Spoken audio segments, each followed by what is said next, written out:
Bah! Bet you scared you, huh? What's up, gamers? Alright, well. We got fucking El Puto Papega with us. Say hi, Puto. You're on stream.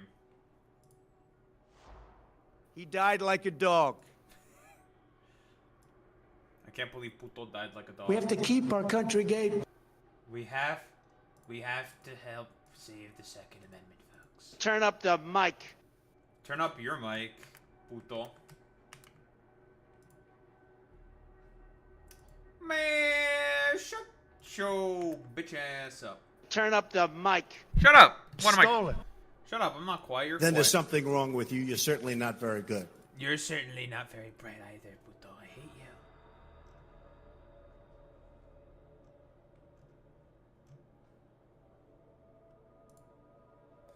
Well, Turn up the mic. I'm still quiet. Are you being serious or are you trolling when you say that? Are you being puto or are you being puto or are you being puto? What are you doing? What are you saying?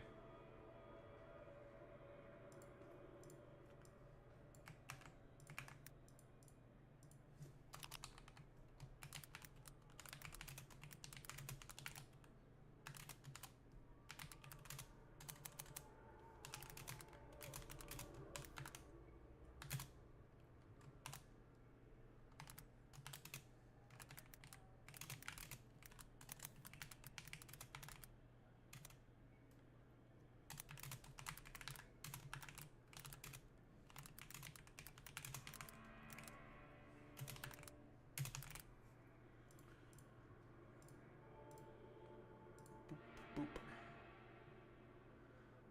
No putis trials.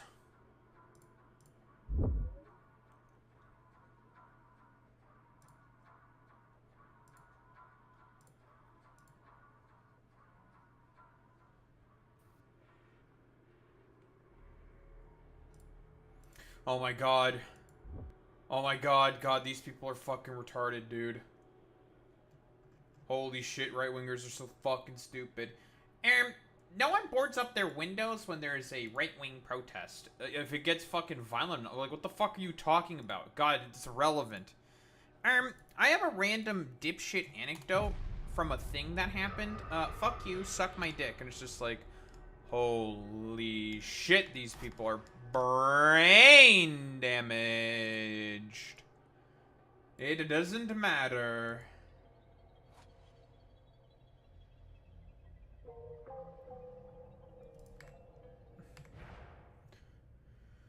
Holy shit, dude. No, what's up, Randy? How long has it been since I got a haircut? I don't know, it's been a long time.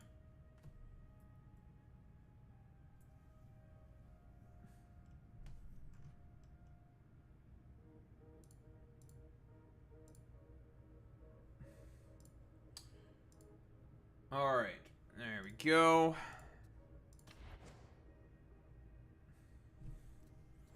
I need to clean up the sides. The sides are terrible. Also, we have the Fortus Netus. I'm already Jesus.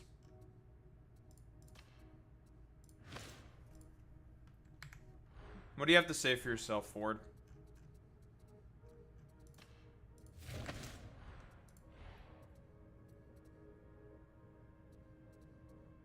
Now this puto's not gonna say anything.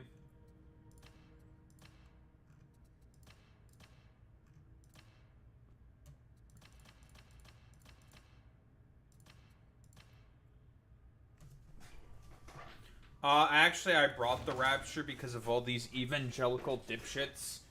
I don't know, taking my words and just being like, I don't know, stupid fucking weirdos about it.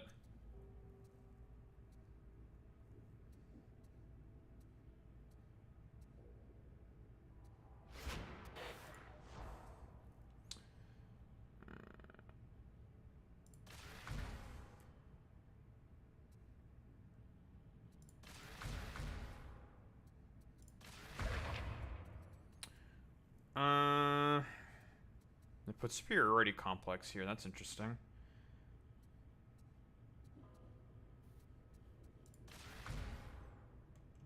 Field improv, backstab, Melee hits.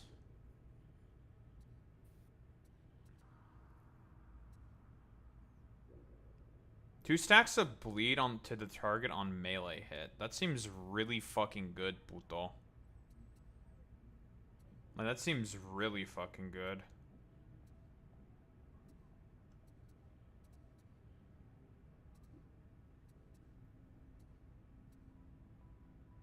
Stolen.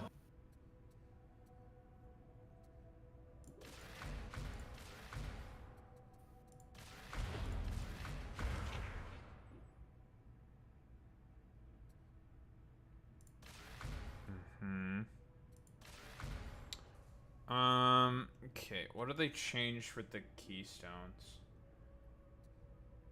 That's sure, Randy.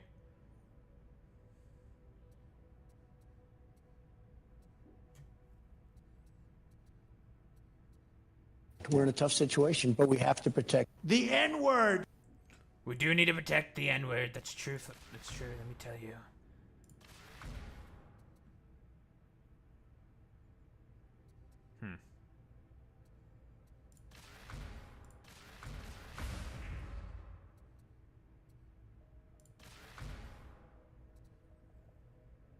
What do you mean my mic on Discord doesn't work, puto? It does work.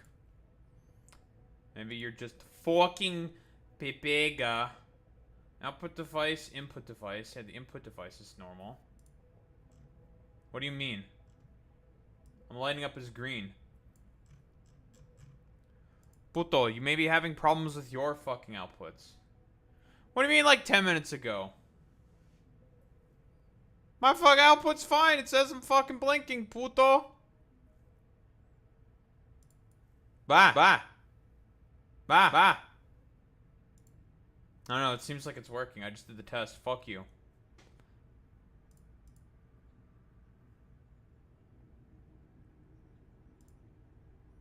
Puto, are you sure it's not on your side? The only place it could be is from you, bro.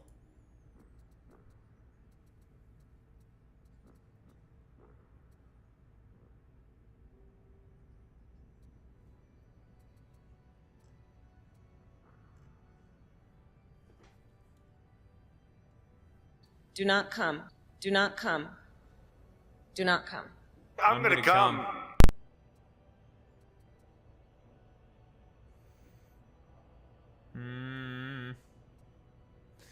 I'm gonna come. Fake news. Like, puto, you have to change your... You have to fix soundboard, right? That might have fucked with your shit, dude. Yeah, it's you. Yeah, I told you, putis. Man, fuck you. Nah, fuck you, bitch. I hate you now.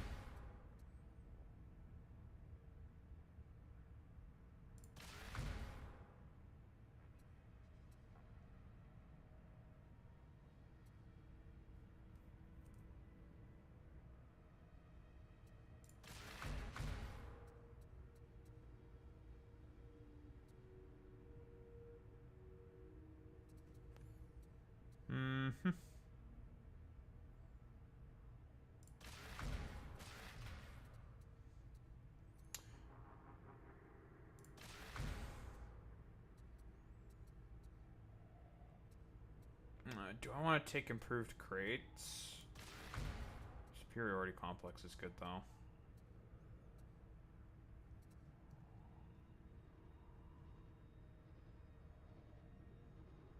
Yeah, restart Discord, puto. No, you already did.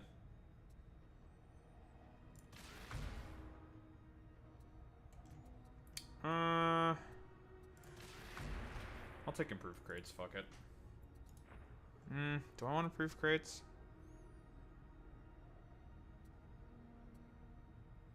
Weapon swap speed, don't think I care about that, don't think I care about that. I'm just gonna take improved crates, fuck it.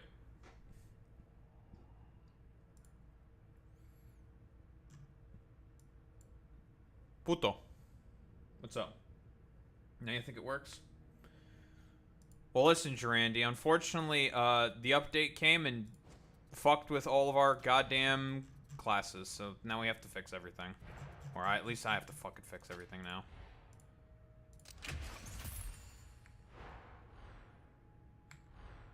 Alright, well. Alright, Saltspire, let's go.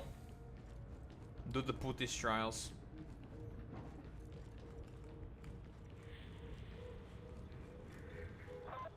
Michael's sexy dad. You've come to learn. Splendid. Putis trials, puto. Or what? What are we doing? We're back to beating women. Real. We're back to beating women. You know what? We're back to eating Tylenol. We're gonna eat some Tylenol. We're gonna eat all the fucking goddamn Tylenol. We're gonna have so much Tylenol. Base? Yeah, fucking base. We have our Tylenol cold and sinus. We're gonna take Notices, so much. bulges, We're gonna capital eat O so much W O. acetaminophen. What's this question mark? We're gonna have nothing but acetaminophen. All the acetaminophen. We're gonna be super. You're a fucking bad guy. We're autistic. gonna assassinate you. We're gonna be so fucking autistic. I didn't say Simon Says. Fuck you, Vosh. Alright, clip it and ship it. Alright, we doing Putis trials, I guess? What are we doing? You have Discord open for if you speak in there or whatever. Yeah, sure. Okay. Have you seen any of the Looks like you're a gotcha player at heart. Is that because of my brain damage? No, it's because you go after children, God, and there ain't enough room in this preschool for the two of us. I was about to say, now I have to determine if something is from Ford's soundboard, because pretty much like all the fucking goddamn sounds we have on Blurb are from Ford's soundboard. It's like, oh fuck, is it Ford saying it or is it Blurb saying it? God damn it. Not yet, partner. Yeah, well, you're just gonna, I don't know, be Putis posting or something, I don't know. Scotland is not a real country. You are. Put this.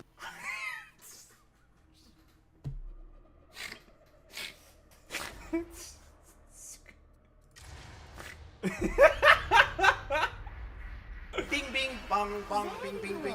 What do you think of the new sword? Stephanie lost track of you for a moment. Her mind is so large, and you are so small. You know, they're doing a bunch of heat shit now with power weapons because of the great sword or the relic sword. Not that impressive. Not that impressive. Without feeling, without any hope of survival. Thankfully, I already don't remember this. That's true. You are Team Papasia, like me. So I mean, it checks out, right, puto? Thanks for standing still. Put this.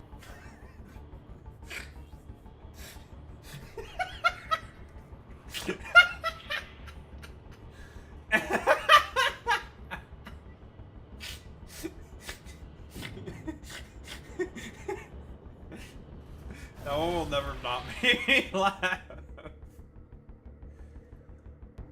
No, it's we are with the Fortnite. Oh man, I see a shaky number. What the fuck is going on? And she shall bestow a gift upon you. Exploding a blood mist. Melee block attacks. Sprinting staggers on. Ah! It is not Stephanie who wishes you to fail this mortis trial. Man, I don't know if you can see what's going on my screen, puto, with the Let me see. Yes. with the ammo.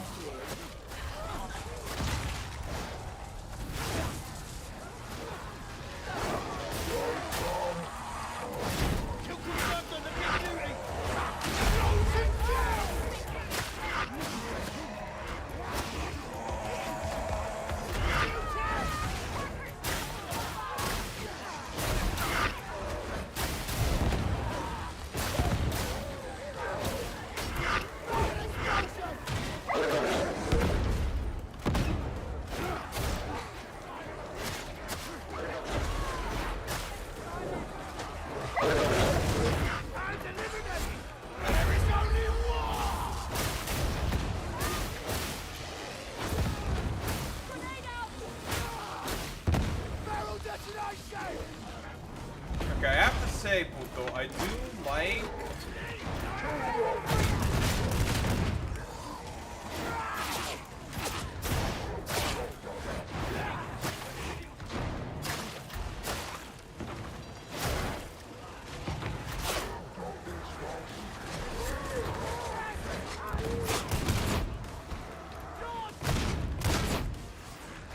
I do like, I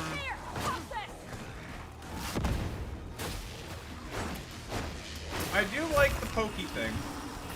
I do like the poke.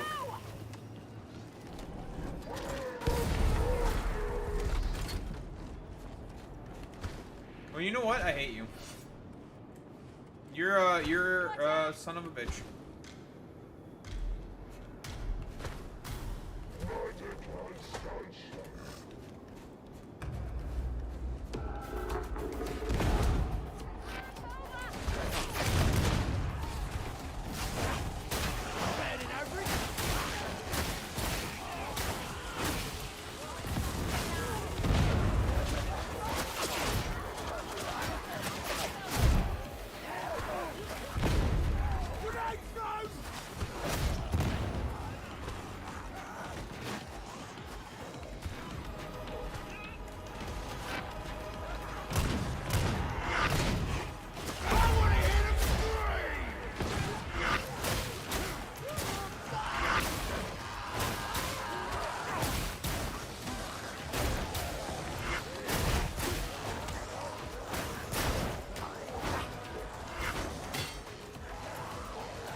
may stand at ease. Fuck you, Mitch. Really do at ease, Mum. As you prefer. Could the UI mod be fucked? Because it seems like the UI mod got a little bit of an update. It would appear that The new dodge counter thing that they have on the bottom, Puto. Would you concur? I think that might be the why the UI mod's completely el fuckeronied, Puto. One or two might even be salvaged one day. Did you hear something? No, you did not. Place your data interrogators. Do not.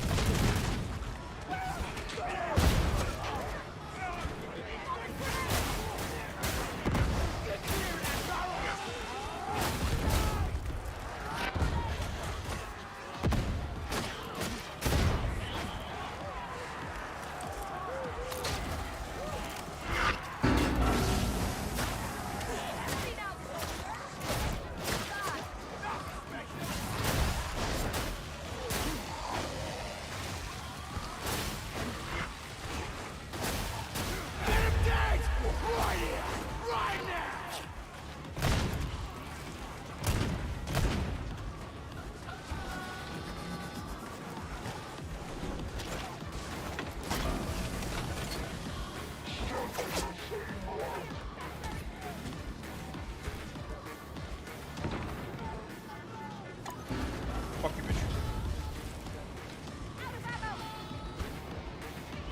Oh, you're not out of ammo. SMH.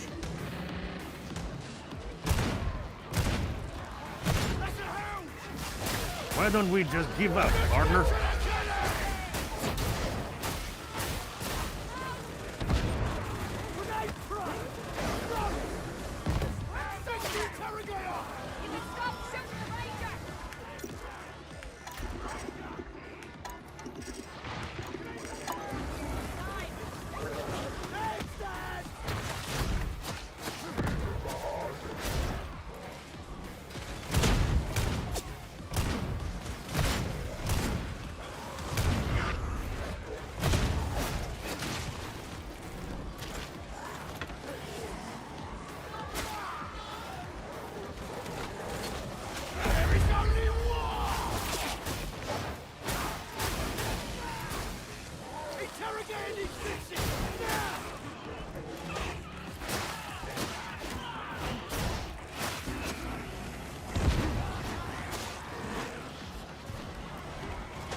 good, son. Real good.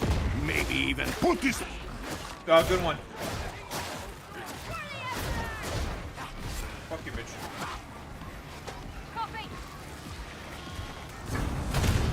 Why are you so cringe, people?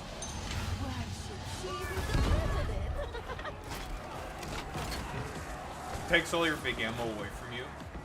Doesn't let you have any ammo. So I hate you. that grenade! Medipack!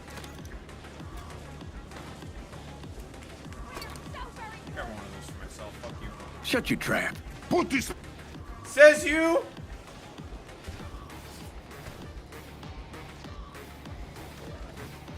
But I'm going to vote for Joe Biden because I think Joe is the best candidate to defeat Donald Trump. Amazing. That's true.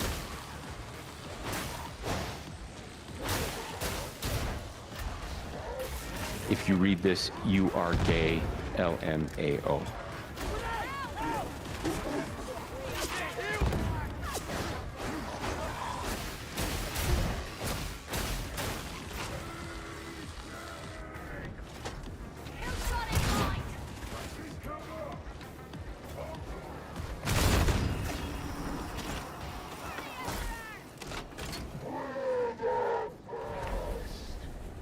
Stephanie has something for you, as you've been so entertaining.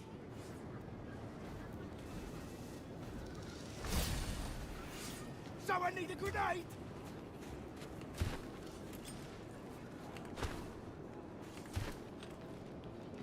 Do you love black people? I love black people. Do you love black people? Stephanie has indulged you. Beta! Let her down. Damn, it's beta to love black people.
What happened?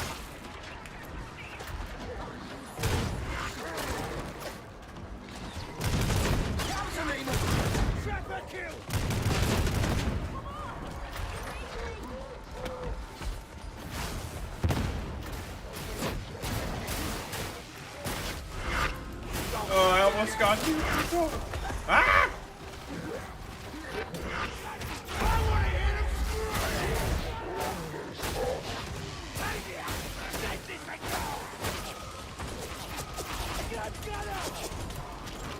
Oh.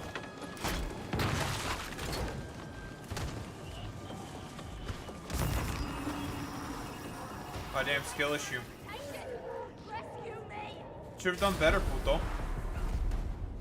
You're not dead! So get moving! The bar sticks together, yeah? Ammo crate! Grab it! Grenade throw! I have improved the crates. By the way, puto. If you can breathe, you can kill! New team!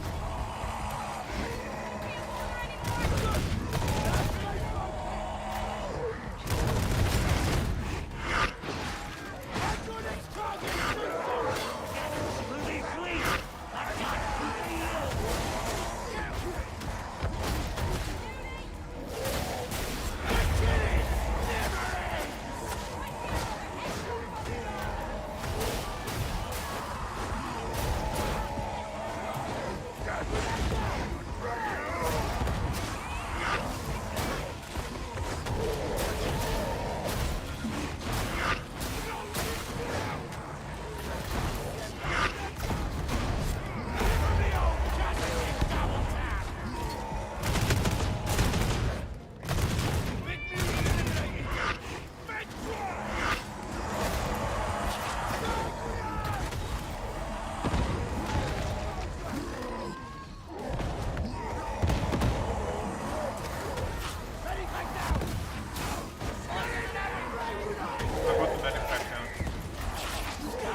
these individuals, report to me at once. Effort, we should say. Not many walk away from those. Only the best. We shall see just how good your rejects truly are. What Just the think commissar? interrogate know about What this. the? Does it matter? No, I suppose not. That will be all, Sergeant Major. Do you want to get that? Of course you do. Throw a grenade! If you can breathe, you can kill!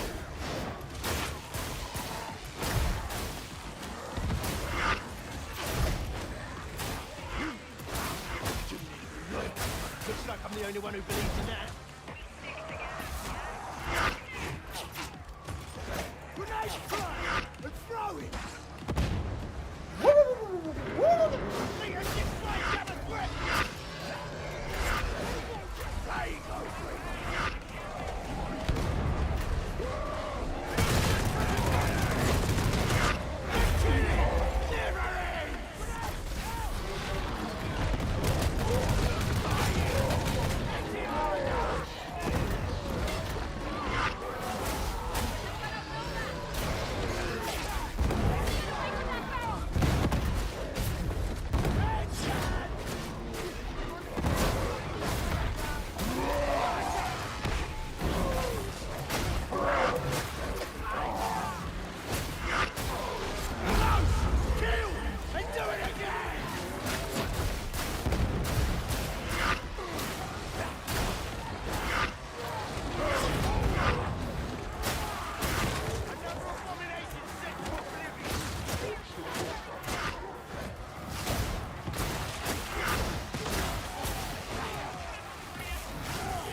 Get the big ammo, puto.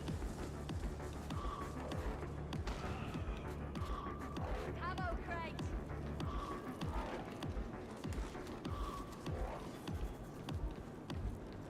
Medipack down! Medipack down!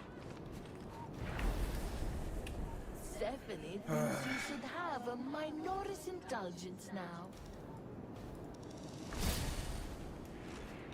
Sir, grenades exploded and then they make more grenades. What the?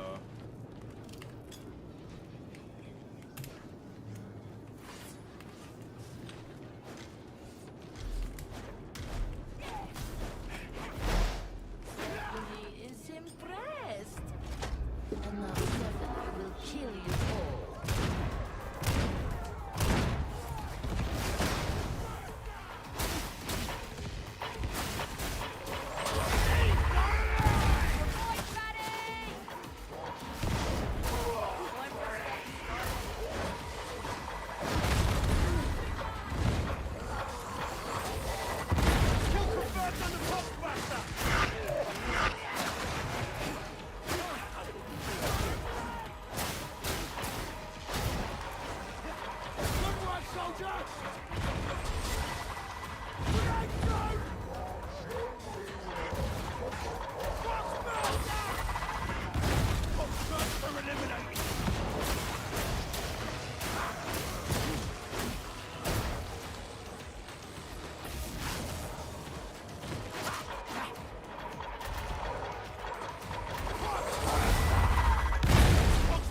Kill confirmed!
wanted to see me, sir?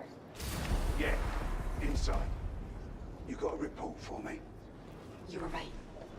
Explicator Zola's been planetside a dozen times since that business at the Cathedral. Nothing on the logs. No orders cut by Duquesne or Vanek. At least, not that I can see. Man, you love lore, don't you, She's puto? picking at Wolford like the scabby is. What does she think she's playing at? Vanek gave her a long leash, but Duquesne won't. Open the gate. More like the game, am I right? Fuck you, bitch. I hate you.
Spam grenades, forehead.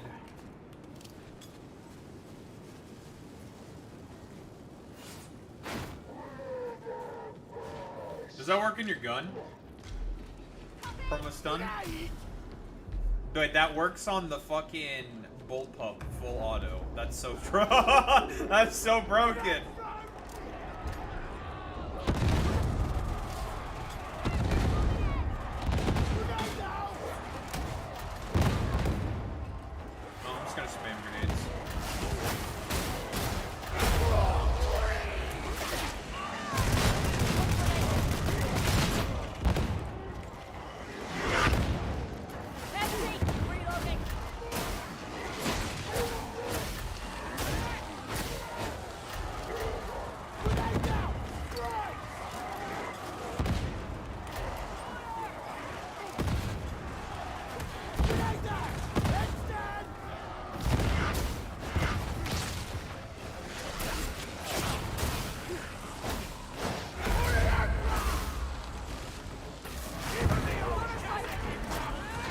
Rodin?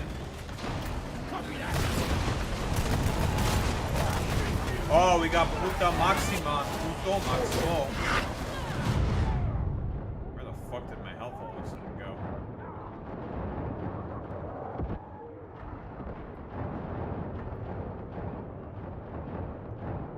Did you hear me? Get me up! Jesus Christ! What the hell happened?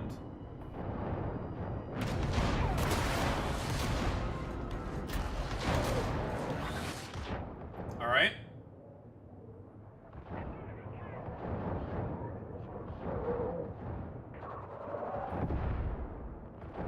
We got cheesed. What the? We've lost the open! Sniper dead! Not gonna be easy for this guy to get us back with Rinda right there. That's gonna be a challenge.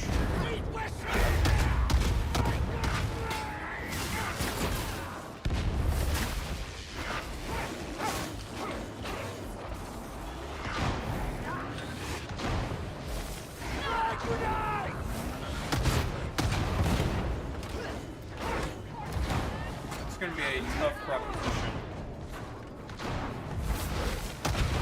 Because it's puto, it's fine. But puta? Not so much. That's not as fine. I link up with a unit.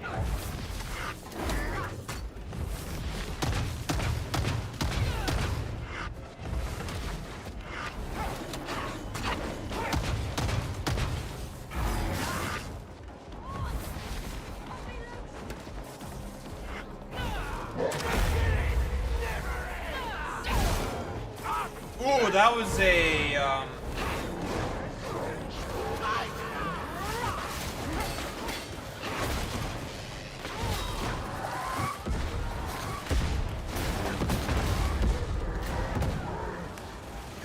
got the ogre.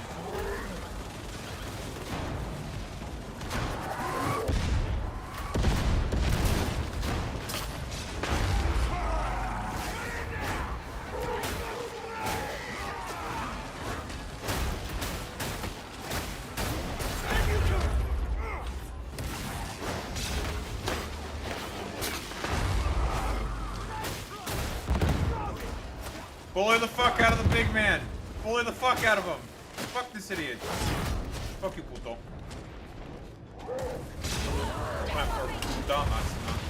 Oi! Bitch. Alright. That was pretty good. Typical Boy Meets Mini, of course, forgetting to install the game.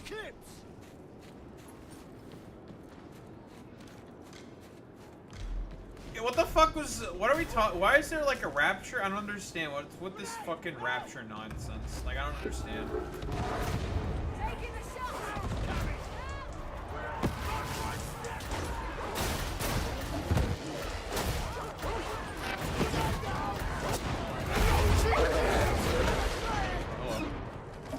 Man, I am in the shit.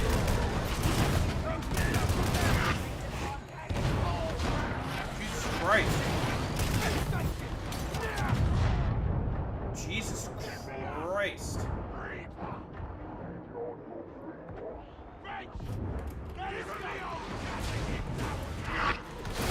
I can't tell what the fuck is going on.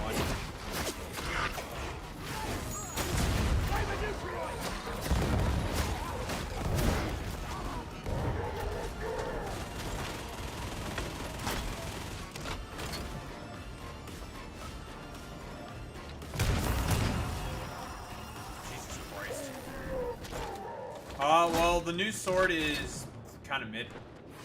The sword's kind of mid.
Man, there's a lot of guys with plasma guns, yeah. Lord.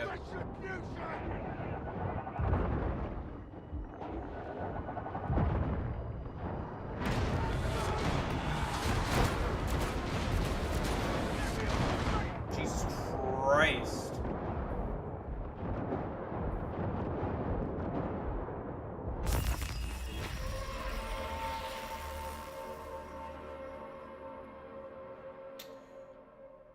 They do shoot faster than snipers. How much damage do they do? About as much as snipers? Probably not as much as snipers.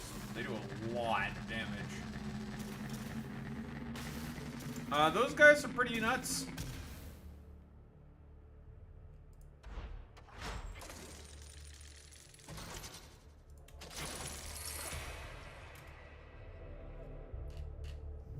They shoot faster than snipers. Pogren. He's gonna play Pogren.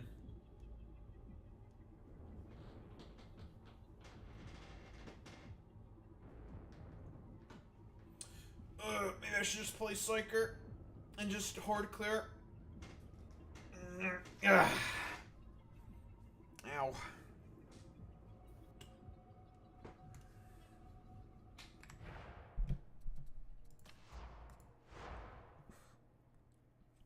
That melee shit wasn't bad.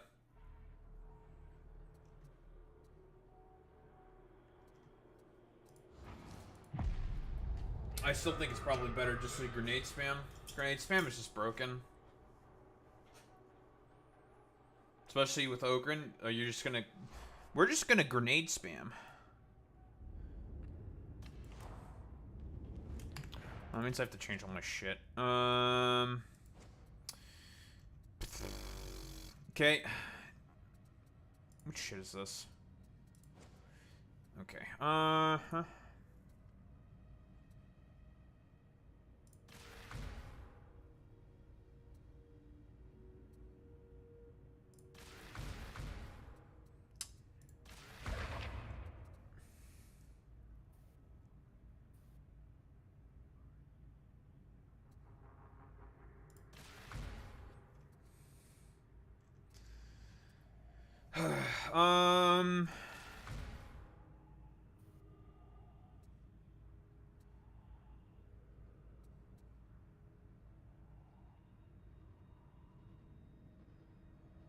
Hmm.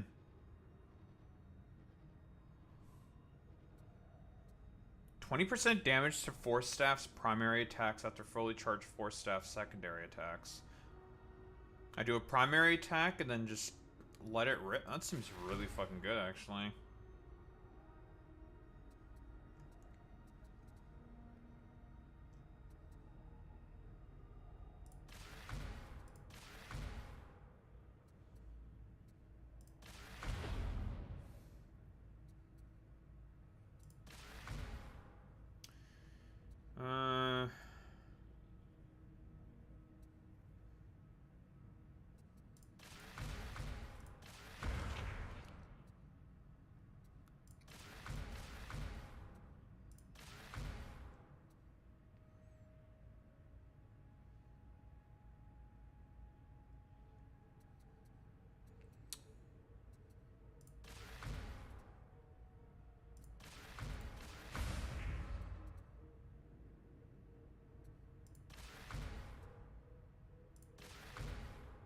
This has changed. Okay.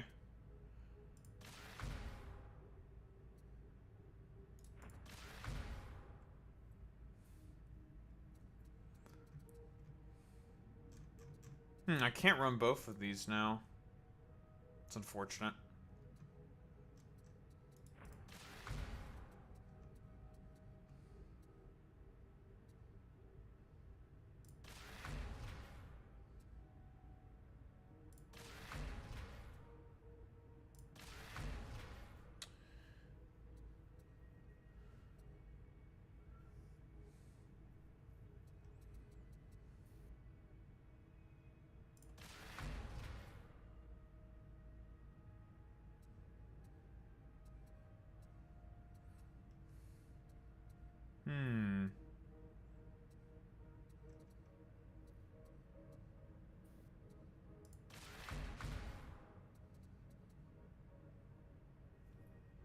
They're giving Psyker extra monstrosity damage? That seems really fucking good. Puto.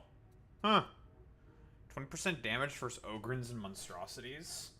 For Psyker? Some extra fucking monster damage on Psyker?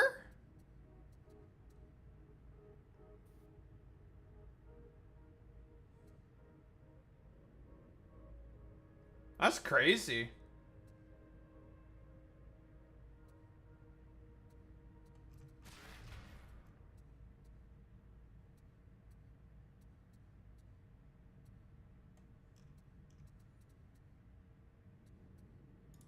I would prefer to have this, though.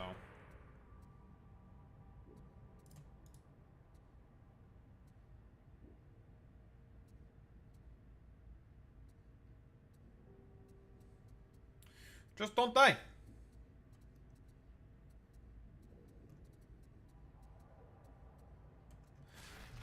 Just forehead.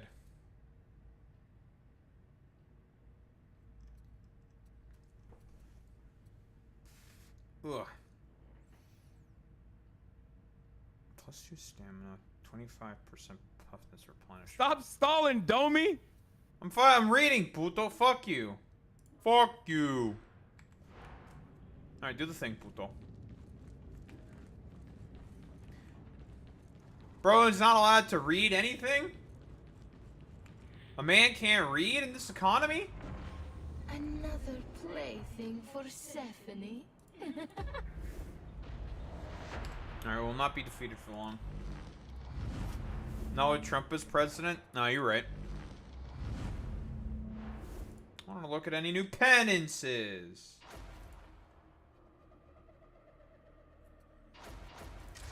Shut up, silly woman. Shut up! Stephanie thought she sensed you creeping around in her thoughts. Mom, I want a vape. It is That's true. training time. Maybe it is also painful humiliation time. Stephanie does not yet We have a president who doesn't have a clue. Stephanie is. She's so bored, so lonely.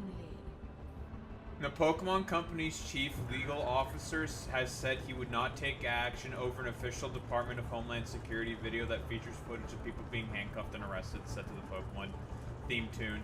Yo, that's so fucking based! Let's not go after the Groypers! Let's fucking go, dude. Generous. A single Majora's indulgence is yours to claim. Yo, that's so based.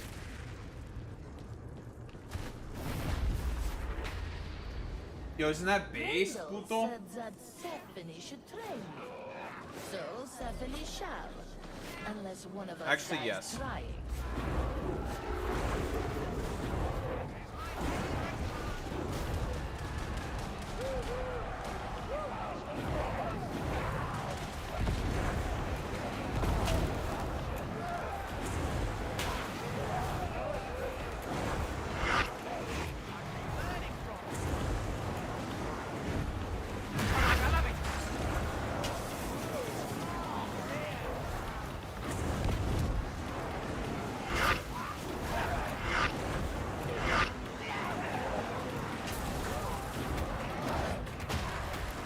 There's fire.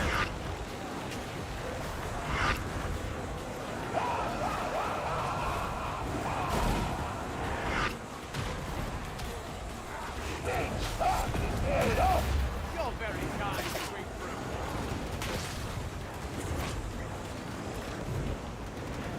Oh, in the head!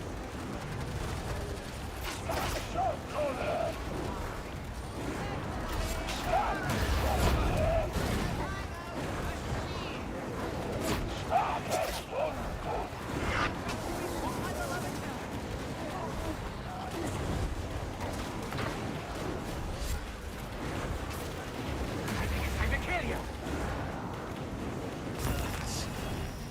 Why does a tree hurt?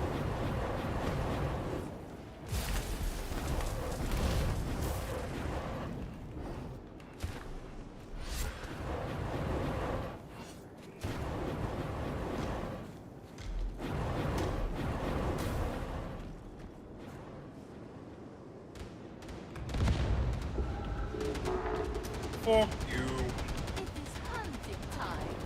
Watch out for the teeth. I'm going to hurt you! It's dead! I think!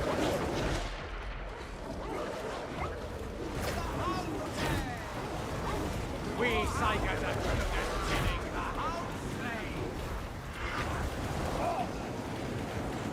I'll protect you!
Auspex arrays report contact with another 6 heavy landers, sir.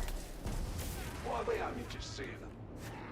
All this rad flare activity from the sun is... Your Sergeant Major Morrow, Yes, ma'am.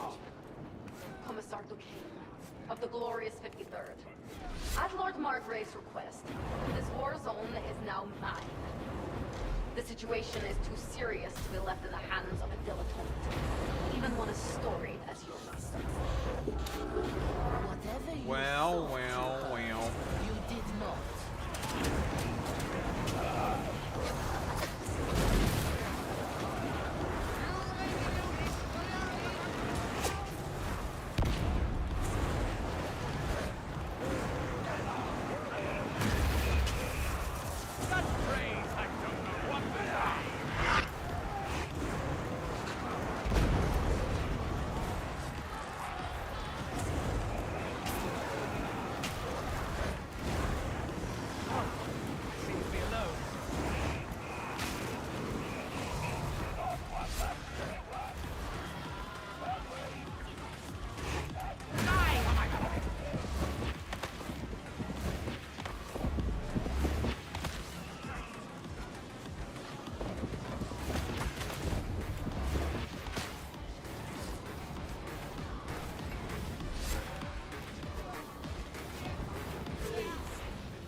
What?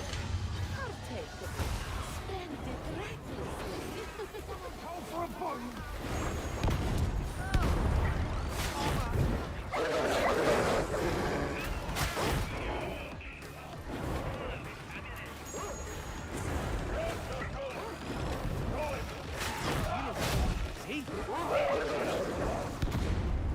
All right.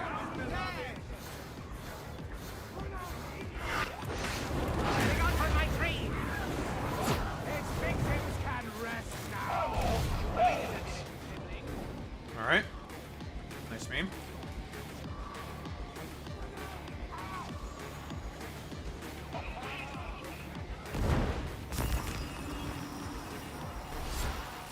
You nice rock. Are you gonna shoot me? Indulge Stephanie, and she will indulge you.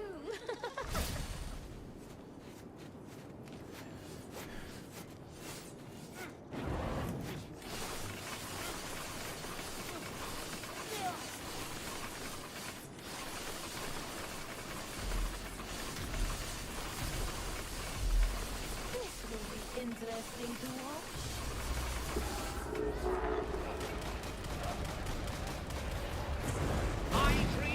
Well, that sounds like a skill issue to me. Oh, hello.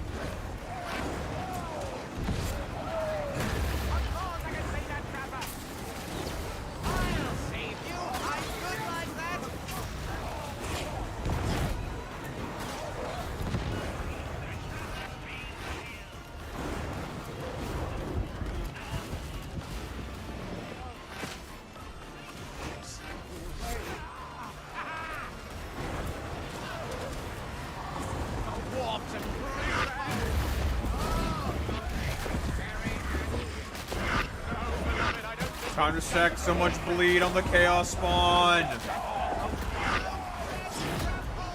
Holy shit, that was a lot of bleed.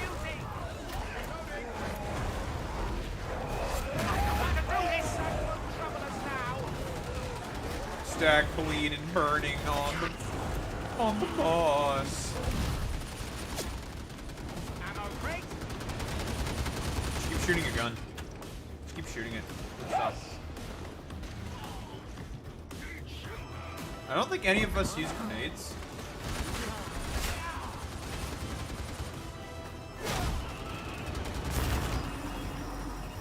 You should keep shooting the gun. Even if there's no target, just keep shooting it.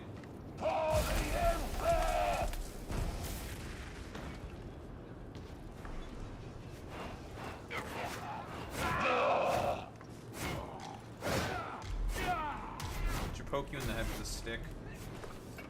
Fuck you. No death in my dream.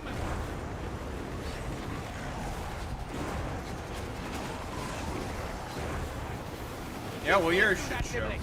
Ah! That barrel.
Keep hitting people with rocks.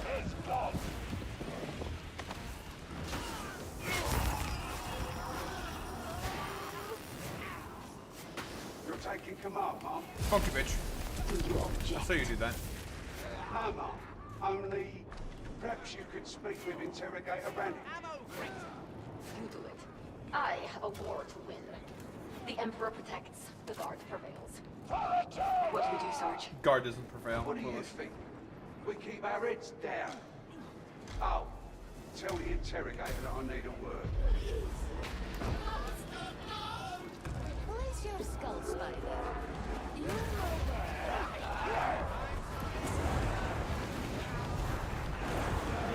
Stay back! Stay back! Miss Beloved, a shield is a good idea! Ugh, I wish I had the super head pop. That shit's so fucking broken, dude.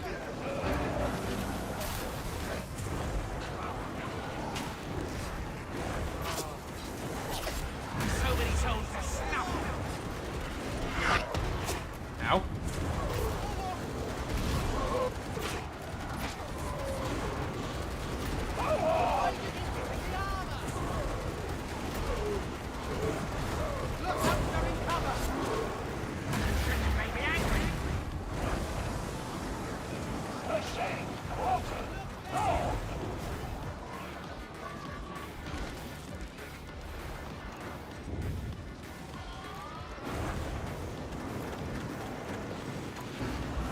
I think we murdered everything too fast.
I got a bunch of guns from him, man.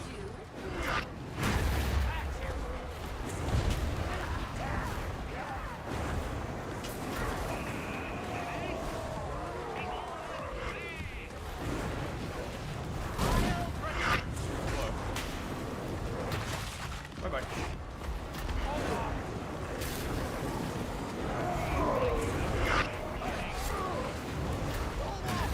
They seem quite comfortable.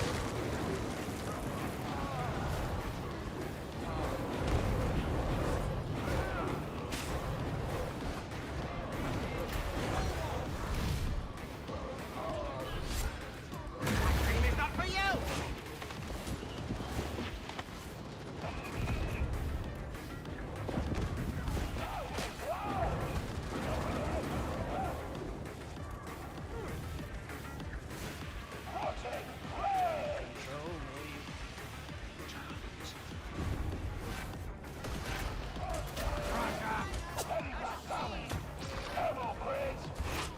Now we got some Putos behind us. There's dudes with guns on top.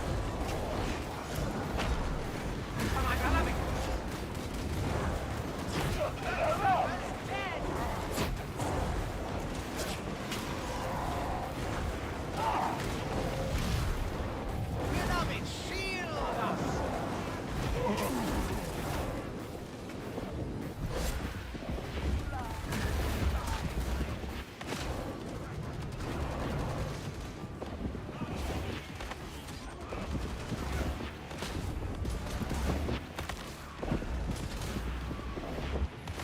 What a mess.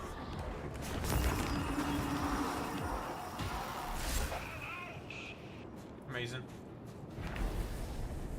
Stephanie thinks you should have a minority Yes. intelligence now. Super brain pop time. Alright, it's over. It's so Joe for now, puto. Oh, bombs and onions. It's so Jover. Is this all too easy? Stephanie will send more playmates. There'll be a word for that. Gunner! Let's do that something. Well done, Drew. I know. A shield. I'm sorry.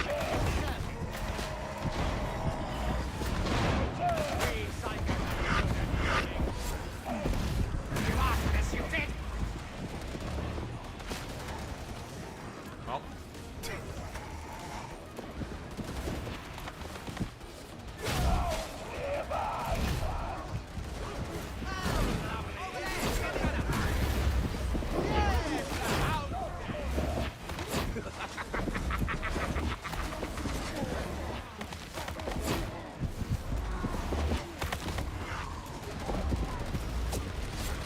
Sir, this might be a little broken. Nah.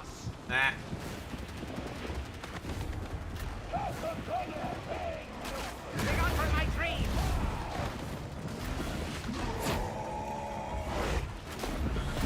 We got the big putos with guns. Puto.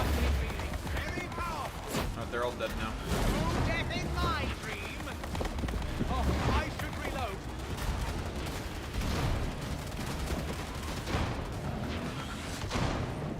Gunner, kill it! Kill it!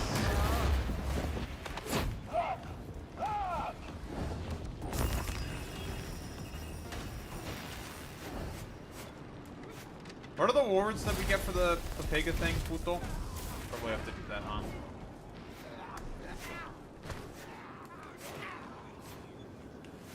Kill 20 plasma wielding captains.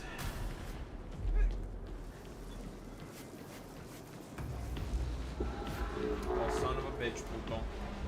Shield us, beloved. Is anybody cold? We can't have that, can we?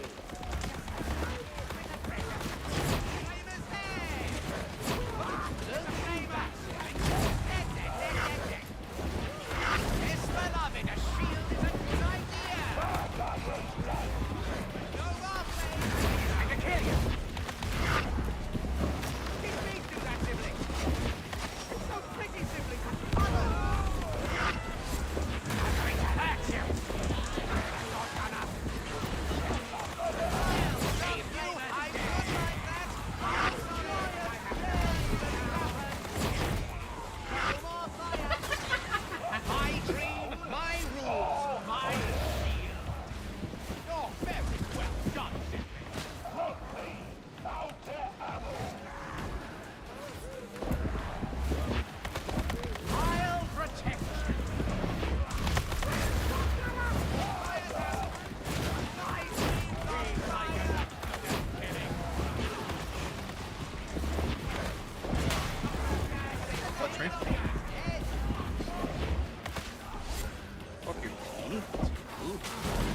sorry for second in. Our rejects driving the magic. Not at all, sir. Turns out a little training goes a long way. Don't tell me, tell the interrogator. You're nice rocks. Sir Milk reports combat metrics are up. Drilling teaches the techniques. And combat tempers them into survivors. I am a soldier, you know. Used to be anyway. Sorry, sir. I'll save you. I'm good like that.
Christ.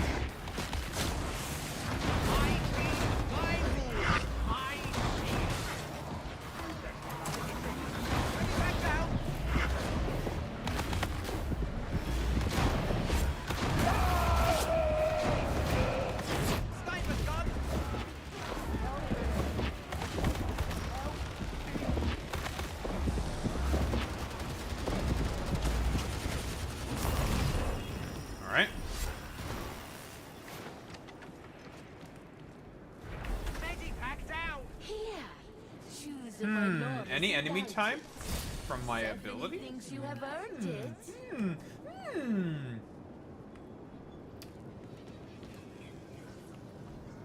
Staggers you. Well, fuck you. Staggers you.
I got this guy over here.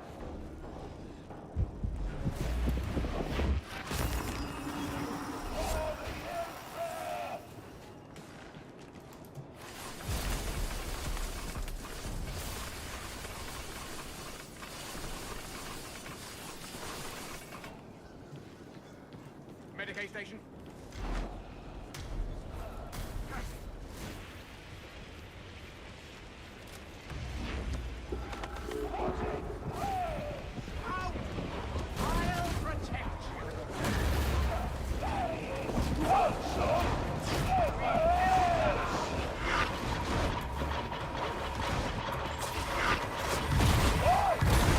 Oh, Jesus.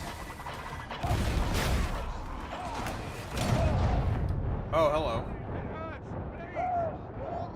There's 3 of them there.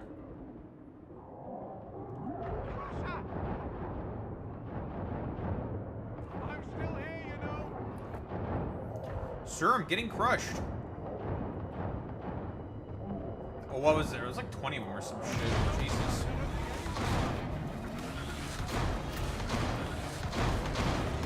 There's like 5 plasma gunners. And they're all gonna come for you. 2 crushers, like 2 plasma gunners.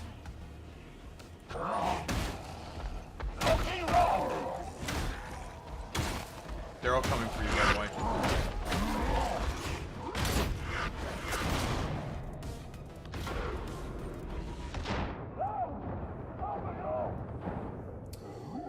Why are we getting owned right now, dude? What the heck?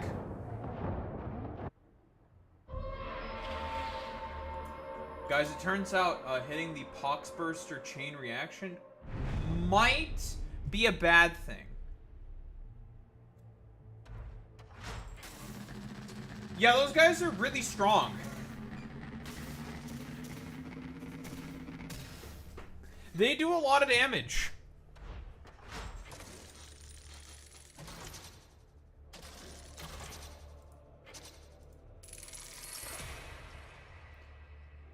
Didn't see like 3 of them right at the health pack. They just instantaneously popped me. It's like, oh, hello. There's 3 of them right there. Oh, okay. That's cool. Jesus Christ. Like, cut. All right. Nothing wrong with my prices, my darling. And I'll thank you to mind your own business.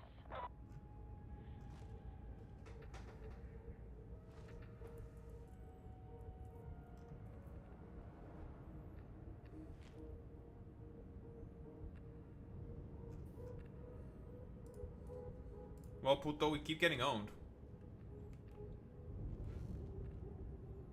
The hell is this bullshit? What?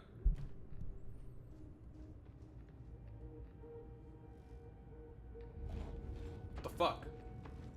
Just get lucky? I'm trying, bro. But you're here, which means we're gonna be unlucky.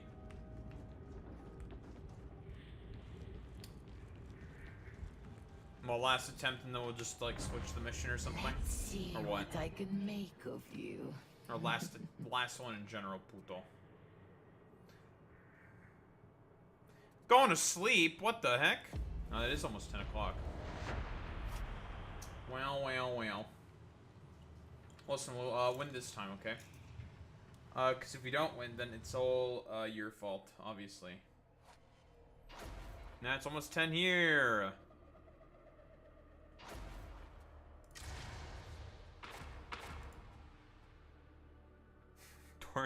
Door dashing on Fent. Let's go. Puto, you just need to spam the grenades, bro. Come on now.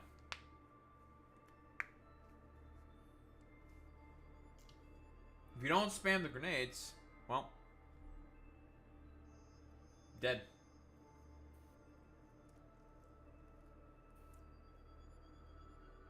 Bro's asking where your pants are. Why, hello there, my little playthings. It is a good name. Door dashing on Fent. You are to be trained, or die in the attempt. Looking forward to it. Perfect. That's what I was hoping you'd say. I ate them. But if you do not, you will be stronger.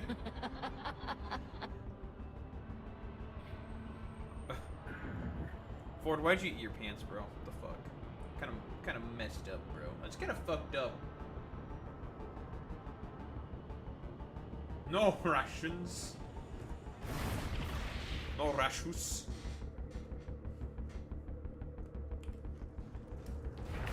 Do not fear.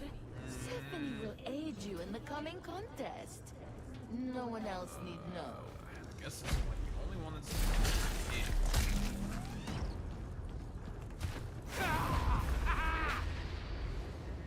There's a strange smell in here. Did you wipe your feet before entering my mind? Yeah, Ford, did you wipe your feet before entering her mind? Well, that's why the... Yo, he's rumbling.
Killing!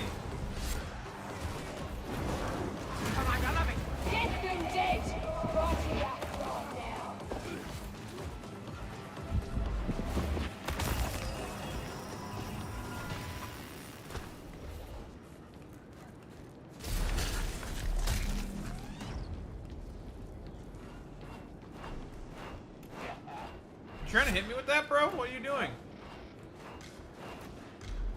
Stop trying to slap me. Fuck you, bitch. I'm gonna beat you up. Fuck you, bitch. Good dogs. See, mine.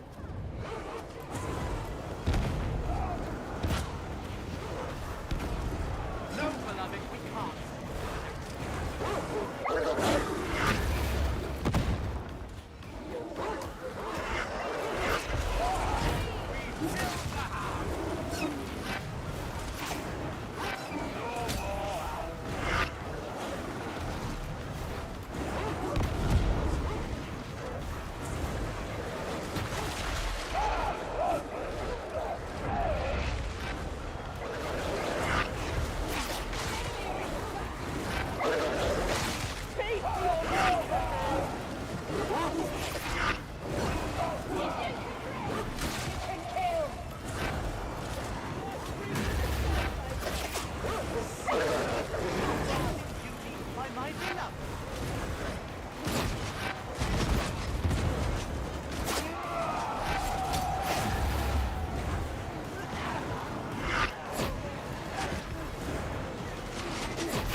Nose itchy.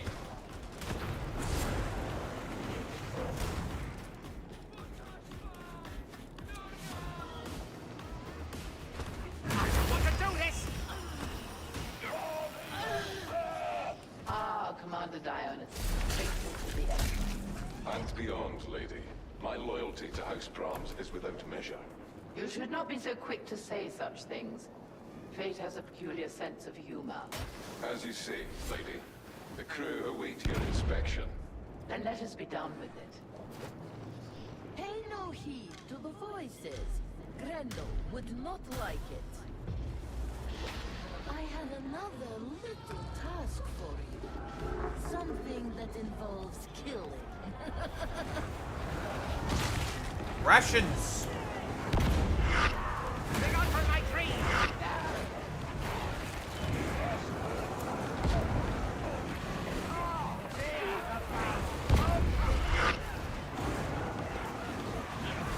What are these other putos doing?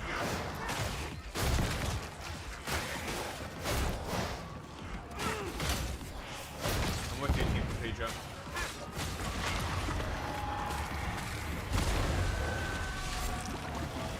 These things are very unpleasant. Certain things you should kill more.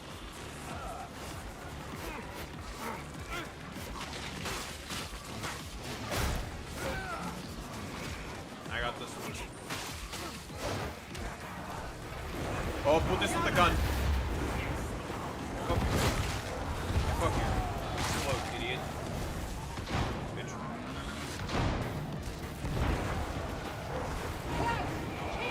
And do it again!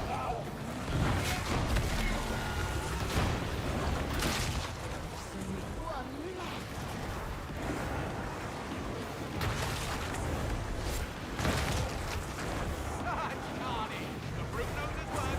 That dream is not for you. I'm just doing what my beloved tells me. We must stay together! I just invite you! That's you. On the slave. Perhaps you need more ammunition.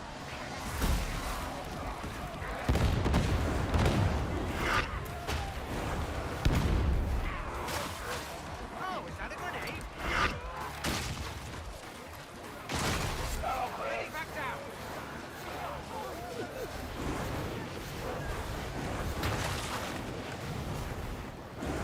Get back! Oxburster! Oxburster!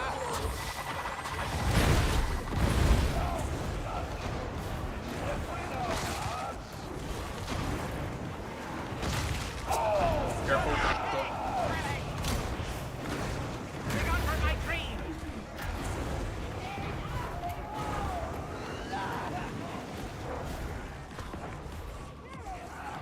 It's very messy. Now.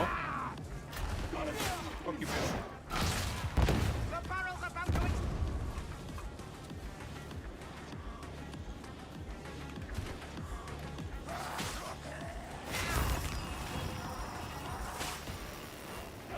Your nice leg. Idiot. Here, choose a minor's indulgence. Stephanie thinks you have earned it.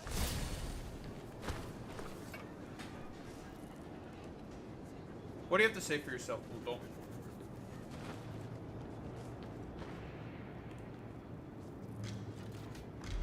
Get your ass back here. You have Stephanie's indulgences. Now kill.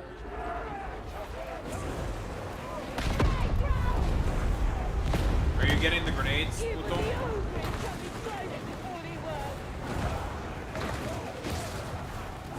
Well done, Bruce. I love it.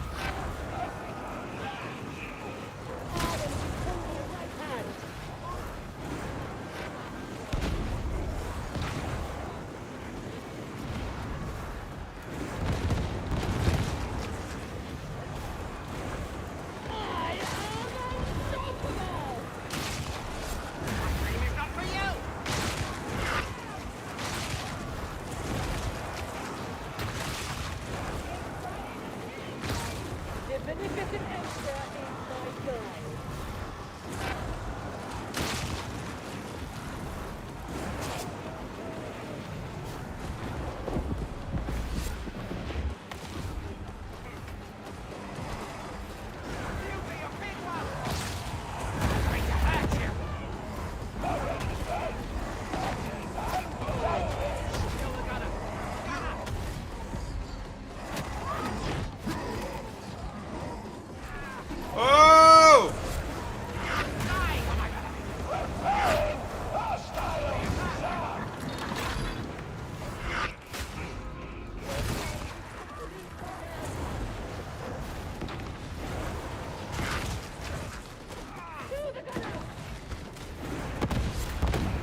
think I see a grenade.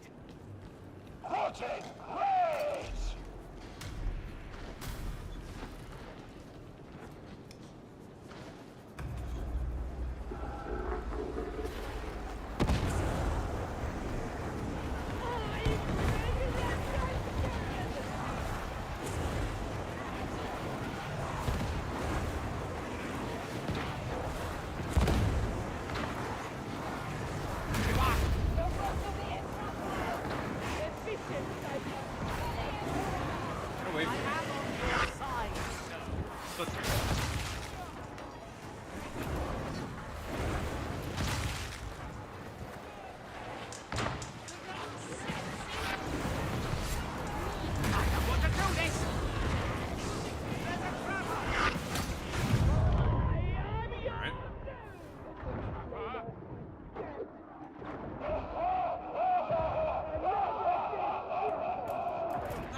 Oh, I got the heal.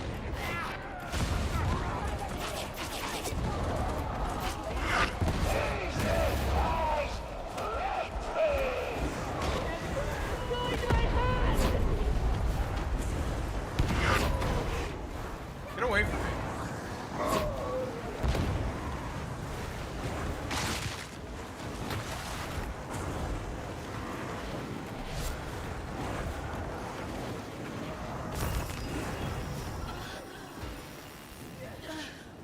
This was a great ship once, Dial. It still is, lady. Very prettily said. You've always been so good at saying pretty things. But the Morning Star is cursed. It is a millstone around our family's fortunes. Perhaps Lady Amora will change all that. Perhaps. No rations for Ford. Why are you not getting any rations, little bro? Do you want to get that? Of course you do.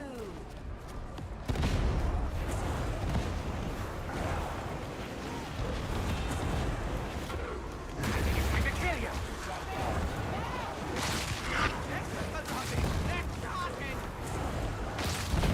Matt.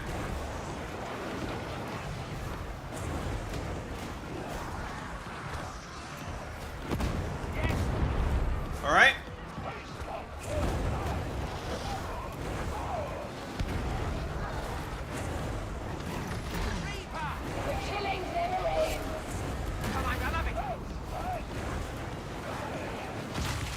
What the fuck happened to that guy?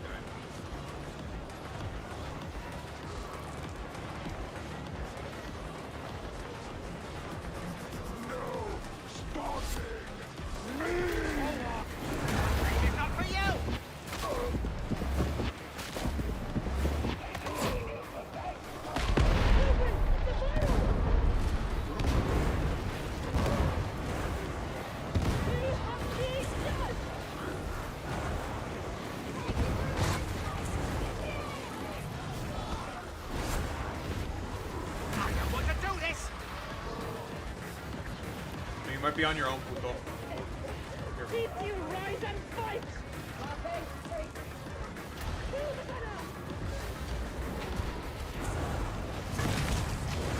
This isn't real ammunition, but here, it's real enough.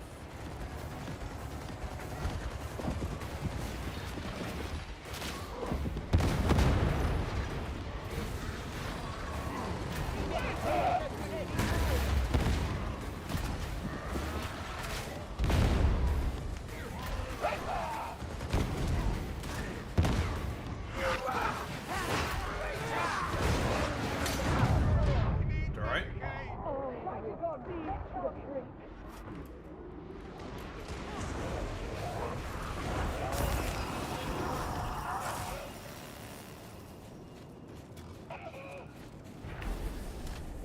A minor's indulgence will make things easier. Don't tell anyone else.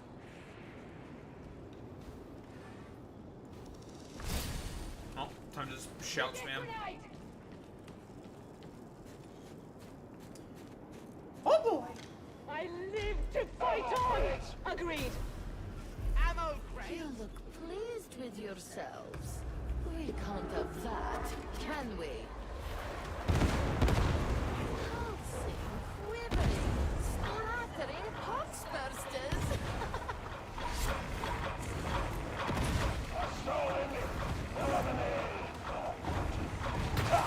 Going to hurt you!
Go UDC.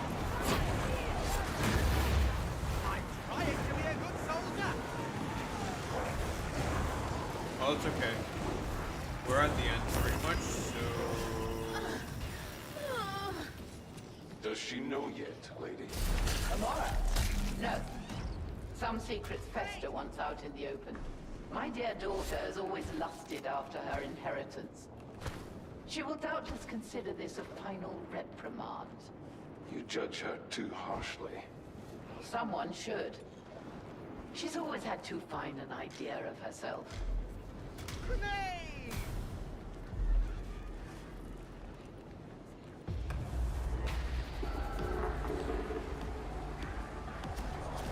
You asked this, you did!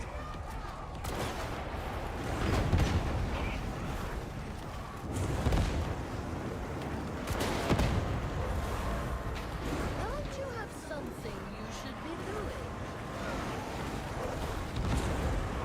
Here they come!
Get all the covers, I'll fucking keep the idiot occupied. Thank you.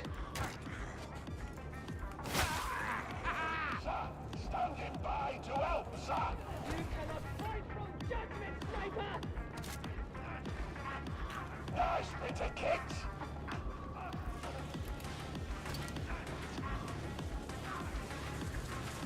Probably want to fight around here, Puto, so they're forced to go through the fucking choke movies.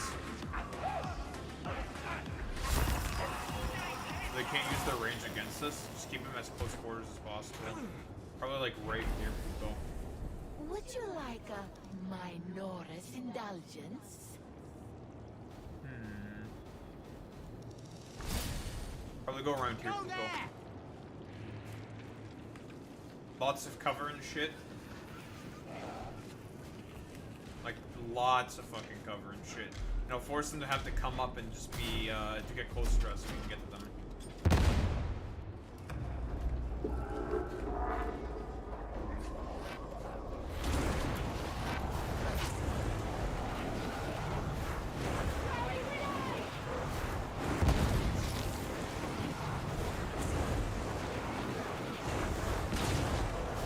We want to just keep them nice and close. Because if they get close, they can't do shit, right? With the gun. The gun's the problem. Yeah, so let's just chill here. Yeah, sure, the other Putos can get close to us pretty quickly, but I'll just got the flamer. The heavy flamer. Your praise is appreciated. Problem is that our veterans kind of Pega, so if the vet dies, the vet dies. Just chill here.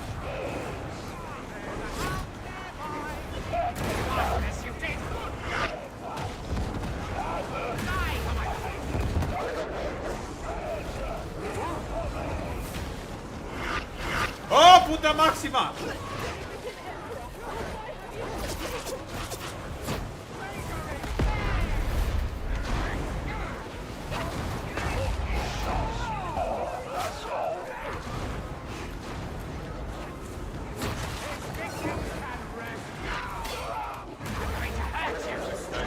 Ah!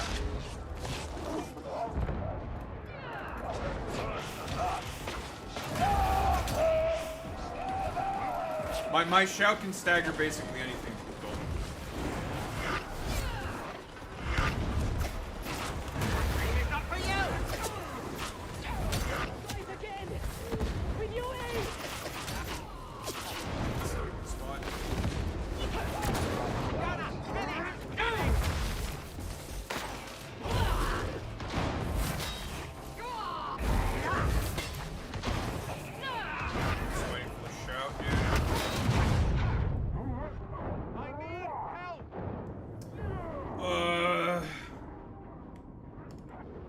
Yeah,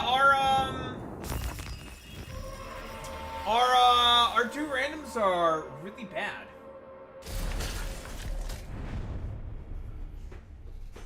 The two, I ping them to stay in a particular spot, and then they decide to go out there into the open where they just get shot at by gunners. So, very cool.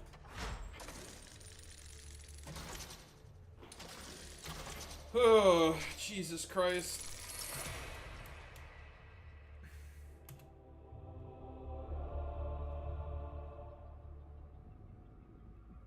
They got rid of nade spam for Ogren. That's shit. I mean, if we had nade spam, we just win. It doesn't matter. It's over. That sucks. Oh well, puto. Well, GG's, I guess. We just got dog shit. We got fucking doo-doo.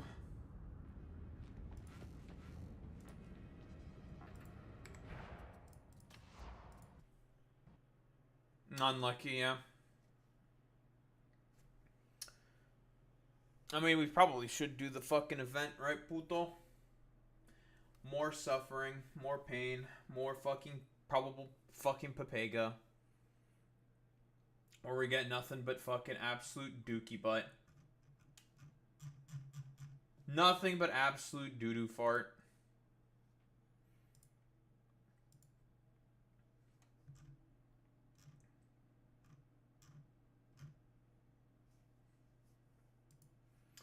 Those guys are pretty... I think they should probably tone down the, They should probably tone down the fire rate on those guys a little bit. Those guys do shoot really fucking fast. But just like a tiny little bit. They may need to be nerfed a little bit. Rodin does actually shoot slower than them. That's true. But that's because Rodin's kind of fucking Pepega, though. He's kind of an idiot. But Rodin does shoot slower than them. Those guys fucked their shit up. Although honestly, puto, like you can't fix Pepega, right?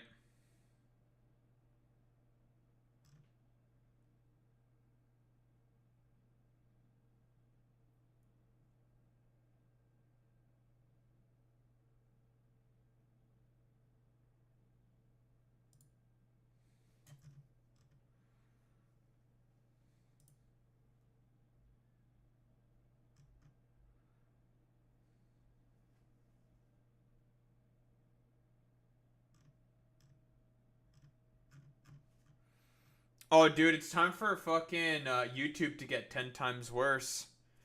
Oversight efforts. Google commits to offer all creators previously kicked off YouTube due to political speech violations return to their platform. Alright, it's time for Alex Jones to come on back on YouTube. Stefan Molly meme. Fuentes is about to come back. Dude, there's gonna be another adpocalypse. Garen fucking teed because of all these, like, stupid 3 IQ dumbasses. So that's pretty fucking awesome. Who's ready for all these dumbasses to make a comeback? Let's fucking go, dude.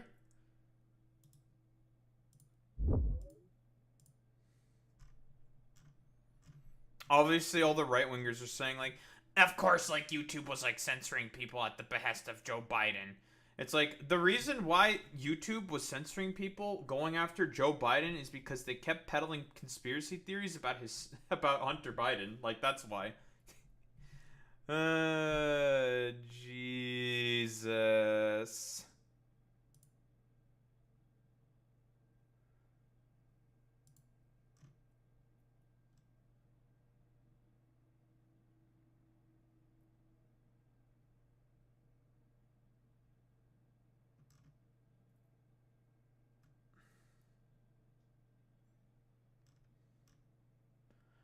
I'm so ready for everything to get worse. Very, very cool.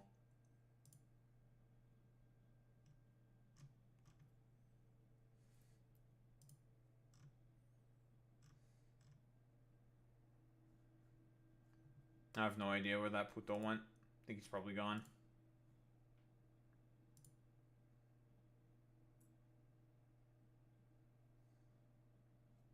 Puto has left.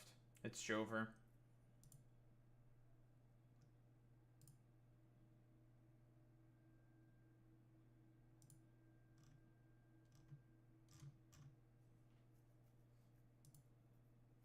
Very cool. Very good.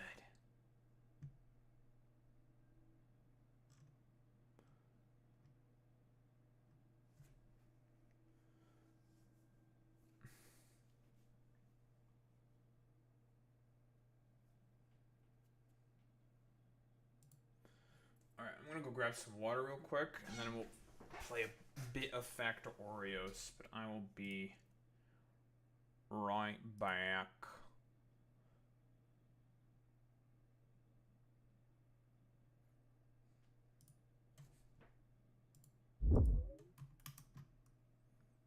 Don't have the damn fucking music tab open. Idiot. That's loud.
We are so Barack. Ugh.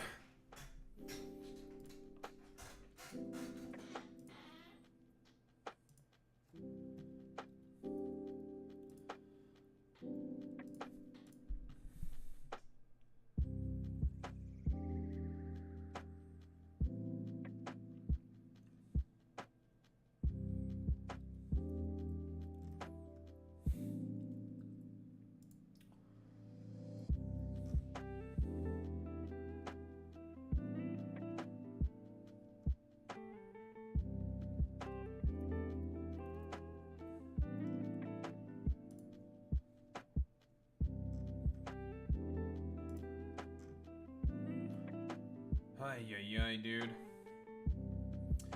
It's so cooked right now.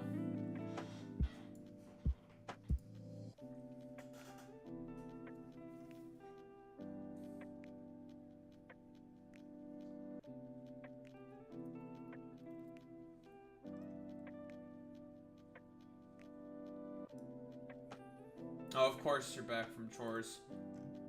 Oh, by the way, did you know that all of the banned YouTubers who got banned are probably coming back now?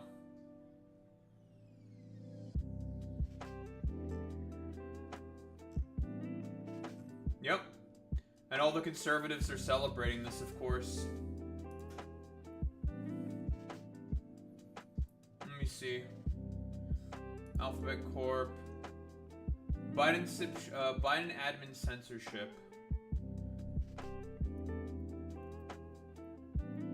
Oh, so they're re-allowing them on the platform. Also, all the ones who spread COVID misinformation are being allowed back onto the platform.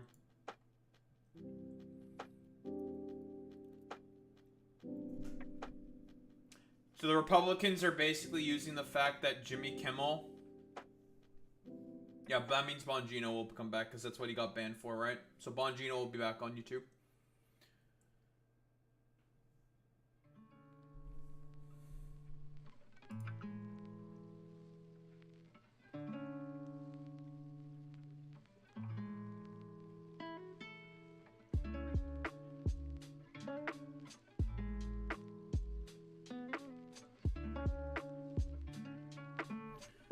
Section terminated channels for repeatedly violating its community guidelines on elections integrity through 2023 and COVID-19 content. YouTube should not value fucking goddamn conservative voices.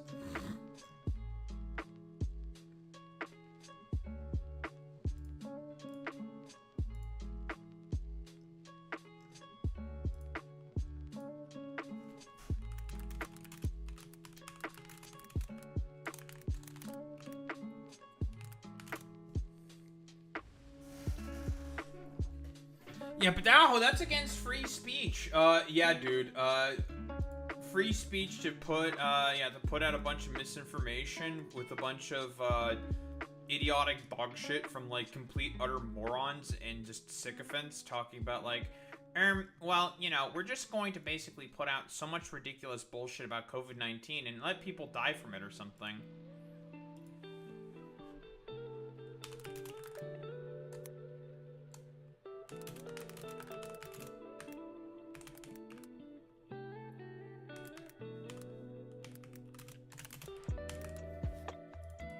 That's not how you spell adpocalypse.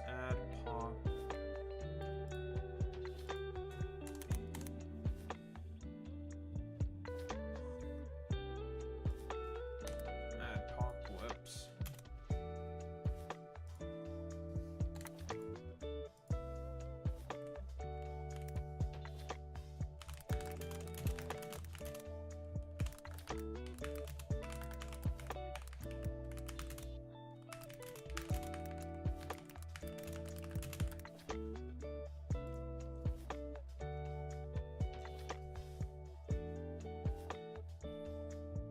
So Dan Bongino's gonna come back.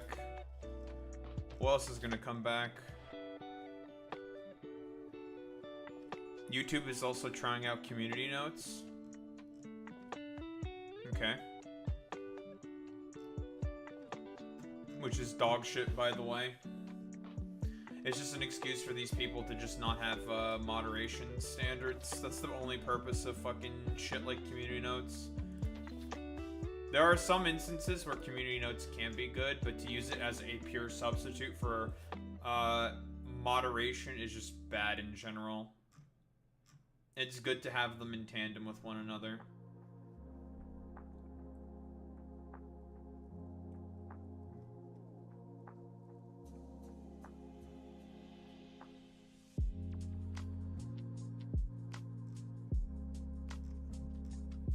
Now all these people are like spreading as much misinformation as possible.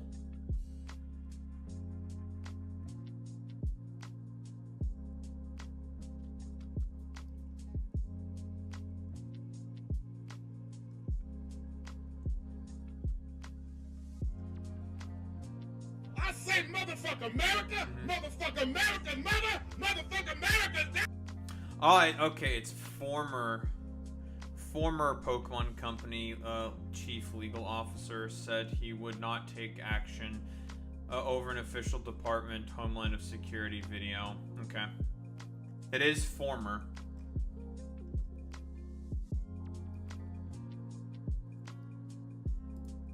Well, it's a former, by the way. We have to wait and see if the actual fucking company decides to respond.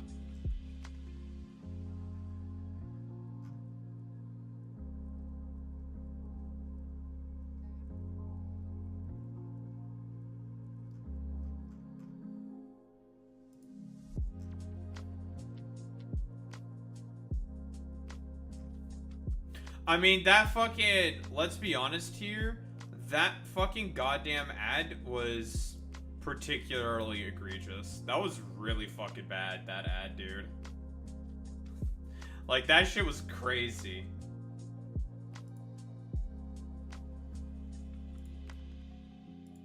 You know, a game and a medium that's all about pushing, like, for inclusion, friendship, and all that shit. Like, it's just, You use it in order to justify fucking goddamn exclusionary policies. It's fucking crazy, dude. It's like, alright, man. It's like, this is not psychotic whatsoever.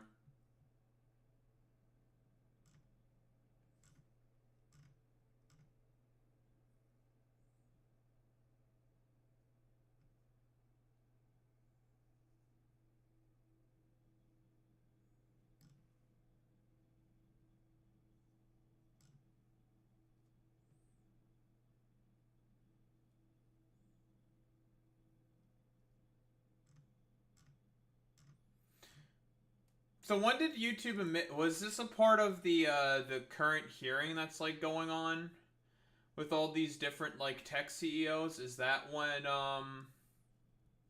YouTube admitted to doing censorship, a supposed censorship?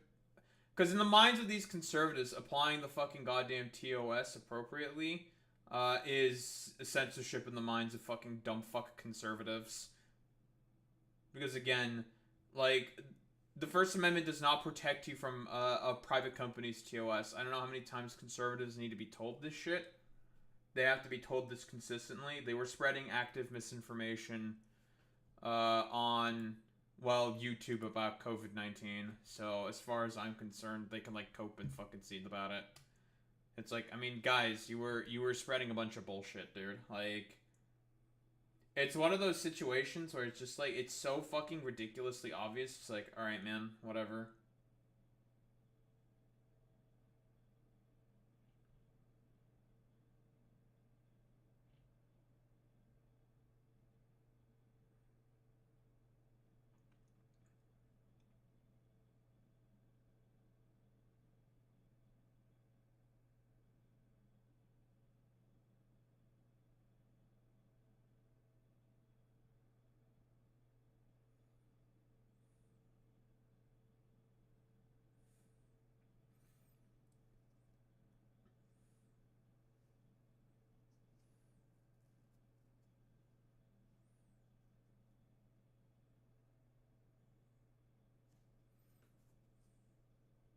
What is this? Is this one of those BJP ads or something? Oh, they played fucking... Whatever the fuck. Okay, this looks like some fucking weird fucking bullshit. Okay. No, there's more Muslims going on in fucking Assam. No, that means we need to do ethnic cleansing or something. Is that it? Did I got the basic gist of it right down? No, we have to ethnically cleanse now. Yeah, dude, yeah, demographic. Literally, I got into, like, a fucking big spat with some dumbass, talking about, like, unironically just being pro-fucking, Great Replacement Theory. And it's just like, yeah, bro. The only mistake I made in that argument was the claim that, immigrants are more likely to join unions in comparison to native-born citizens. That is not true. That's the only... Because I didn't know the statistics on that one.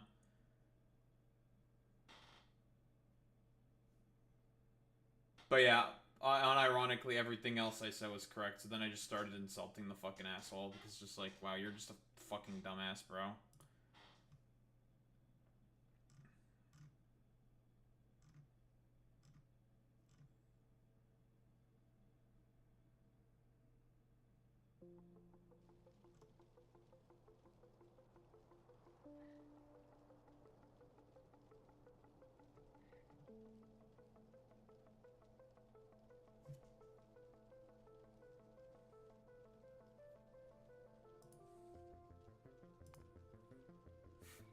Wait. Low corruption countries are more susceptible to wokeism because performative victimhood only works on populations with a universal sense of justice and morality. Bro, what the fuck are you talking about?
Conservatives really are against the fundamental aspects of fucking society, dude. They are just demons, dude.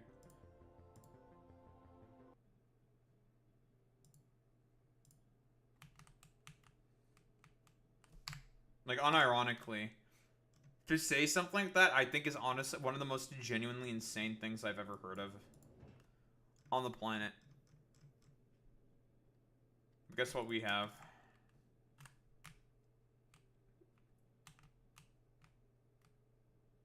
Oh, they spit on... Oh, they actively spit on Jesus. Conservatives hate Jesus.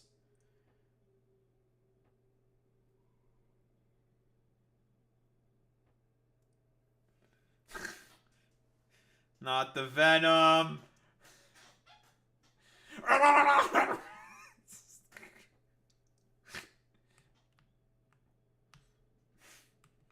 I added that one a while ago. I found it and I thought it was just fucking hilarious.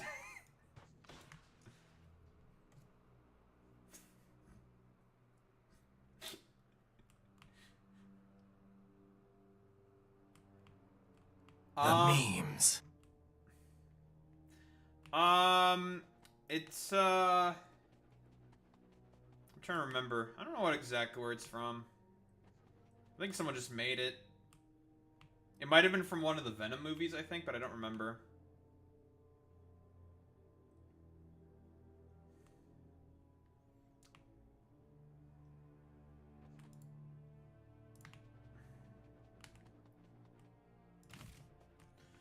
Yeah, that's easily one of the fucking dumbest things I've ever read in my fucking life. Corruption's really high in high trust societies, actually, because it's too woke, and it's just like, wow, I'm gonna have like a fucking aneurysm because of how stupid you are.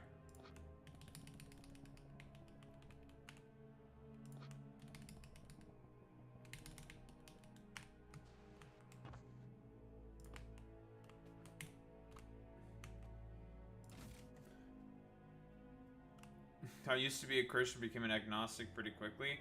I mean, here's the thing, like, the problem is, it's not with Christianity fundamentally in of itself. Christianity has a bunch of fine lessons. The problem is with conservatism. That's the main issue. It's conservatives. They're all just demons who pervert and just turn anything that they touch into like a demented interpretation of itself. Like, conservatives are the main fucking problems. They always have been, they always will be the main problem with society. They are the issue.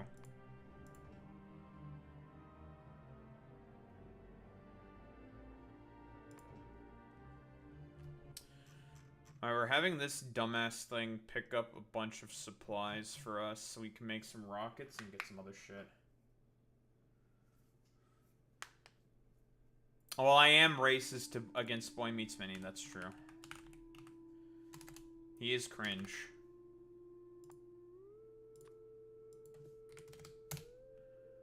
That's true.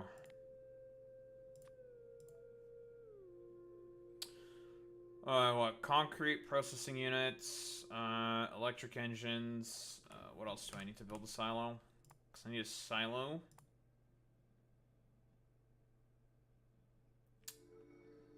We have pipe. Okay, that's everything for a silo. Okay.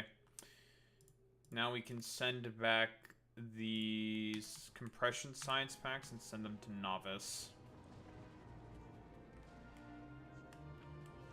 And then get the sandstone foundations and start putting that shit to work. For the time being, though, we can just get rid of all this stuff. We don't need it. And all these fuckers have served their purpose. They are no longer necessary. Time to build an actual base. We don't need any of this dog shit anymore. We have access to all of our materials, so we can just ship stuff in. Ugh.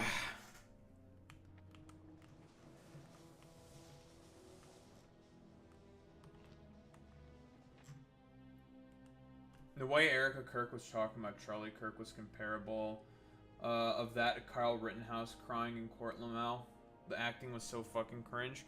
Are we talking about in terms of when, what is it, when Charlie died initially?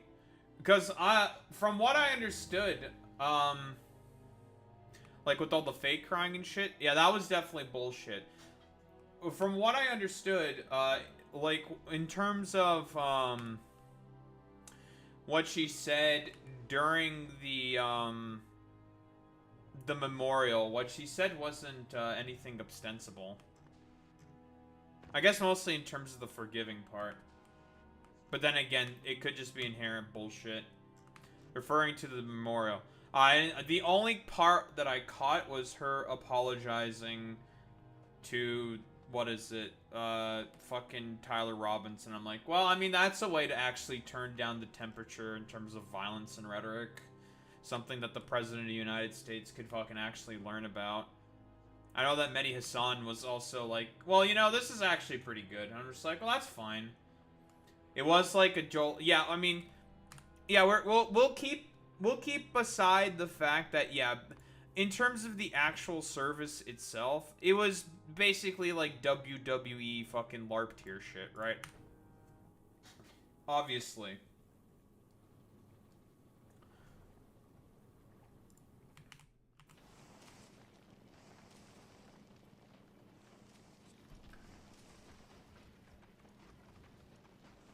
Yeah, like, in terms of, like, the overall trying to attempt to turn down the temperature and rhetoric, Trump only made it fucking worse. So, yeah, he did not really help in that particular respect whatsoever.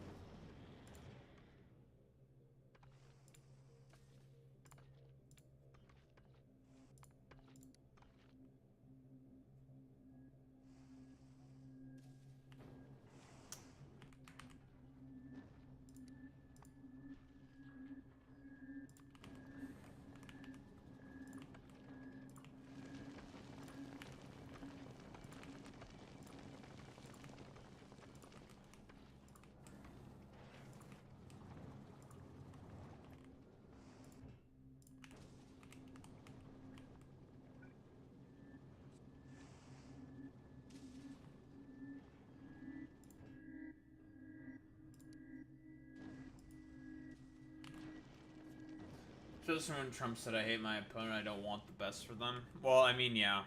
Again, I mean, for Trump, it's just the political revenge tour for him. All he cares about fundamentally is revenge.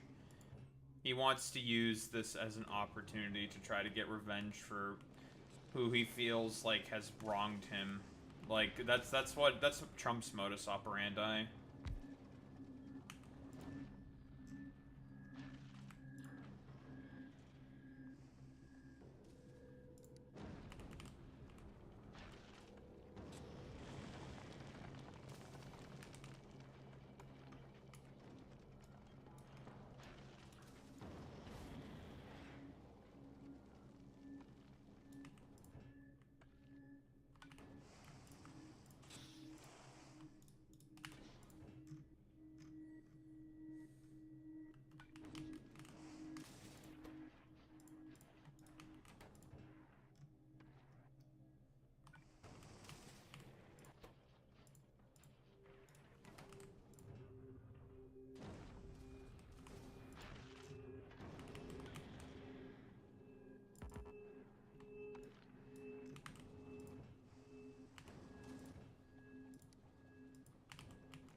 We want to just get revenge on our foes, folks. Let me tell you, very important that we do that, don't we?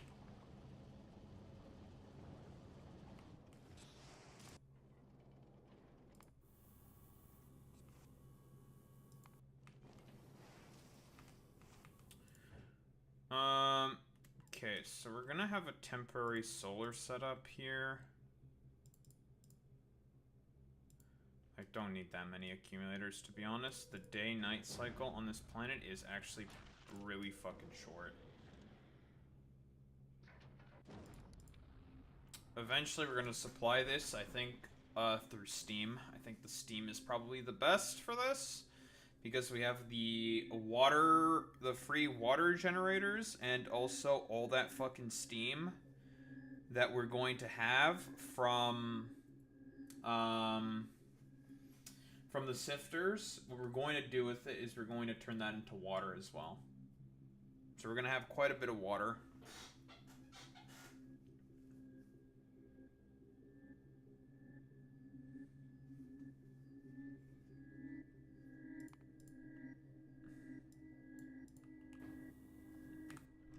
Have the water generators be the backup.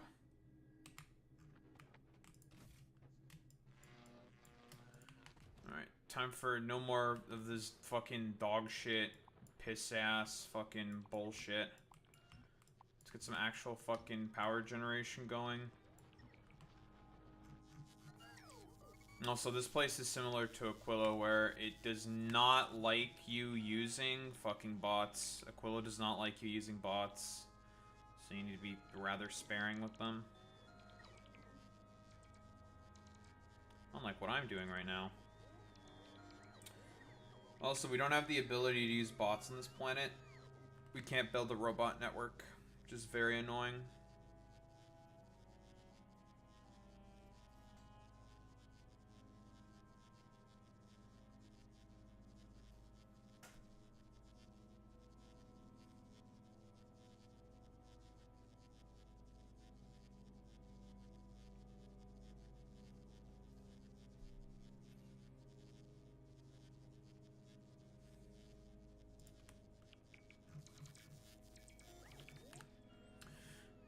Send down supplies then. Not much of a point in having these.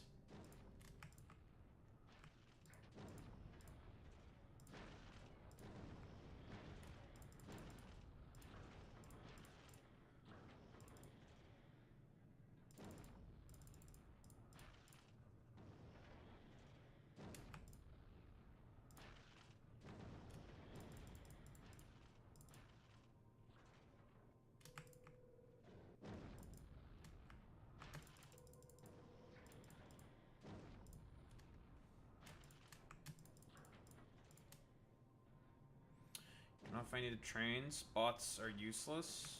Send these down. These go down. These go down. These go down. These go down. We don't want these. We'd much rather have the magic pump jacks. These definitely also go down. Same with these. Those all go down. You go down. You go down.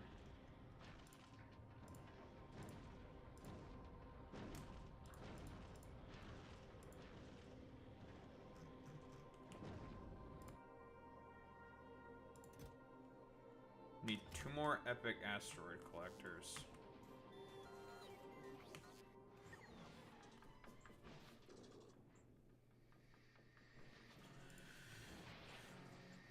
But yeah, I mean, it's why every single time when I mention about like conservatives wholeheartedly being incapable of turning down the fucking rhetoric or the temperature, especially when people like Destiny also say the exact same thing. There's a reason why I always will agree with that argument, because when he's saying that, he is correct.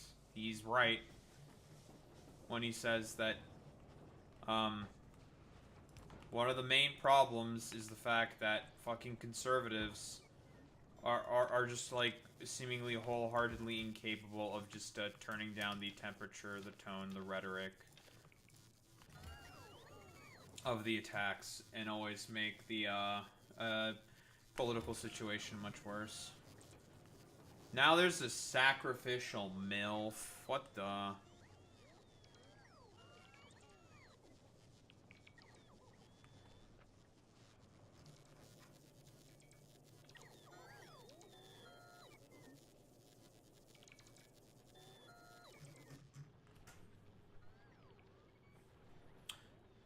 Oh, but I don't know if you know this sacrificial MILF, but all the dumbass conspiracy theorists from YouTube, they're about to start coming back. Because the House Oversight Committee told YouTube to do it. The American people are tired of women. He's so real for that. The American people are tired of women. They're also tired of really fucking stupid men. Really stupid men who need to just not be so fucking cringe and fool themselves.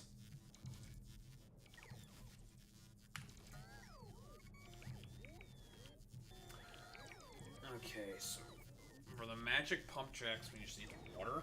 Oh, we have the water. We got water generators for that, so that's fine. But yeah, as soon as I get some kind of production going for sandstone foundations, we're probably gonna start doing a bit, some yapping, because, if we want to build this base, we're gonna need tens of thousands of foundations.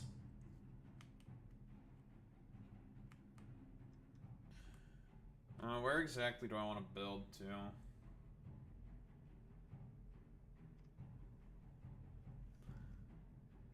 I can build in this direction. I think I'll build in this direction.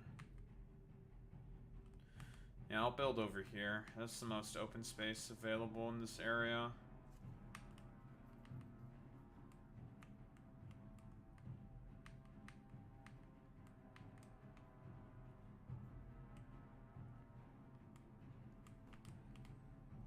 I was thinking about going up this way, but I don't want to hit these things, so...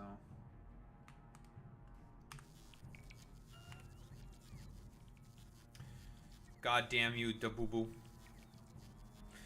I say, God damn you, da boo boo.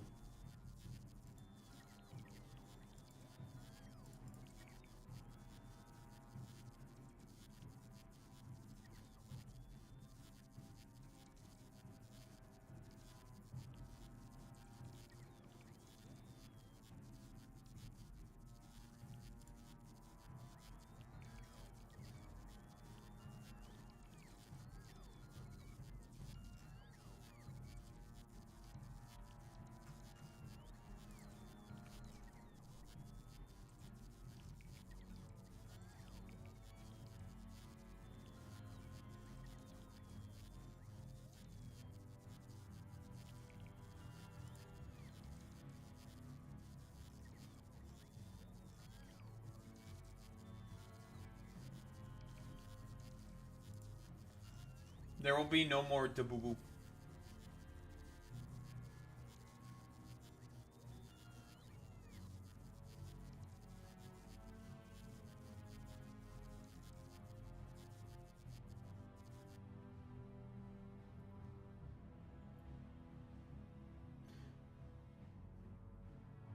I mean, I've said this before.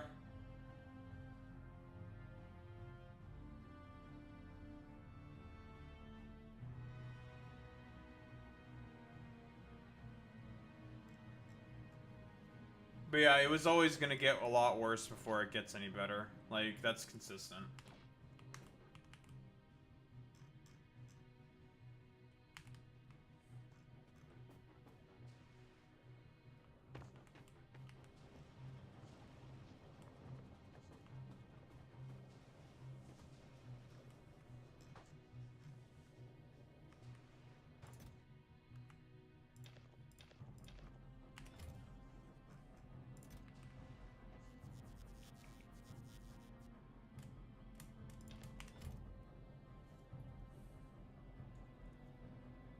No. The people they're going after, bringing back specifically, are people who are spread COVID misinformation, and people who more than likely, because they're going, the people who are going to be coming back are also people who decided to basically spread misinformation probably about Hunter Biden, because Joe Biden was the main person who told YouTube to go ahead. It's like, can we get rid of some of these people? Which is pretty fucking normal, to be honest, right? Especially when they were doing bans before, like the Twitter file shit, remember? The thing with the fucking Twitter files and why that shit was inherently, like, as stupid as it was, is that the Twitter files was well, there was a reason why it's a big fucking nothing burger. The reason why the Twitter files ended up being a big nothing burger is because Donald Trump did a lot of the exact same fucking actions. Like, think about it. They did a lot of the exact same fucking actions that they fucking purport to despise and criticize so much. Like, it's just complete nonsense, dude. It's fucking neo-Nazis complained Germany censoring them. Like, no shit, dude. Yeah, like, duh. Like, the problem is that you idiots, you motherfuckers, put out a ton of misinformation. Like, you guys are the problems. You guys did this.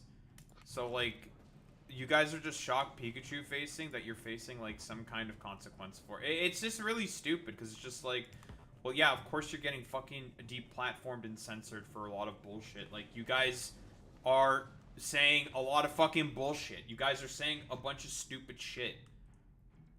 Like, duh, no shit you're getting censored for it. Like, cause another thing that I always have a problem with, like, conservatives specifically, for whatever reason, they just never seem to understand that, dude, you guys keep violating the TOS. You motherfuckers are the ones who are consistently violating that shit and going against the rules of the fucking goddamn stupid fucking, of the fucking private platform. Now, if any conservative says, like, well, Daho, that's incredibly hypocritical of you to say, but you're, like, okay when Joe Biden does censorship, but when Donald Trump does censorship of, like, Jimmy Kimmel, you have a huge problem with it. The problem with the censorship of Jimmy Kimmel is that he didn't violate any particular, like, TOS violation in terms of the conduct that he did with the joke he made at the expense of Donald Trump about Charlie Kirk. Okay, that's the fucking difference. Conservatives consistently have to have carve-outs issued for them specifically because they keep violating the rules of the fucking goddamn platforms that they're on. There's a reason why all these fucking free speech paragon platforms like your Gab, your 8chans, your 8kuns of the world all end up being miserable fucking failures and always get fucking shut down. The reason for that is because they are miserable platforms that just platform hate and misinformation, and it actively shuts down speech. Because in reality, conservatives are for the shutting down of speech. They don't actually believe in free speech. It's all bullshit from them.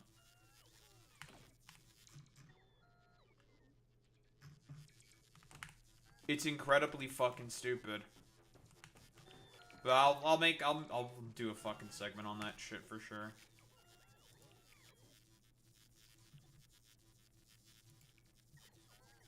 Might cut the Gavin Newsom stuff.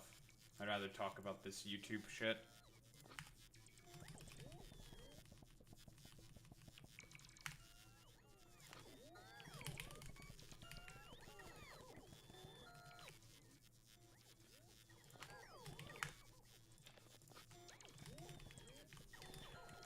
Nazis love to consistently complain about getting censored. It's like, damn, I wonder why they're getting censored. Oh, they keep spreading a bunch of, like, Nazi fucking bullshit. It's like, whoa, crazy. He's trying to ban ICE from wearing masks within California. He did not do anything bad. He's trying to do something good. But obviously this is going to get challenged by the Trump administration.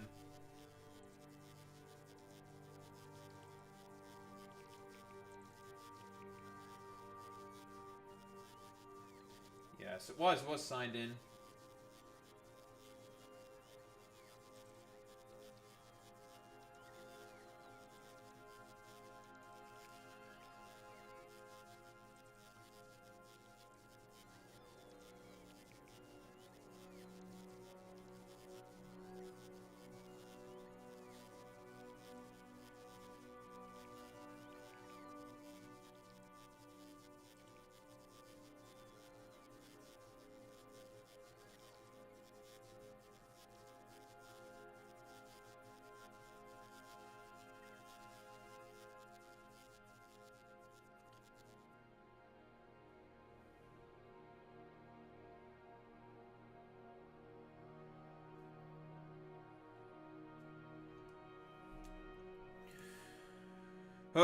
I love fucking just constantly talking about hypocrisy.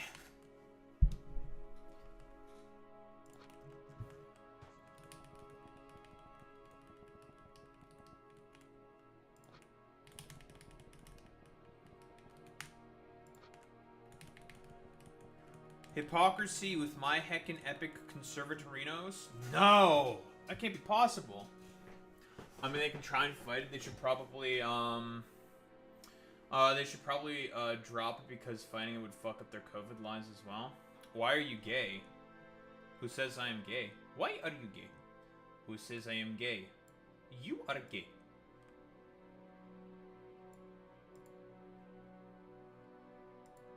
You are gay. Pepe, why are you gay? No, it's because we have someone in YouTube chat saying that, sacrificial MILF. Someone who's probably very gay themselves. Probably constantly thinks about, the gawk and the mock. I, for one, do not really think about it all that often. But why are you gay?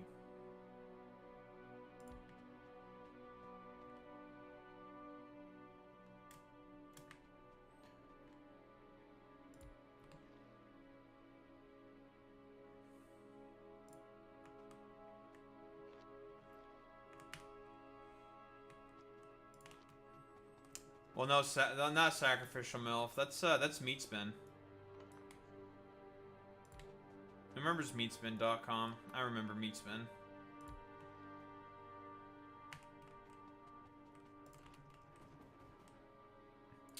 Alright, how much do you generate here? 9 megawatts? That's pretty good.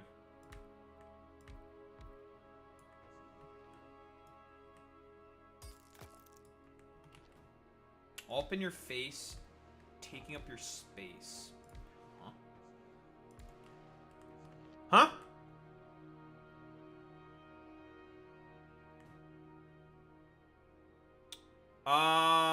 What are you fucking talking about, bro? Damn, I don't know, it sounds like a skill issue with your algorithm. That's not really my fucking problem. Yes, I'm very gay? Well, that's based. We have no problems with people being gay in this chat.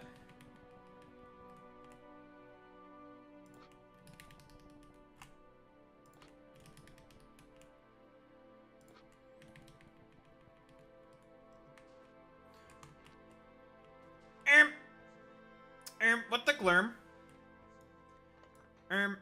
What the skibbity? What the riz?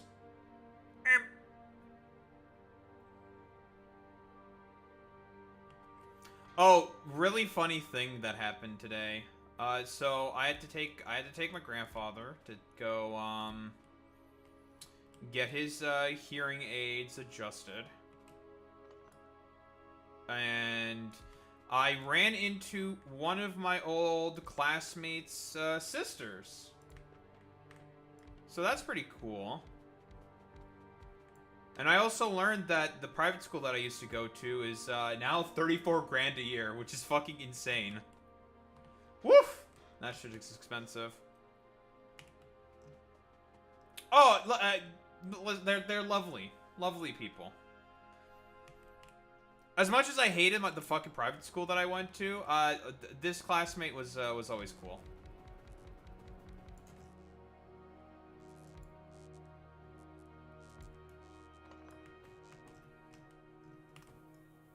Well, we have a fucking dumb fucking YouTube chat. What are you talking about? Damn, did I ever say it was based that Charlie Kirk got murdered? I don't think I ever said that. Any askers? Huh? We asking? Huh? Damn, I never said that was based. I said it was objectively a bad thing. I always say that it's tragic. But it is accurate to also criticize Charlie Kirk's fucking positions and talk about how he contributed significantly to the environment that we currently find ourselves in. So,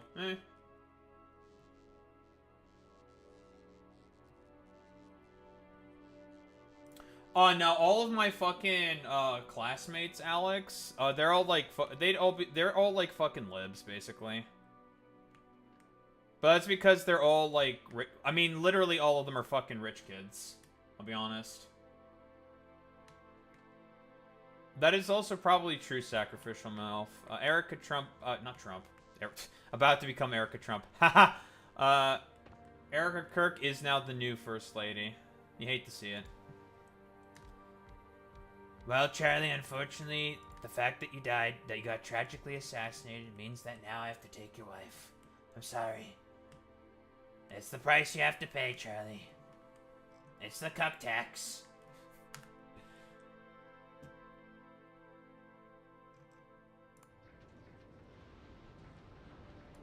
Why did I send this back here? Oh, because you're getting refueled. That's fair. That's okay. Charlie Cook. I'm sorry, Charlie.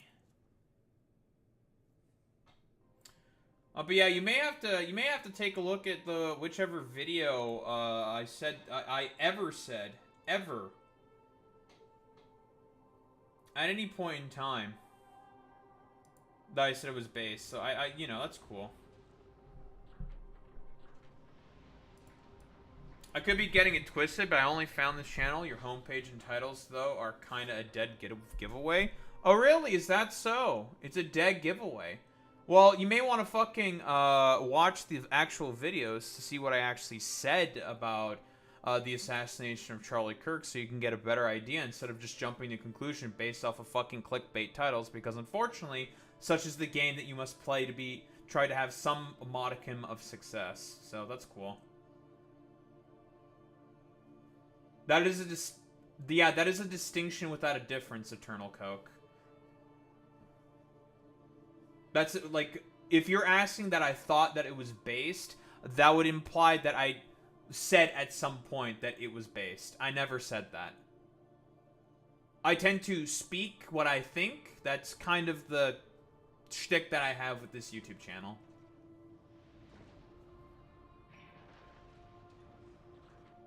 Yeah, also I have no control over YouTube algorithm recommendations. Like, I don't control that stuff. I know, maybe I should, like, get my Tylenol bottle or something. Guys, look at my Tylenol bottle. You know, maybe instead of, like, jingling keys, I need to jingle my Tylenol bottles. Whenever I have a headache, I go grab 2 pieces of Tylenol, and then it typically feels better. Maybe I need to take a bunch of Tylenol in order to get super autism or something. I need to get the tism.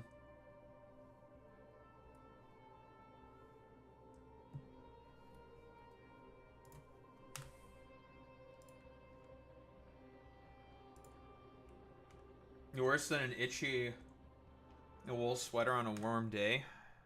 I wouldn't. That's a fate that's worse than death. I'm not blaming you for that. I mentioned it because literally the only other person here. Oh my god, Boy Meets Smitty. He's there. So when I return you back, I need to get some more accumulators. Okay, so then why would you say what you said then? Right? What's the point of saying basically if I thought that Charlie Kirk's murder was based? Why would you say that then? What was the point? Like, that could have just been an inside thought, not an outside thought.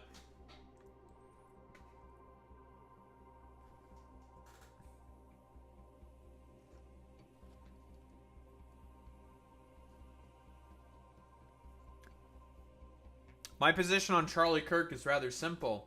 Obviously, it was tragic what ended up happening to Charlie Kirk, but it was inevitable. Conservatives have consistently contributed to the environment that we find ourselves under in terms of the significant increase of political violence, and Charlie Kirk heavily contributed to that environment.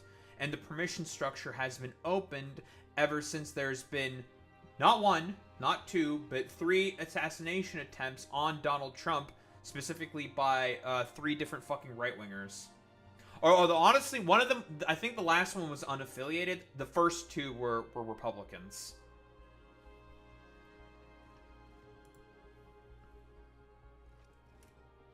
Let's not spread any misinformation here. So the permission structure for violence against people within politics has always been there. So,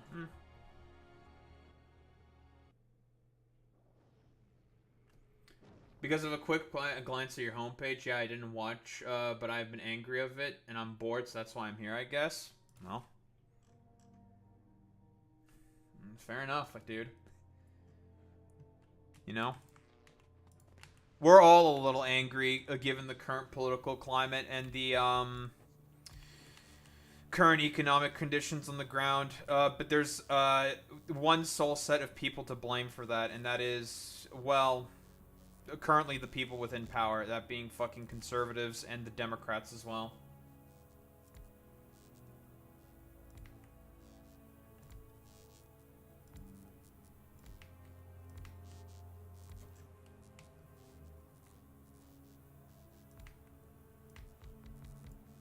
You know, I guess that is a fair question, Boy Meets Minnie. Yeah, why are you so angry? I know why I am angry. It's because the economy fucking sucks balls. That's why I'm angry.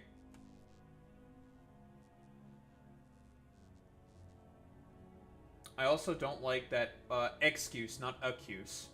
Because he was freely speaking and hurt people's feelings. No, it's not that he was hurting people's feelings. Charlie Kirk directly contributed to worsening of material conditions on the ground for a lot of different people. So again, it's I'm not going to police people for the fact that they're gleeful about the fact that fucking Charlie Kirk got domed in the fucking neck, right?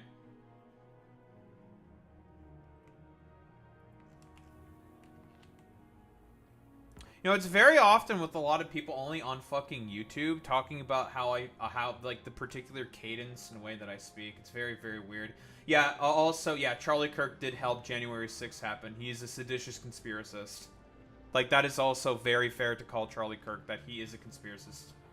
Like, he provided material benefit to those who participated at January 6th. Like, he is a seditious, like, you can very, very fairly call Charlie Kirk a traitor to the United States of America. You very, very well can. Yep, he bussed people into DC and provided them with room and board. That's a violation of the, I think it's the 14th Amendment, I think. Like, what he did is actively against federal law. And you can make that argument, and I think it's a fair argument.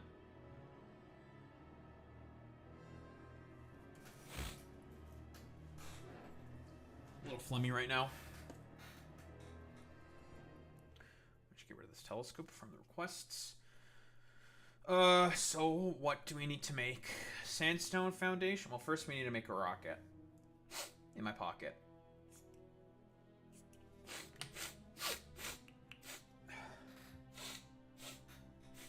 Alright, we're gonna be doing a little sniffer.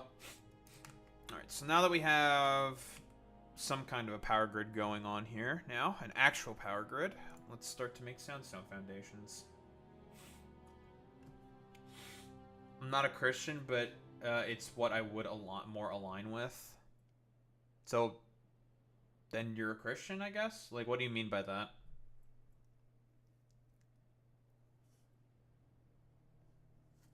What did he say that's worthy of murder? I never said about anything he said that is worthy of murder. I never said that. I don't know why you're asking that. That's a bit of a dishonest question. I've said this before. Ultimately, what happened to Charlie Kirk was tragic. He should not have been killed for saying what he said. However, it is not. What I am saying is that it is not surprising to me that people are being rather gleeful about this. I'm not gonna like go around just policing people. Like, I'm not surprised by that. Yeah, I know he's trying to bait me, Alex, but I'm not letting him bait me because it's obvious the bait. I'm not going to like go around policing people who are being gleeful about the fact that Charlie Kirk got fucking murked. Like, I'm not going to go around policing people about that. Because it's reasonable for them to feel that way. Like, I'm not surprised by that behavior whatsoever. Like, I'm not, like, I'm not shocked. Because, again, like, a lot of fucking goddamn conservatives would also be the exact same way.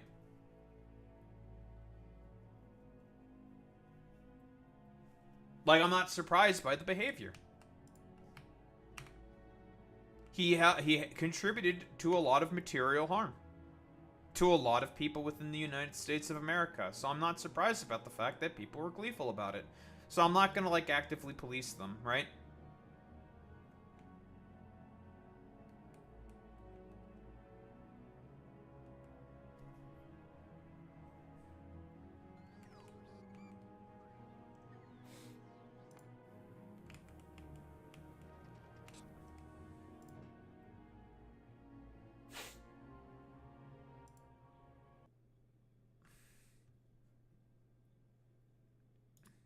I don't know if Boy Meets Mini decided to yeet him or not.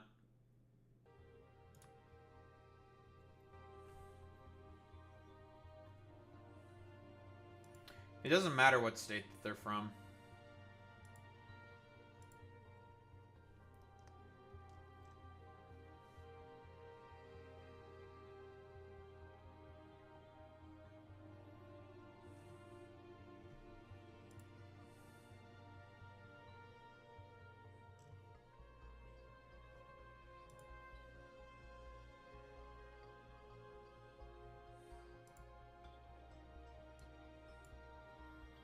Well, I mean, you decided to come here, like, Boy Meets Mini is correct in his assessment of saying that you decided to come in here swinging, saying that I thought positively of fucking Charlie Kirk's murder, to some extent, and now I didn't take the bait, now you're being rather evasive and defensive about it. It is fair for Boy Meets Mini to operate off of that assumption. It's not a ridiculous assumption for him to be making.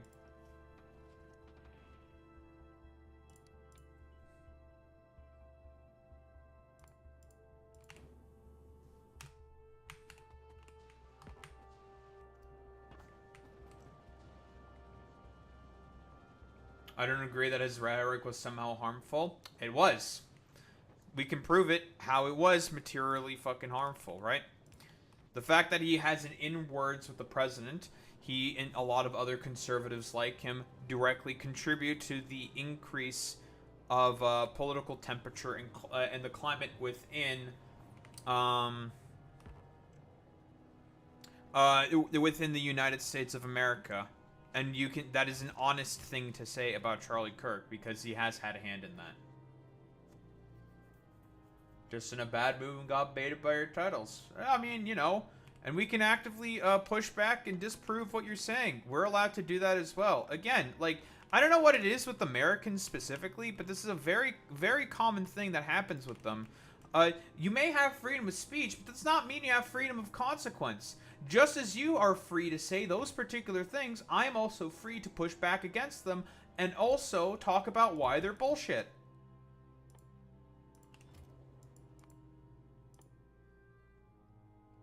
Alright, those are impressive as well. Let's make a bunch of them.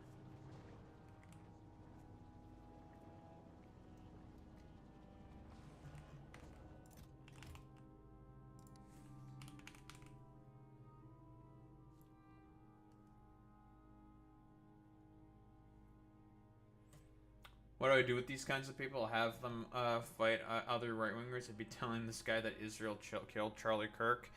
Listen, no need to fucking Pepe post, okay? No need for that.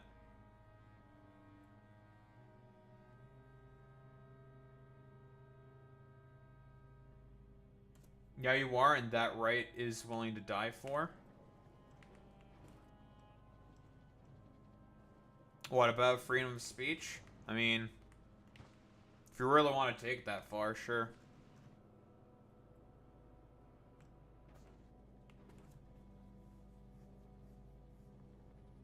No, we have someone in YouTube chat right now, Mattnology.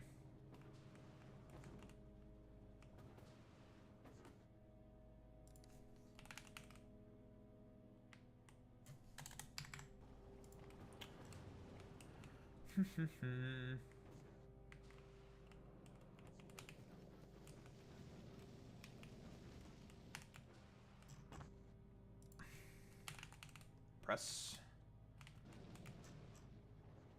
Alright, 10 presses should be okay for producing these foundations.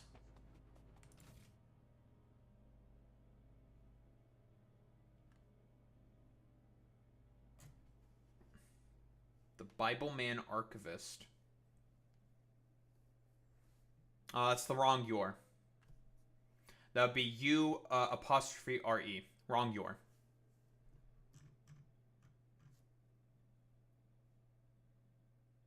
That's true.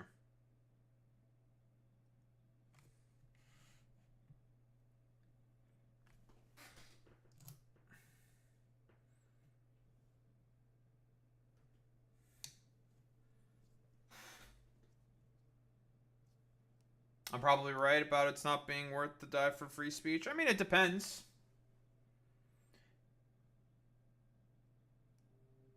You got that Oklahoma education. That's true, Mattnology. I did forget that. That's true.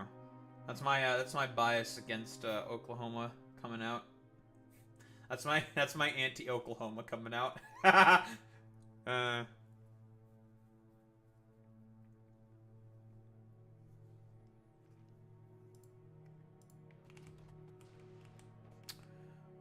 What do I need to do? I need to send the materials to make a rocket. These. I need these.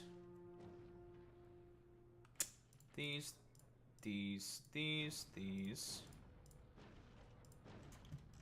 And that is it.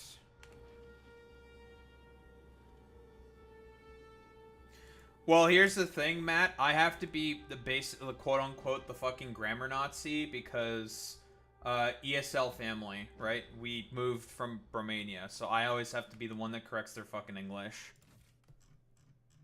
That's one of my purposes within my family. I have to correct their fucking English.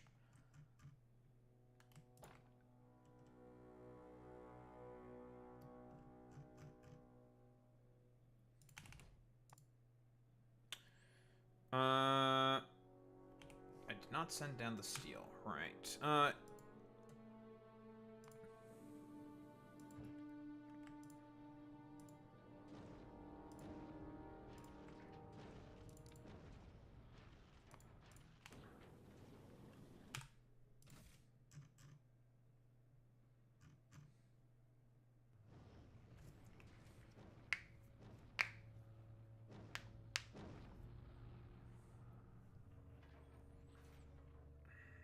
Quick, everyone, while Sacrificial MILF is in the bathroom showering, put out your most crazy fucking conspiracy theories.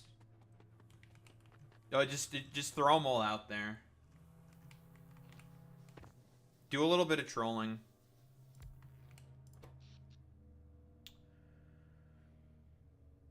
How much are we generating? 29 times 9? That'd be 261. That's more than enough for now. Up until we transition into something better. But this will get the job done.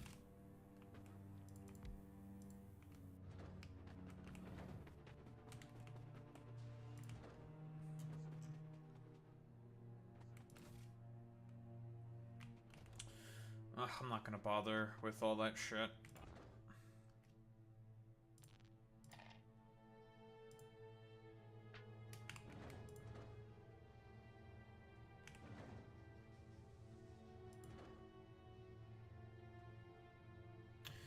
Productivity 100, yeah, because we don't have the other things. Yeah, we don't have the productivity 3s in there. It's sort of less, 80% less. That's fine. Still 2 rocket parts at a time is pretty good. Life is a torture simulation. That's mine. Well, so long as you're not, I don't know, torturing other people, then that's your prerogative.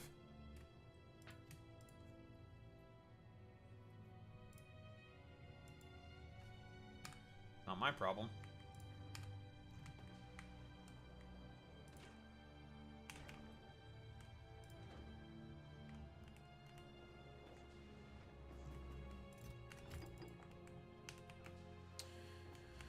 Okay, so we send those back to Novice.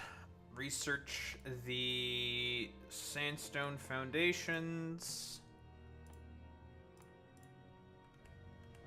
And then make a fuck ton of it. Because we need a fuck ton of it. We'll think of something.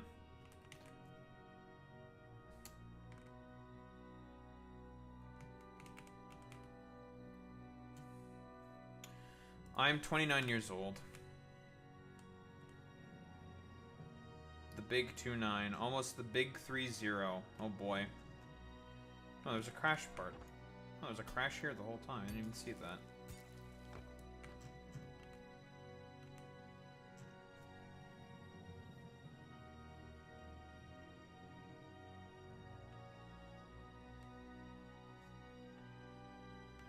Hmm.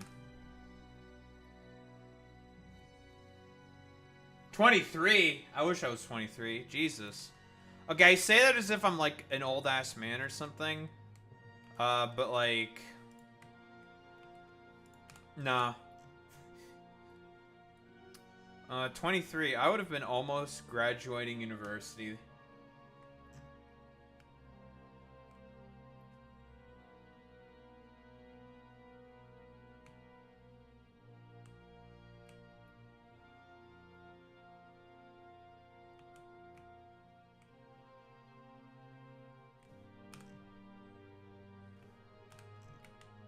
Hmm.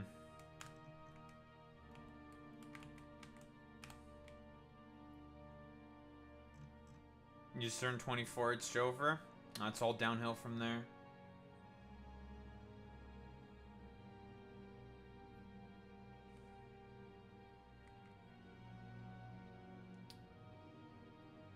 It truly do be all downhill from there.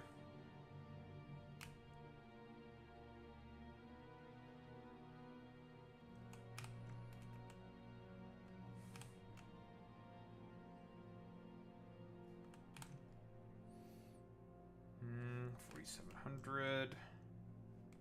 It's the worst. Hmm. That's a pretty big oil field.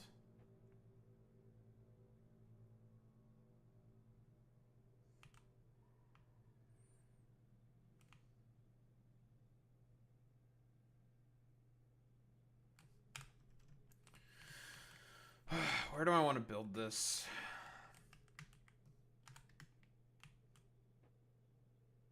This planet is very Fulgora-esque, where it's just a bunch of smaller islands.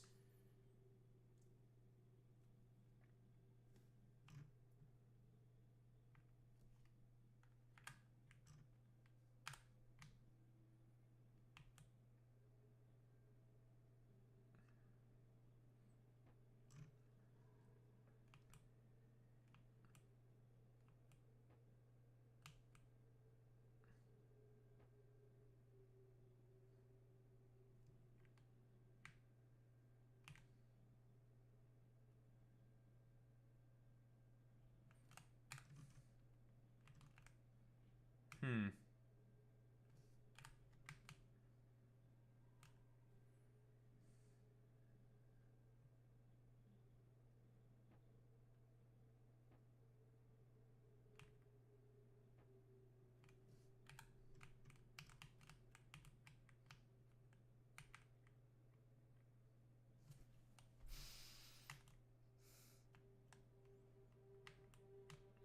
It's a lot of space, but it's not really close by to anything. Not really close by to stone. We do need a lot of stone, so we can make glass. So then we can make glass. Glass, so we can make glass. No, it's all good. Listen, I've had my fair share of fucking assholes. The thing is I don't give a shit if people's like a fucking asshole. I'm a bit of a fucking asshole, okay? I have a problem with people who are dishonest. And the problem is that most of the people who tend to come in swinging, who are fucking assholes, tend to be very dishonest about that fact. Now that fucking pisses me off. But you don't seem to be dishonest, so I don't really have a problem with you.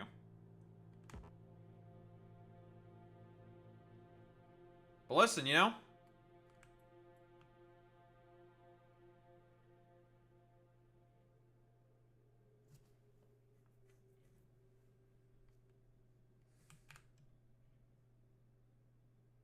It's a big field. Very big field.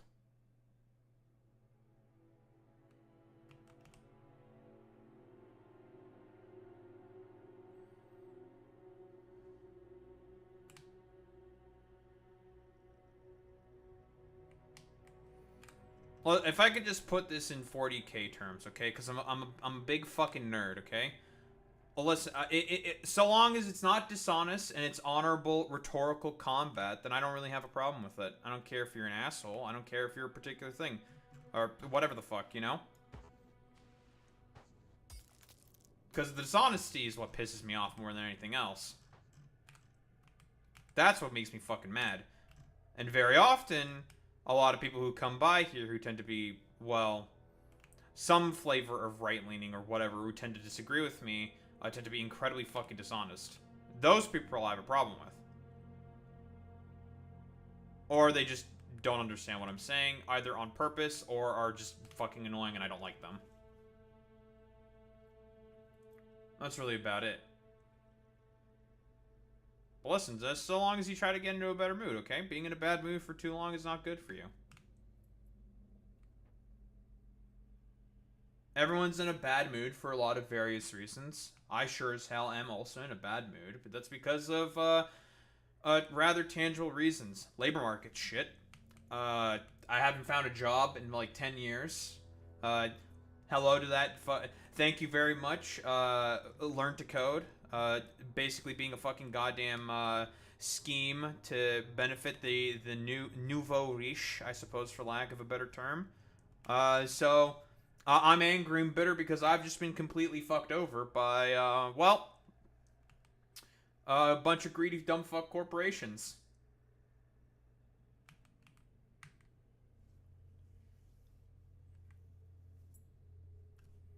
Yeah, I get that authenticity is what matters to me, so I can respect it. Well, I can definitely say that I am authentic, or at least I like to think that I'm authentic. At least I like to think. Whatever interpretation is made by whoever is fine. I don't tend to compromise on what I think or what I believe. I will say that I am on the left. I don't really have a problem with that. I am unabashedly have been on the left. I've been unabashedly on the left for the past, what, would be 7 years at this point.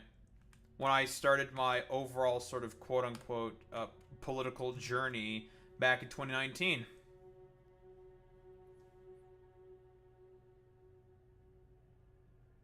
So I like to keep it honest, or at least try to keep it as honest as possible. But if there's people who are just going to be like, alright, you know, really dishonest and annoying about it, inauthentic, which a lot of people on the right tend to be, very, very often, then I'm going to push back against it. Vociferously and aggressively.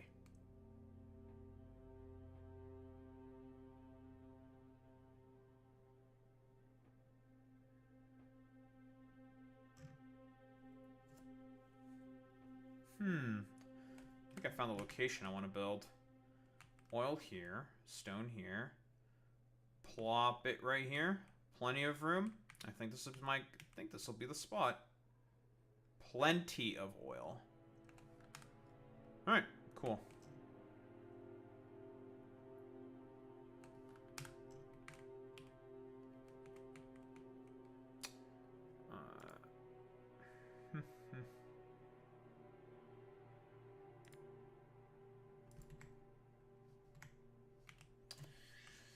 Okay, so let's set up the sandstone construction here, rather the foundation construction here, and then get her started.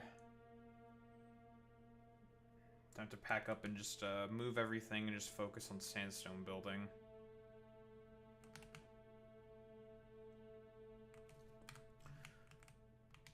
So I'm going to probably need... I'm probably not going to pack up yet. I'll pack up after I make, I don't know...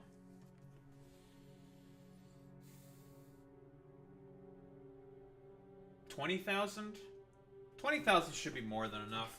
One big old container should be fine.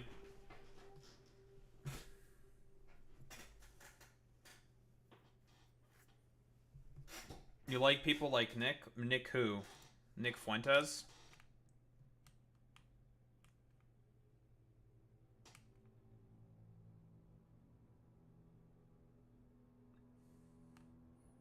Well, here's the thing with Nick. the thing with Nick Fuentes is that he's just a fucking cosmopolitan, like, homosexual who hates the fact that, he has the particular audience that he has garnered. He's a grifter through and through. He doesn't fucking believe most of the shit. Yeah, he's a liar. Like every other Nazi, they've always been liars. Trust me, we all remember the fucking Catboy Nazi memes, alright? Nick would like to run away from that past.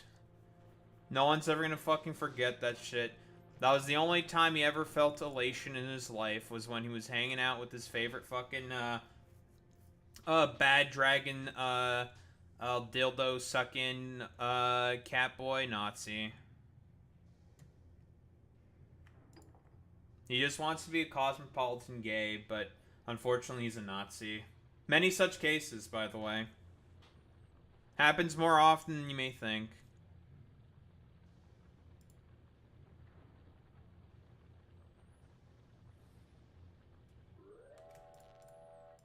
And here's another thing about the general sort of like further fringes of the right. A lot of them just tend to be outright just miserable. And it's a byproduct of the ideology.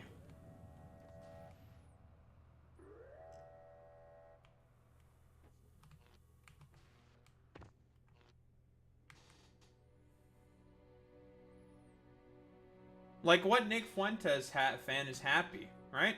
Which one of them? I've not seen any of them be happy. I've seen how they talk, how they interact with people. They all seem to be extremely fucking miserable.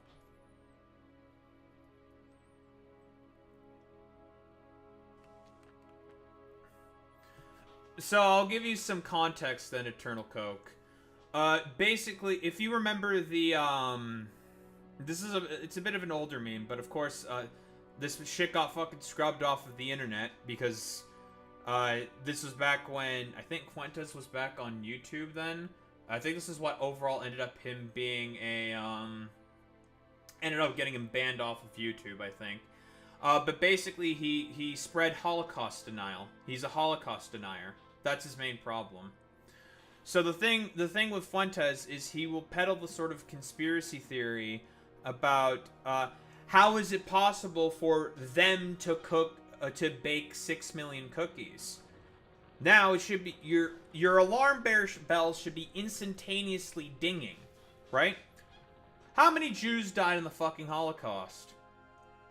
6 million. Why is he talking about how it's not possible to bake 6 million cookies? That's a little fucking suspicious.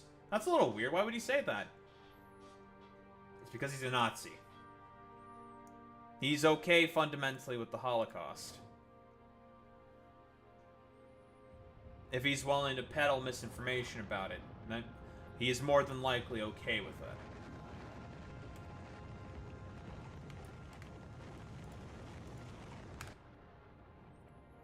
So it's accurate for people to call him a Nazi because he has said Nazi things.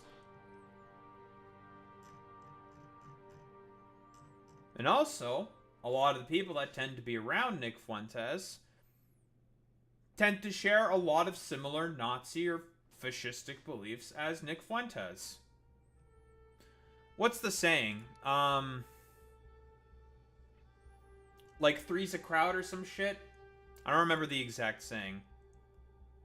True, and yeah, that's pretty true. That's true, and yeah, that's true. That's true. That's true. That's pretty true. That's pretty true. I mean,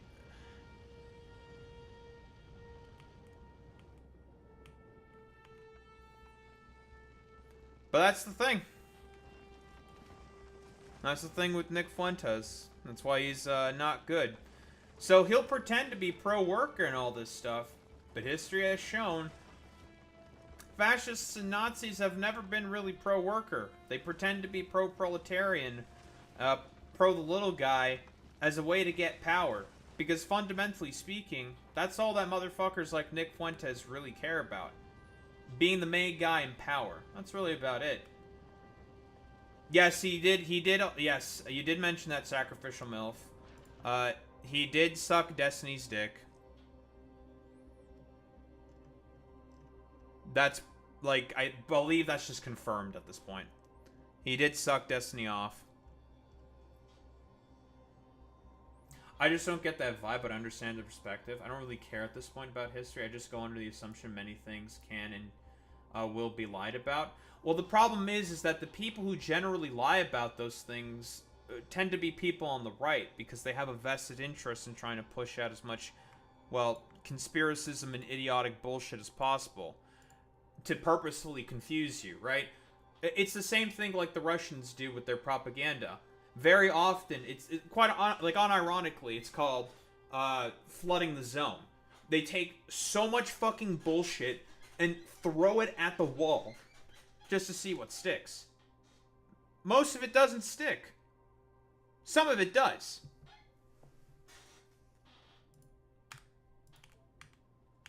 And that's stuff that needs to get pushed back on.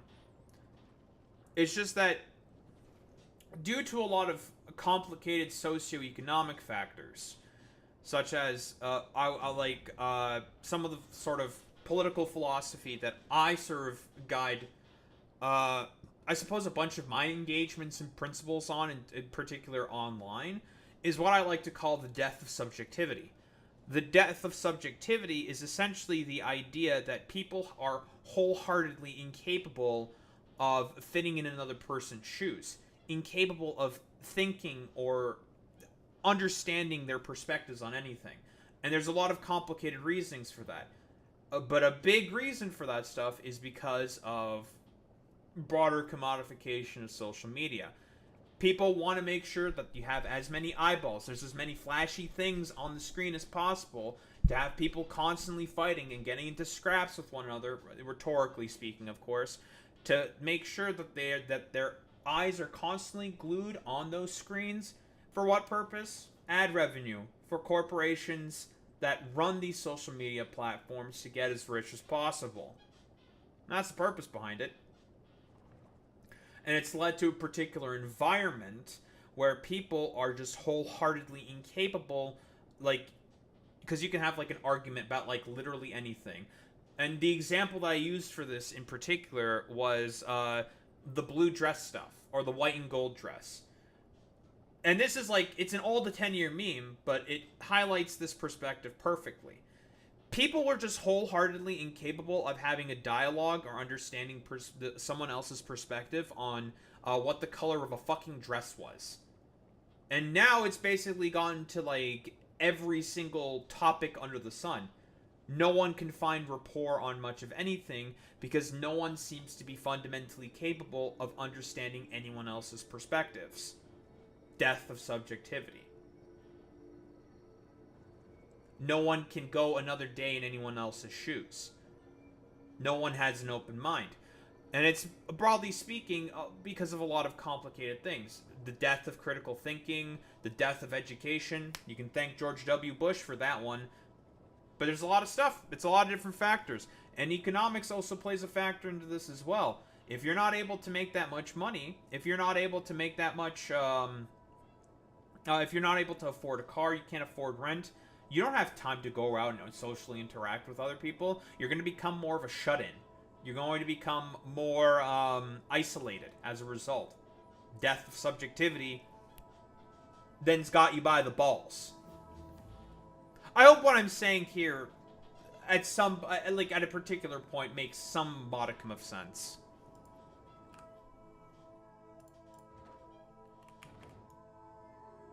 Alright, we got Soundstone Foundations. Lovely.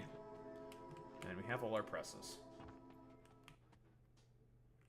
Do you think people can't fundamentally understand each other or just in general? No, that's just a normal attack. That's fine.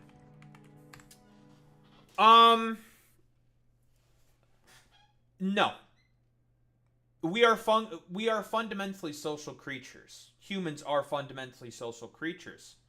However, there is currently a vested interest in terms of tech companies, all of the oligarchs right now that currently exist, the billionaires that currently exist, who are essentially trying to take away social function from humanity. I've made this argument before when talking about those AI companions. You know, like the fucking Misa fucking analog and a bunch of other, like, because there was like a report, for example, of a guy who basically became, who had ChatGPT become his fucking girlfriend, for fuck's sake. That is there's a deep problem if that is the case, right? That is a very, very big problem. And corporations have a vested interest in trying to destroy people's social functionality. Why is that? Because if people are able to interact and are able to socialize with one another, that means they're going to start talking about their material conditions. They're going to start talking about why the fuck is Elon Musk and all these other billionaire rich fucking assholes, why do they have all these trillions of dollars worth of wealth hovering around only themselves and their fucking companies, and I'm not seeing any benefit from that? It's a way to keep people inherently divided, so that they're fighting each other constantly, not interacting with one another, wasting their time with their AI slop companions, for example, and are not fundamentally speaking to one another about their current material conditions. This is a very Marxist material analysis. I will admit, you know, I'm doing the whole libtard lefty cuck meme here, okay? Like, but it's true. If we want to look at this sort of as within a sort of more materialist lens of analysis. Like, how much is that man Elon Musk worth? How much is he worth?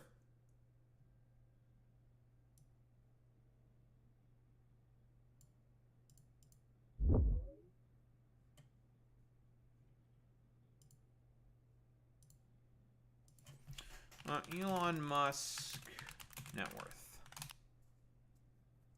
$480 billion is his current net worth. That is fucking insane. What is he gonna do with all that money? Why does he have all that fucking money? He shouldn't have that money. Meanwhile, and this is, you know, here's some fucking real black pilling shit, okay? You want to get fucking black pilled? Here's a black pill. Pulling up my favorite graph. It's our boy, the wage productivity gap. By the way, this has more than likely gotten worse. We only have statistics up until 2018. But as productivity has soared, wages have not been keeping up. Now, you'll have conservatives and Republicans constantly talk about inflation and talk about the problems that inflation has on the fucking economy. But that's an excuse, because they never address the root cause of the root problem. The problem is that people don't get money. They don't get paid for anything. People are unable to pay their bills. They can't afford anything. That's the main problem. I'm going to have a video also going up probably on the channel relatively soon, if there's not so much breaking news about this stuff, about the job market, about basically the main problem that Gen Z is having is that they can't afford shit. Here's why they can't afford shit. Productivity soars, wages stagnate. Percentage growth in U.S. productivity and hourly compensation. The last time the minimum wage went up within the United States of America was under George Bush, and that was to $7.25 an hour.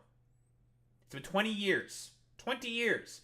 Even we in Canada, I am a Canadian, by the way, had a wage increase not that long ago. And I think it might be going up again relatively soon. Because people it has to be able to keep up with inflation. People are not going to be able to afford regular goods. They can't survive. They can't live. It's getting to the point where instead of just having there to always be 2 incomes in a household, it's now about to become 3. I've been starting to see videos about people living with 3 income households, and they're still able to barely make it by. That is a problem. That is not sustainable. And Republicans aren't going to address that issue. They're okay with it. Nick Fuentes doesn't want to address that issue. He wants to be a cosmopolitan homosexual. He just wants to take all of your money in crypto and then fuck off eventually. And then get, like, plowed in the ass by catboy Nazis or some shit. Whatever. They're not going to address any of these issues. That's the problem. You're not so bad. Convos like this That was what Charlie died for. I came here judgmental, but you seem self-aware. Even if you're not politically aligned with me, IDK, where I even am on my on that scale. It's, I mean, you said you're 24, right? You may be starting your own political journey. It depends on what your YouTube algorithm and stuff is feeding me. You know, feeding you. The way I sort of went about this is highly critical and incredibly open-minded. I suppose in that particular instance, I was sort of inevitable, I guess, to fall into the left, right? Because I engage critically with anything. I question things. I ask stuff. I ask why. Very, very often I will ask why of anyone in authority or like whatever, blah, blah, blah, blah, blah, right? Constantly. I will always ask important questions. Because I feel like it is valuable. You need to get a very root understanding and sort of to the underlying motivations for things that you think about and believe in. Yeah, but it's Nazi catboy butt stuff, sacrificial MILF. Okay, get the hell out of here. Also, I'm not gay. Fuck you, sacrificial MILF. I am but a humble cis heterosexual, okay? I am a minority amongst my ideology, okay? I'm the actual minority here, you bastard.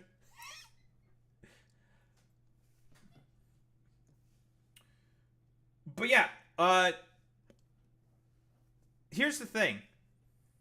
Who said you were gay? Listen, you're talking about catboy butt stuff, okay? Get the hell out of here, alright? Listen, many people have tried to hit me with the gay beam, and every single time, like a Dragon Ball Z character, I just deflect that shit. I'm like, nah, you're not today, Shaitan. I'm not being gay, okay? I still retain my free will.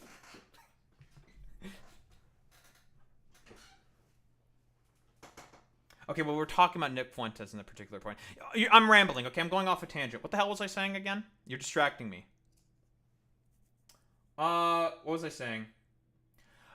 Go at this with an open mind. When I first started my journey, Eternal Coke, the people that I got fed to initially, were people like Jordan Peterson and Tim Pool. You want to know what if the YouTube algorithm fed me after that? It was James Alsop. Now, he's a bit of an old name. You might not know him, and that's fair. He's also a Nazi, right? The most recent thing that I believe he did in terms of any form of prominence, you know, he's done the whole, like, rigmarole, fuck a McGee, like, Jews deserve the Holocaust, yada, yada, you know, all that fucking bullshit, blah, blah, blah, blah, blah, blah, blah, blah, blah, kind of a deal. He's an out-about Nazi, right? You know, Sig Heiling, yada, yada, all that fucking bullshit.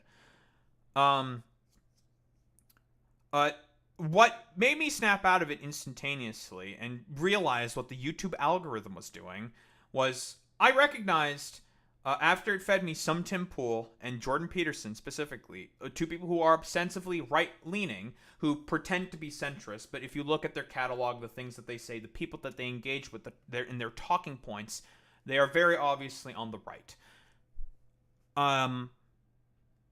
It fed me a Nazi, like, pretty much instantaneously, and I was just like, oh, okay, this is some fucking bullshit. Mostly because I never fell for the Gamergate fucking bullshit, right? I never fell for that shit. I actively avoided YouTube when Gamergate was going on because I knew that was a bunch of bullshit. I'm just like, it's like, okay, the whole idea that there's problems with ethics within games journalism, it's like, well, that's like more an economics problem, not really a games journalism kind of a problem. That's more of an economy, company, corporation kind of and I was in fucking high school when I made these realizations. Okay, I will suck my own dick here a little bit, okay? I will suck my own dick here a little bit. I think I should be proud of myself for not falling into an obvious, like, the propagandizing fucking rabbit hole, okay? Like, you like, listen, if you make these realizations of these things, you should pat yourself on the back, right? You know, be boisterous about it. That's fine.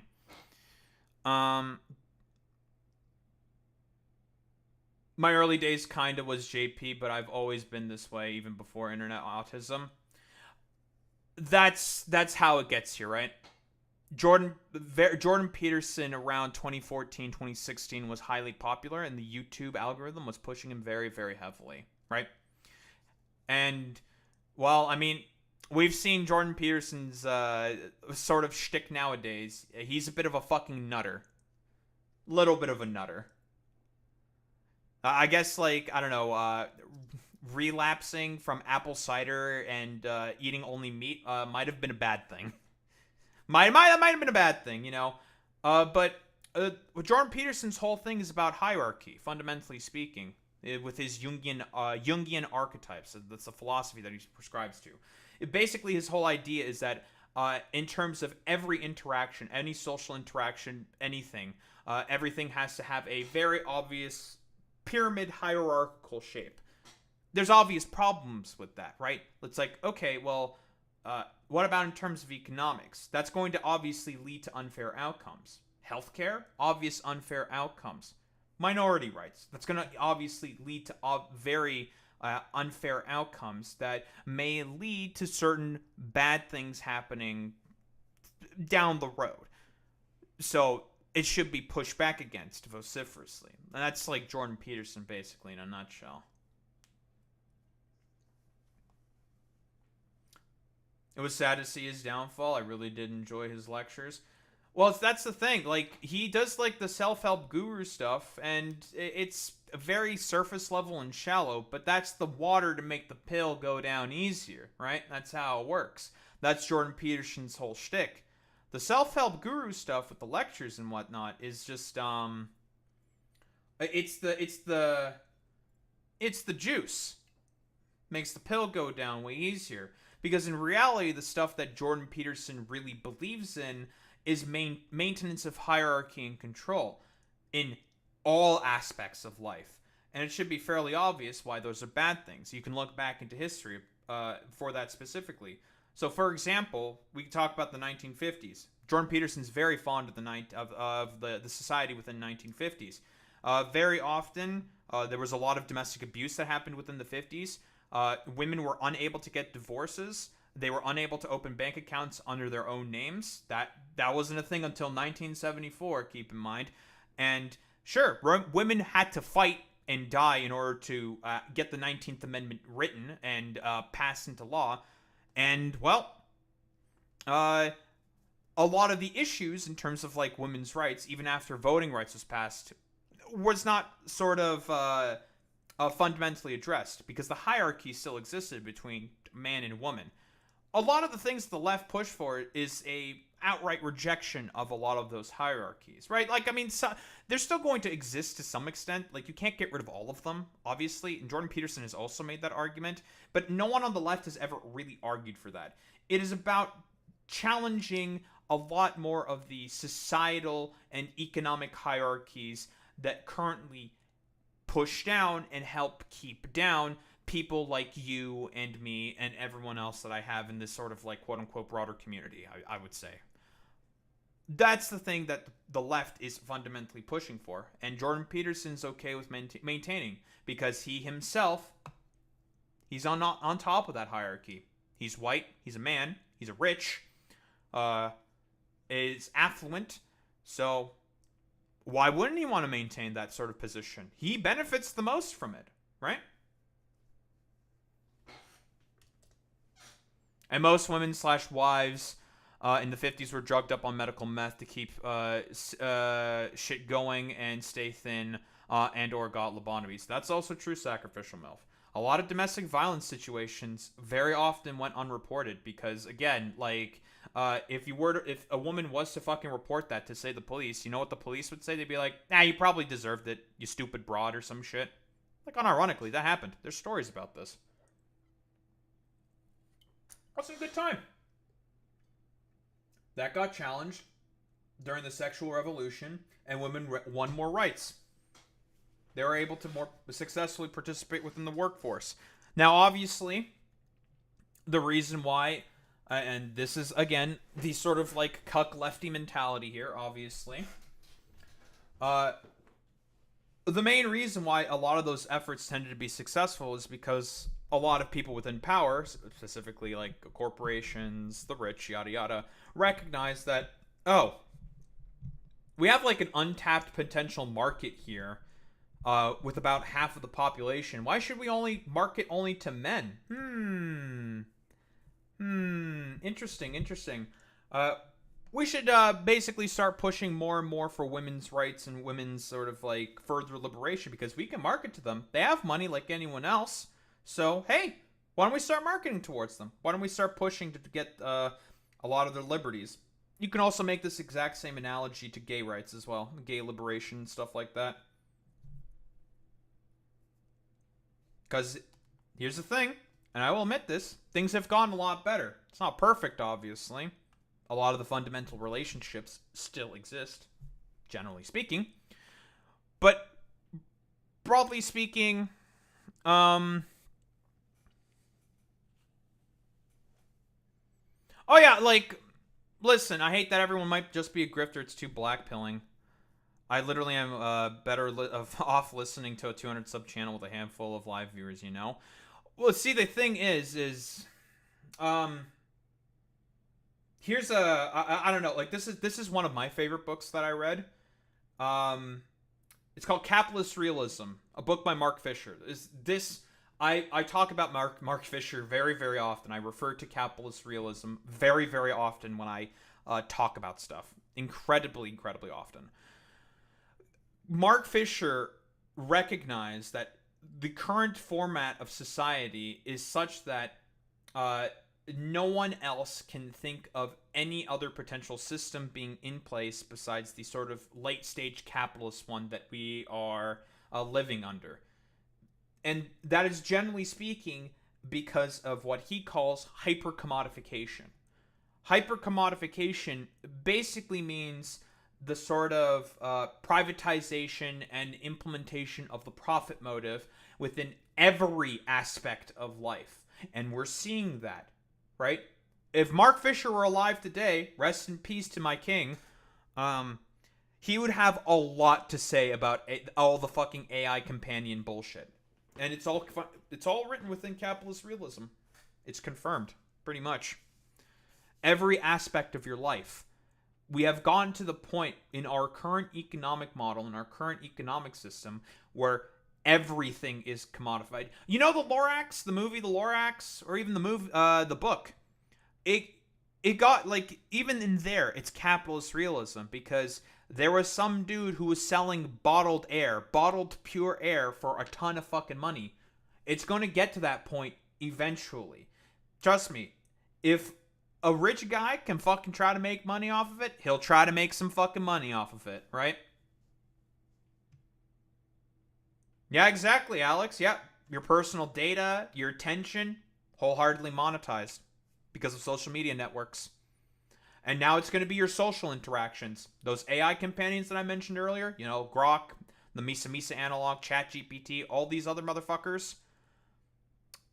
Are basically also trying to monetize the sort of, I guess, quote-unquote, one of the final frontiers of stuff that has not been monetized yet, and that's social interaction.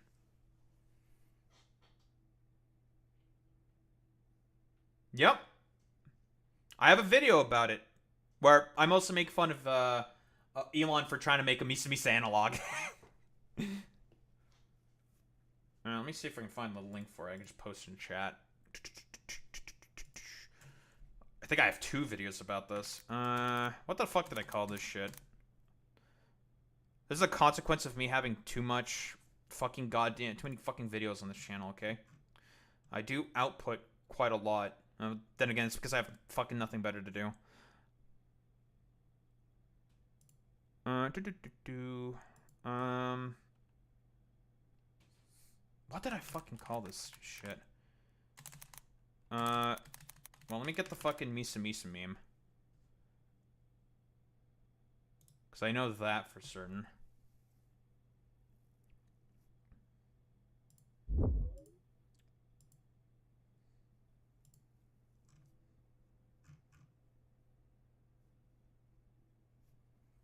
AI is useful for compiling facts and dumbing it down for people like me. Well, that's another problem, right? That's a perspective that I can understand there, Eternal Coke. However, dumbing it down, for example, can have some potential consequences, right? If we're talking about highly complex sort of topics and issues, a lot of context can be let out that is very, very important and makes it such that you won't be able to understand a certain particular, because like, let's say, I don't know, you want to like talk to someone about a philosophical concept. Let's say like Friedrich Nietzsche. You try to like instead of like if you don't decide to read, say, the Genealogy of Morals, or say any other of like Nietzsche's work, for example, you try to like debate someone on Nietzsche, and you just like look up stuff via AI.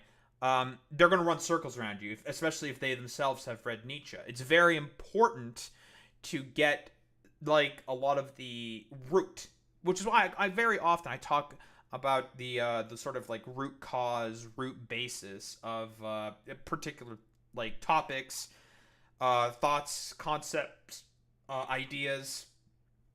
It's very, very important to get to that root cause because of the thing that I mentioned before within the death of subjectivity. I see with the current society that we are living in, we're seeing a sort of death of broader critical thinking. People would prefer to just kind of turn off their brains and just not think about anything. That's not good, right? That's pretty bad.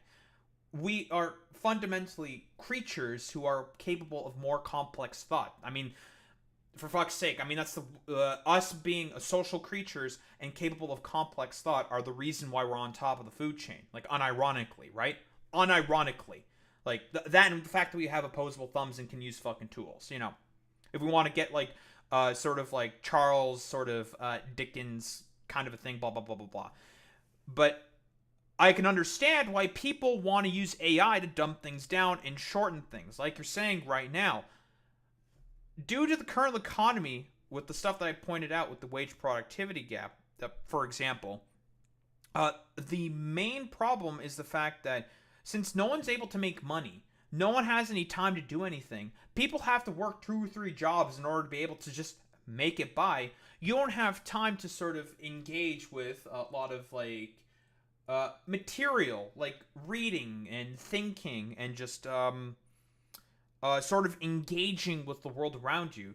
Because let's be honest here, you have to sort of spend every waking moment possible working in order to just be able to put food on the table, in order to be able to pay your bills, in order to be able to pay for your car. Stuff like that. You prefer video format stuff? A lot of the stuff that I've talked about, and there's a lot of great philosophy YouTubers, right?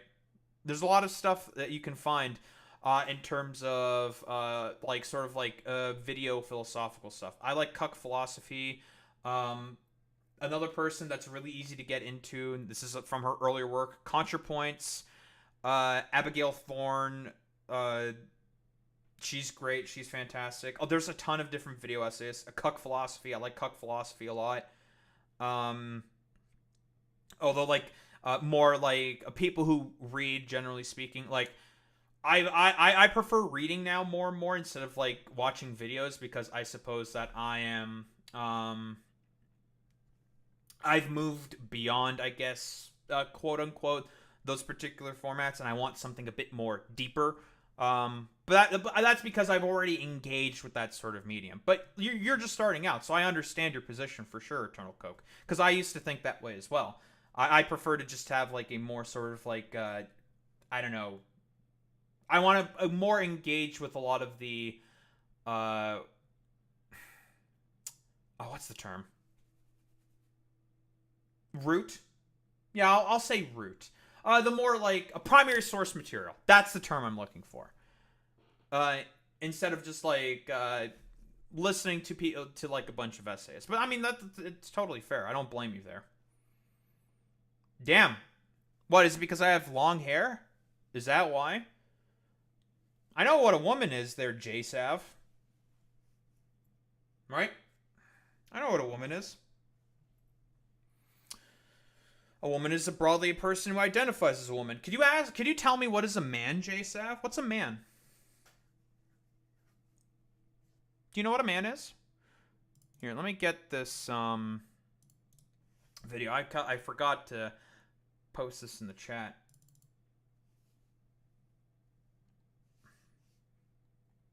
Relative, you could say I'm starting out, but I've been around the block. Sure, yeah, like, I mean, you've probably engaged, like, say, for example, in a bunch of different internet communities and whatnot. But, yeah, I mean, like, if I can make an assumption, okay, I might be making an ass out of myself, you know, very often the case. I am but a humble sort of live streamer, I suppose, for lack of a better term. I might be making a bit of an ass of myself. Okay, I don't want to listen to my voice. Shut up. Fuck you. What is it? Oh, what was I gonna say?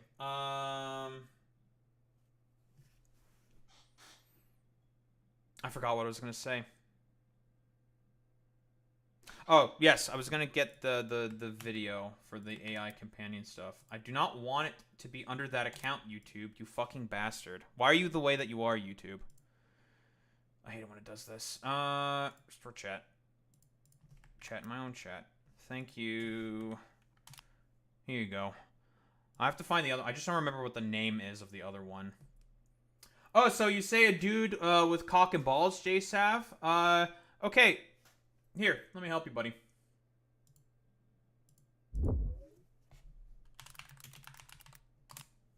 Is this a man?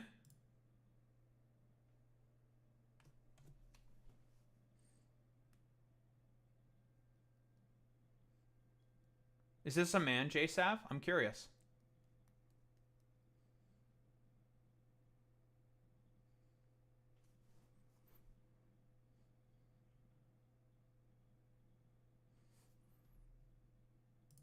Here, let me take a better look. This image specifically.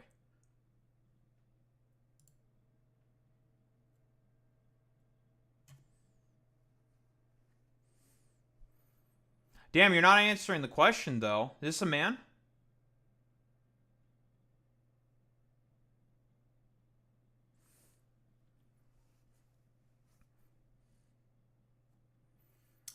Ah, yeah. Eternal Coke. You sprung my trap for JSav. Really? He's a woman. Is that so? Damn. I had no idea that he fucking that any woman looks like this. Are you sure? As far as I can tell, he's got a cock and balls, isn't a dude. Well, unfortunately, JSav decided to have to be coming in here and just be really fucking heated.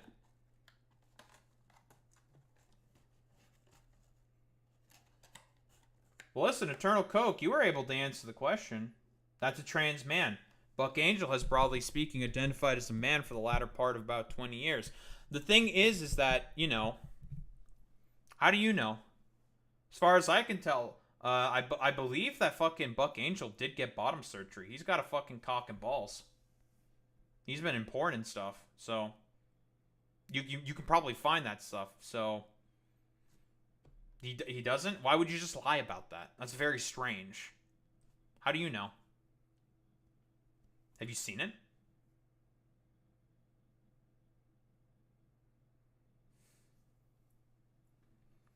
A woman is a person who broadly identifies with the gender monikers of, and sort of like societal standards of what is a woman. Of like, the societal standards of a woman. Like, that's it.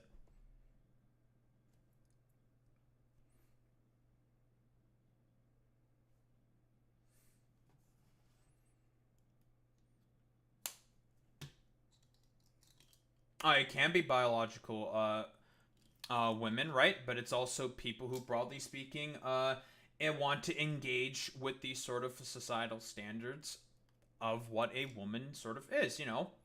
If someone elects to want to dress as a woman and sort of engage with, like, sort of, I guess, like, quote-unquote, what is perceived as societally womanly activities, but has not gone ahead with any of these sort of, like, transition, then they have socially transitioned as a woman. I don't really care about them bringing me into the fold, JSav. Like, I could personally fucking give a less of a fuck about that. Like, why are you so hyper-fixated on Destiny and fucking Hassan, dude? Like, they're not gonna fuck you, bro.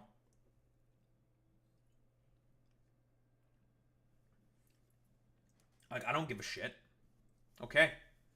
It's not my problem. I don't like Destiny. I have disagreements with Hassan. That's fine. So, I don't know why you have, like, this strange, like, psychosexual sort of obsession with them in particular. Like, again, you're the one who's bringing them up. So, that's cool.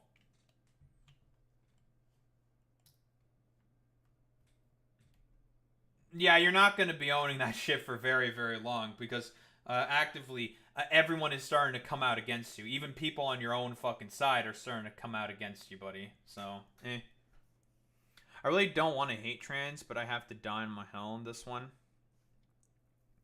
Well, here's the thing with the trans people, Eternal Coke. They're just like, they're like average people, like you or me, you know? They just have certain other issues that they have to deal with, right? Like, they got their own problems. It shouldn't be really anyone else's business. You know, that's generally the attitude that I take with it, right? Like, man, yeah, they got their own issues, so whatever. It's not really my problem. You sure about that? I don't know, man. Like, the big T's have not been coming to my house trying to hit me with the trans gamma radiation to turn me into a woman, dude. They've tried, okay? Listen, they did the meme, all right? That hasn't happened. I'm still a man, you know, still a cis man. Nobody likes these people. I mean, I guess on the sort of circles that you're in, nobody likes those people. Chat within Twitch chat. Can we get some trans strides? People don't like trans people? Well, that's news to me. I have a very, very trans positive sort of affirmation of these people. So, can we get the trans stride, please? Thank you, Alex. So again, like, there's plenty of people out there that like trans people. I have no problems with trans people. I have trans people in my fucking community. You're the only one who's just coming in here fucking swinging with your like weird psychosexual like obsession with Destiny and Hassan that I don't want to really be like in any circumstance, and then just talking about fucking trans people. Like, you're the guy who's doing that, buddy. Like, Anywho, let's close the shit. Don't need that to be open anymore.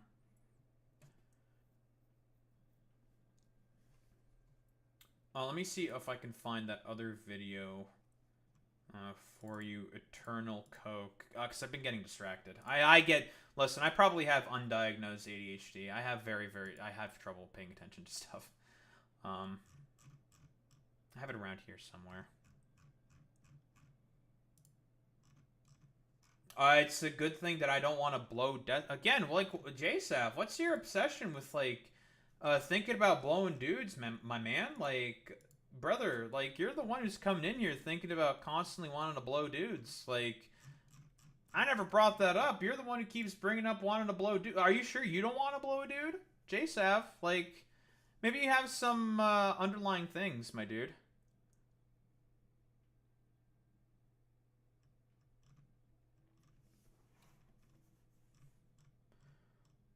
Let's see.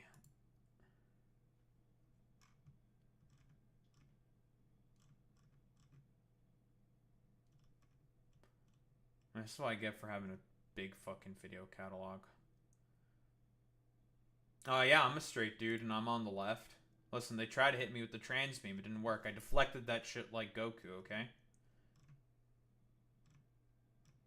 They tried it. They tried their best. But I deflected that shit.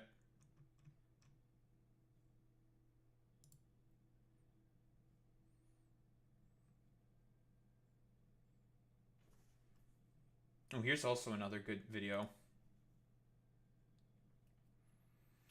Well, I mean, there is currently one trans woman, I believe, in Congress right now, Eternal Coke. I believe her name is Sarah McBride, I believe.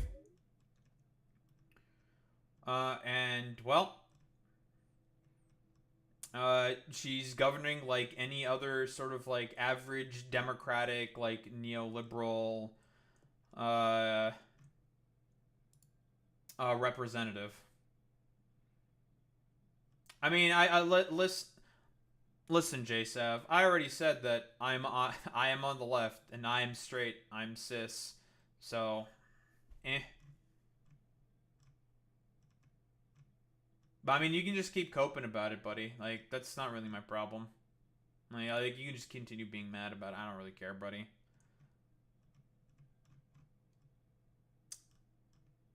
Where the fuck did I put... Ah! There we go. That's what I called it. It's because I called it, this video almost made me crash out. Here. ADHD. But my OCD is prevailing over my ADHD. This is just for you.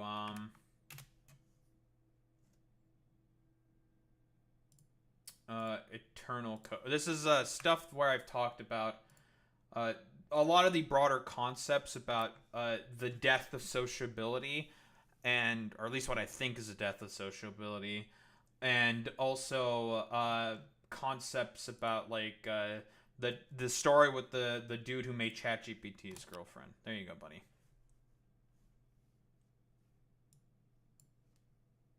You can glean whatever value you would like from it. I mean, you did say you like watching. You're a bigger sort of like visual learner.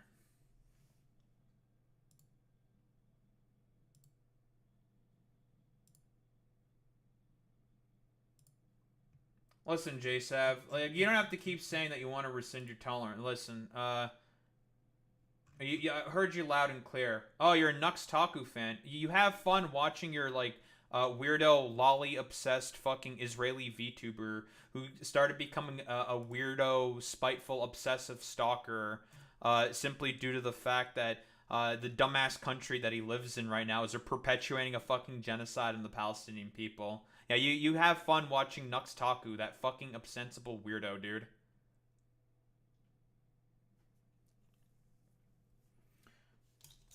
Listen, if they say any slurs, they get banned. Didn't say slurs, so they don't get banned. They do anything against the TOS, they get banned. Lol, Hassan talking points. It's just the truth, buddy. I thought you were gonna leave, JSav. Why are you still staying? I thought you wanted to leave. What, you wanted to keep hearing my sultry voice? You took the bait? Ah, the eternal mistake. Took the fucking bait. We got him, boys. Yeah, listen, like trust me, you were like obsessed. Oh, you just have like a particular like obsession, you know, a psychosexual one with like Hassan and fucking Destiny, dude. Like I don't have the same obsession that Nux Taku seemingly has. I don't know, like. Does Nux Taku like Hassan's muscles or some shit? And that's why he like talks about him like every 3 seconds or something. It's really fucking weird, man. Like, are you sure that like Nux Taku's not gay or something? He might be kind of gay because that's like a lot of stuff that gay people do. You know, they have like strange obsessions with like I don't know, a bunch of like big burly men. Like it's kind of weird, bro. What's going on with there? I'm kind of sussy, bro. Kind of sussy, kind of weird.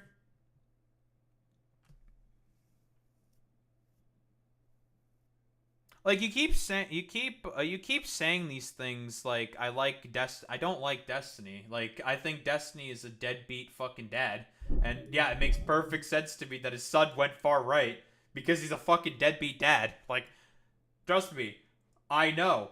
I've watched Destiny super early on. Like I've watched streams since fucking 2010, okay? Anytime any of the other StarCraft 2 pros weren't on, I would just put Destiny on in the fucking background. Like I've known him since back during the fucking StarCraft days.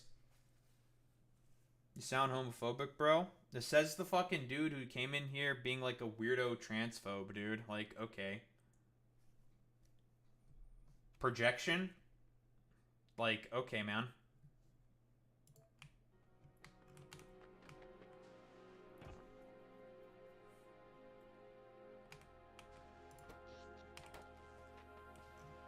Damn, it's a good thing that my thoughts on that were Vosh was a fucking idiot when he was trying to defend himself from his defense for that was really bad. Oh, crazy. Like, are you just gonna keep operating off of like really idiotic assumptions, JSav, about positions that I don't hold or maintain under any circumstance, or are you just gonna keep being a dumbass?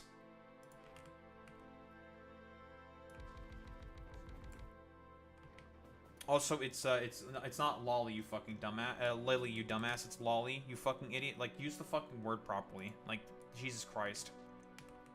Like, what?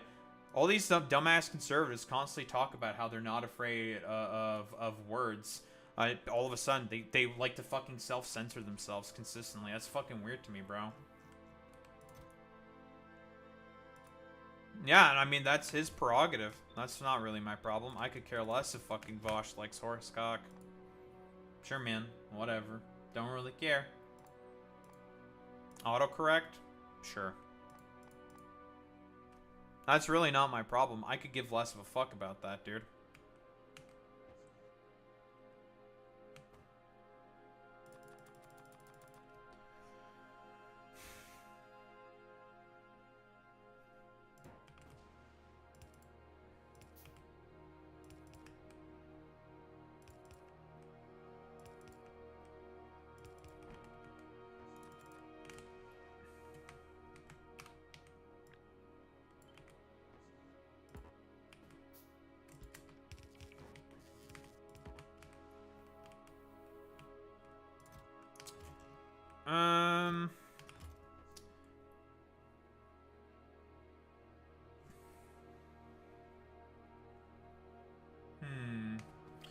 So if I fill these completely up with sandstone foundation, that should be more than enough. My thoughts on Lolly? It's fucking pedo shit. I don't fucking like Lolly whatsoever.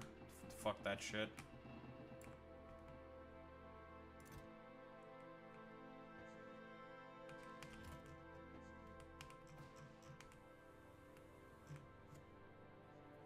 Dude, JSav, again, what's with, like, the psychosexual shit, bro? Why would I ever want to show, like, share with you degenerate shit that I like? That's fucking weird, bro.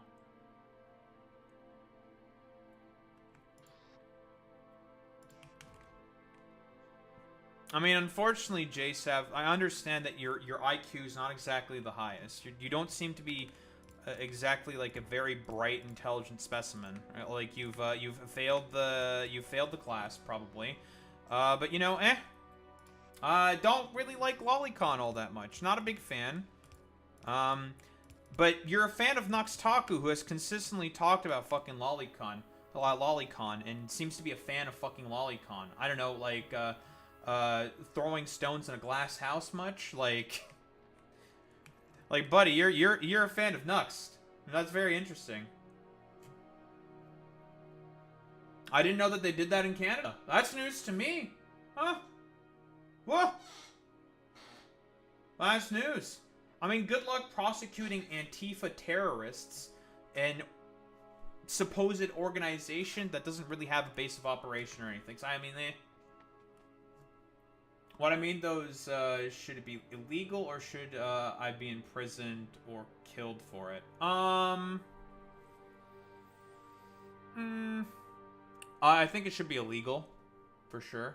Like, I think you should just apply, like, the same standards with, like, child porn laws and stuff like that.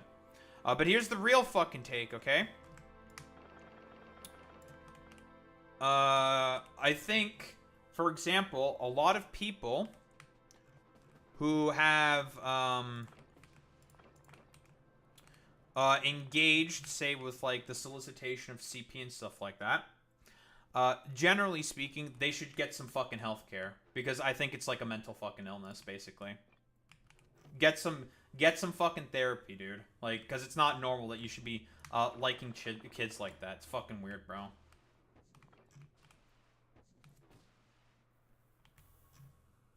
Get some fucking healthcare. Generally speaking, Eternal Coke, I believe in rehabilitation. So, like, would I kill them? Probably not. I don't think that's going to be, like, conducive to like really good outcomes, to be honest. I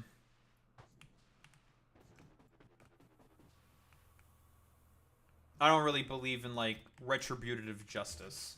I don't think that's going to be very effective.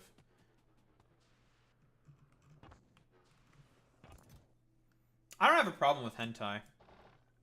Hentai's fine. It's just that if it's like weird fucking lolly shit, absolutely the fuck not. Fuck that shit.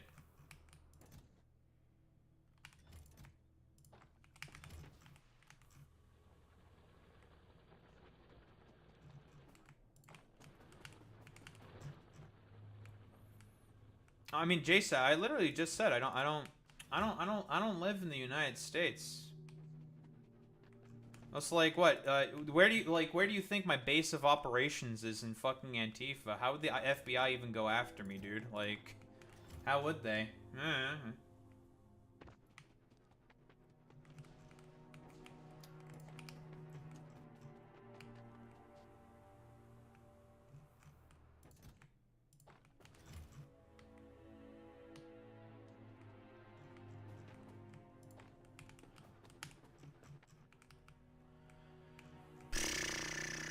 How many of these at a time are made?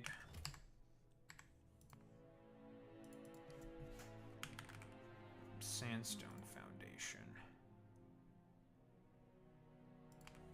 It's probably only one at a time.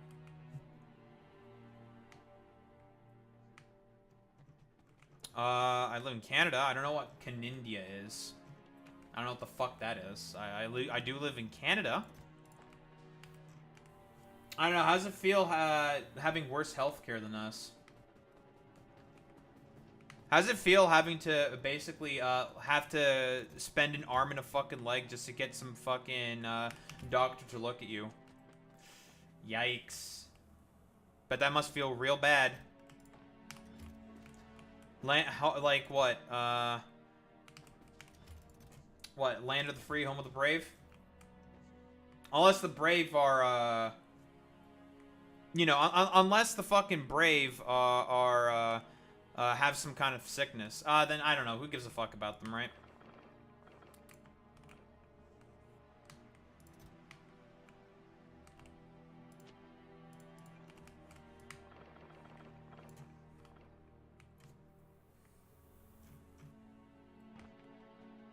The Factorio is a children's game? Since when? That's news to me, that Factorio is a children's game. That's crazy.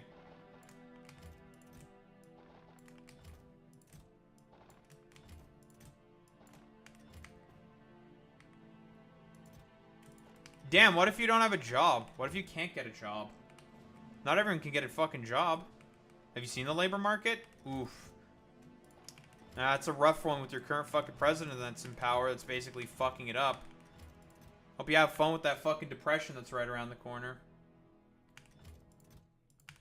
Also, I'm gonna make a bet that your dumbass is not fucking rich whatsoever, okay? You're probably a fucking brokey. Brokey! Brokey! You're definitely a fucking brokey. You're a brokey. You're totally broke, J-Saf. I don't believe you. I think you're a broke boy. Total broke boy.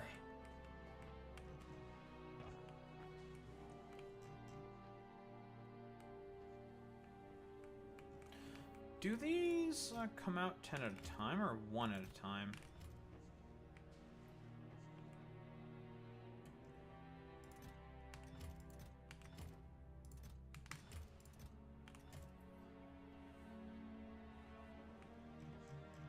You bought Bitcoin at $800, and it's, let me guess, inevitably gonna shit the bed or some shit. Unfortunate. Nah, you hate to see it. Also, I don't believe you. I have no reason to believe you.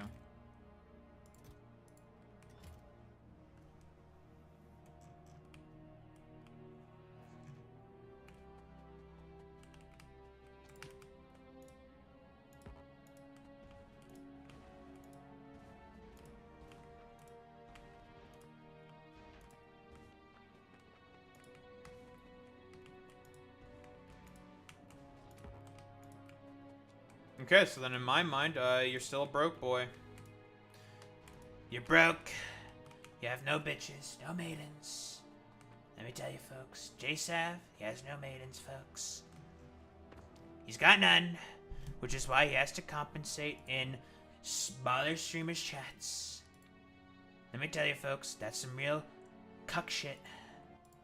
Only pussies do shit like that, let me tell you, folks.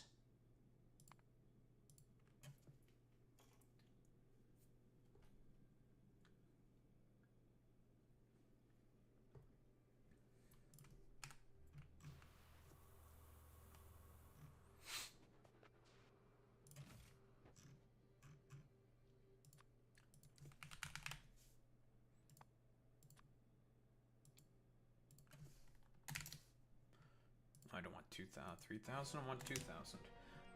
But I mean, you know, JSAP, if you want to just keep engaging in, like, really idiotic, thought-terminating cliches, I mean, that's your prerogative.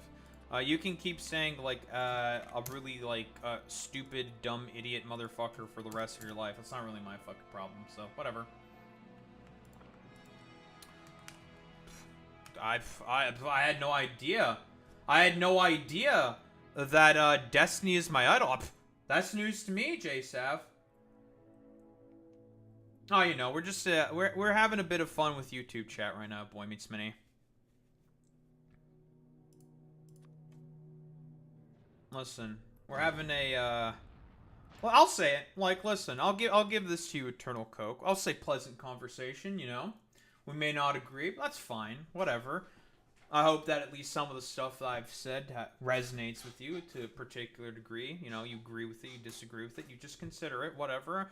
That's not my problem. You have free will. You're a free man or woman or whatever in between. Don't really give a shit. Don't want to assume, you know, because that's rude.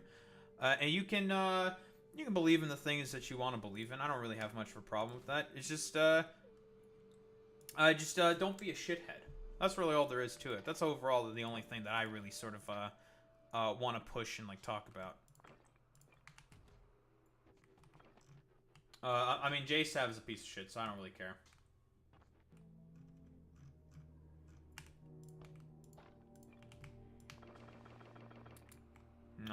And now we have the reincarnation of fucking Ambedkar in fucking YouTube chat. We got Boy Meets Mini.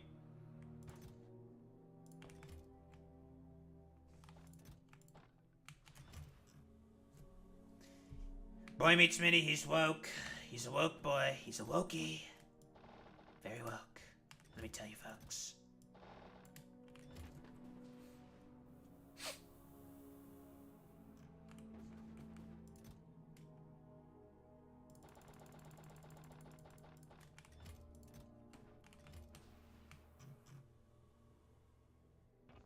Woke boy. I don't know, JSAV, I thought you were gonna leave and watch your, I don't know, weirdo lolly-defending, dipshit, named Nuxtalk, who has, like, a psychosexual obsession with, whatever the fuck.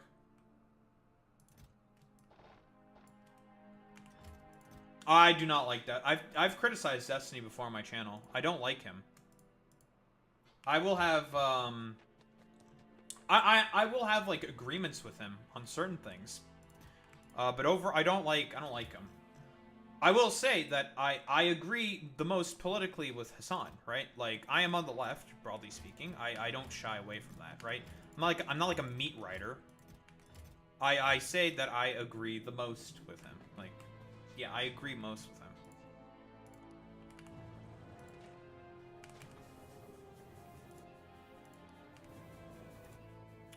Can my fluid voider not be cringe?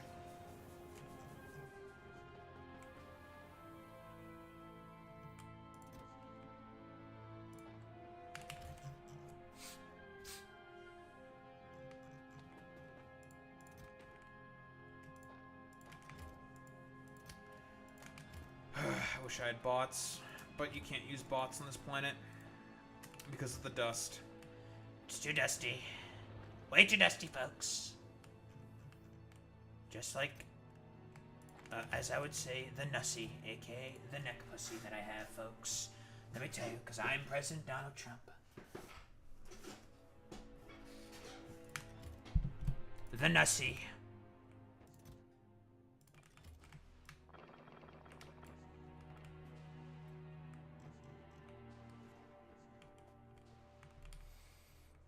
But damn, it's a good thing that the thing that you're saying has no evidence for your claim. So it's just a claim, buddy. So, eh. That brothel got busted for tax fraud, not for, well, the sex trafficking minors. So, I don't know, like, buddy, you have, like, this, like, really, really strange obsession with, like, with trying to protect minors. Like, are you sure you're not projecting, my man? That's a little weird. Like, you're the one who keeps bringing up kids. I never brought up kids. Why do you keep bringing them up? That's a little weird. That's a little suspicious, JSAP. You sure you don't have, like, something in mind, like something that you're working on or something? What's going on?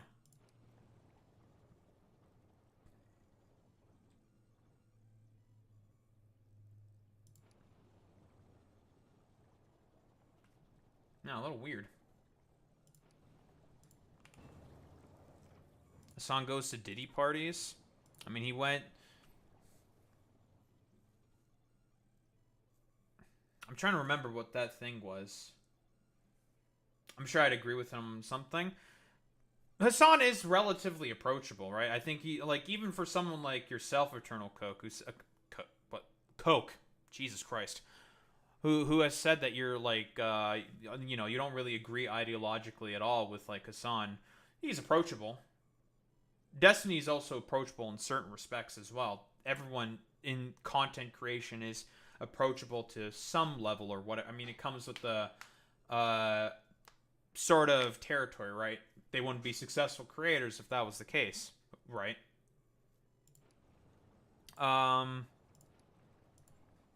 But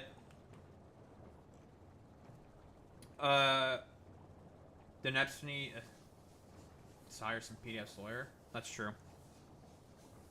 What was I saying? Fucking ADHD, man.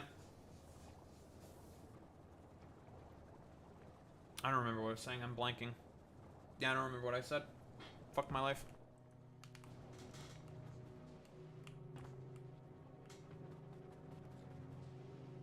Oh, yeah. Content creators and approachability. Right. I remember now. Yeah, I mean, generally speaking, like most, if not all, fucking content creators do tend to be approachable. You know, like I think they all have like their sort of approachability kind of whatever thing. I mean, it's part of the sort of like necessary, I guess, pillar of success needed to be a content creator, right? To be approachable in some particular respects, right?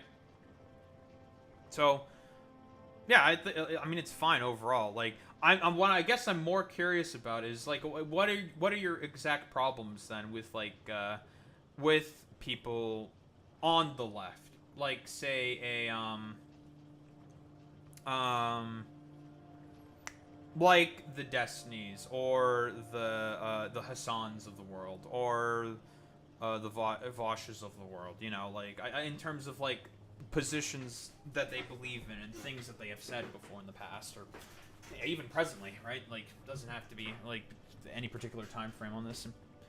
Because generally speaking, I'll be quite honest, if you're getting a lot of your information from a lot of these like commentary slop YouTubers or whatever, a lot of the analysis there is going to be rather blinkered, I guess, for like lack of a better term. Also, JSav, the buddy that you're stimping for, fucking Donald Trump, he's in the Epstein files, and I mean, it's pretty much confirmed that he's been in the Epstein files. Bro is trying to do everything possible to protect himself from the fact, and try to cover up from the fact that he is in the fucking Epstein file. What happened? I thought everyone on the left was a pedophile. What's going on there? Huh? But you're okay with, like, Trump being in the fucking Epstein files and shit like that? I thought it was only lefties who were on the fucking, who were pedophiles. Wait, what happened? What happened? What happened? I was asking, the question that I had about your, your disagreements with lefty content creators was for you, Eternal. I don't give a shit about any of the opinions that JSav has. I don't care about him. He's a troglodyte. He's an idiot. I don't care about him. I'm just gonna insult him. Not a fan of Trump. Yet you decide to come in here swinging, talking about leftists. So, like, what are you? Just like a groiper or something? Like, why are you even here? Why are you even bringing up these people? Again, do you just have, like, a sexual obsession with these people? Again, it's every single time with you people. You just have, like, this strange obsession with them. Like, are you sure you're not gay, my dude? I think you might be a little gay. That's okay if you're a little gay.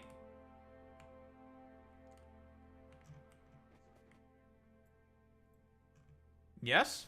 Well, good for you.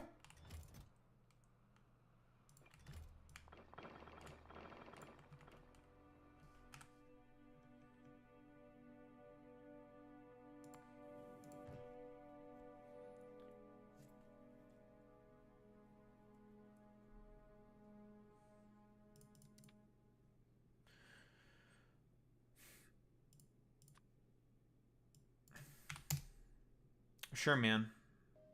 You keep saying that, J-Sav. You keep on that, buddy. No, he's talking to me, Boy Meets Mini.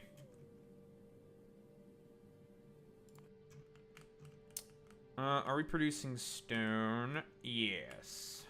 We are producing stone.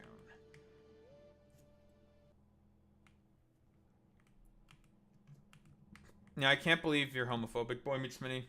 It's so over.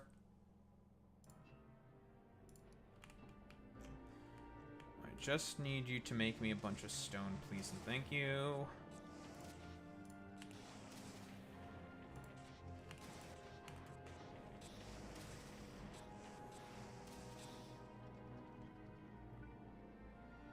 I forgot to get an inserter here.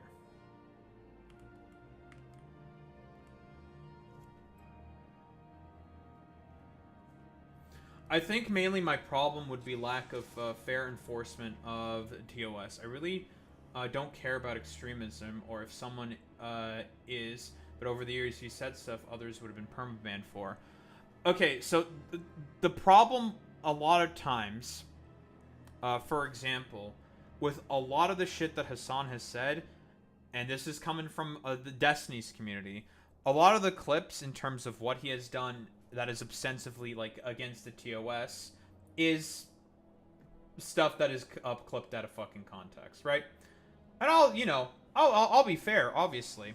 There's a lot of stuff with a lot of the other right-leaning content creators that are certainly clipped out of fucking context, right?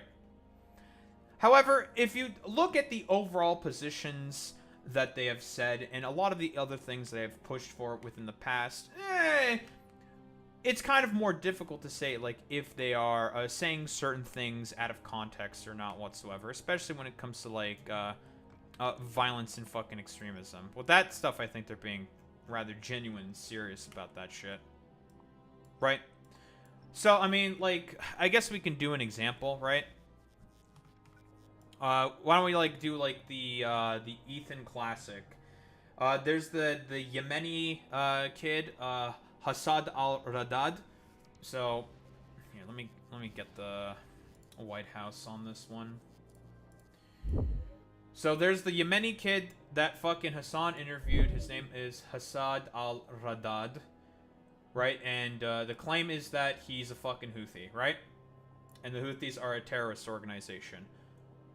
If he was a Houthi, for example, his last name would not be al-Radad, it would be al-Houthi. So that already throws a bit of a wrench in there.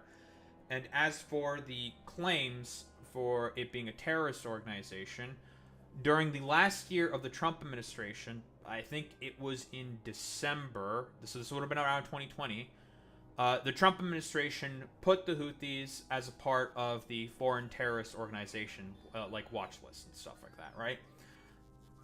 So they became a part of the terrorist watch list. And also, in 2020, Biden took them off, I think like the first month in his administration, took them off of the foreign terrorist organization list, and then Trump put them back on. The interview that Hassan conducted with Hassad al-Radad was around in 2024, so Houthis weren't even a part of the terrorist you know, a part of the foreign terrorist organization list. They got put back on recently, right? So, to claim that Hassad al-Radad is a terrorist is inaccurate. That's a lie. That's the most prominent example that I know of. There's also, it's like, there's also this shit with, like, Hezbollah and all this fucking other shit as well.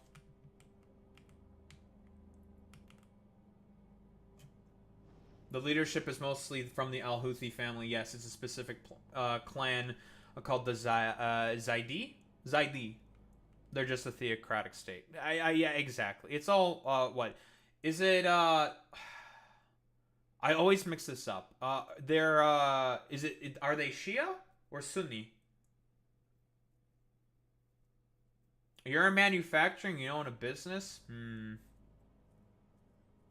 He's just a humble factory worker. He's just a humble proletarian like everyone else, Boy Meets Mini. But he hates Hassan. You hate to see it.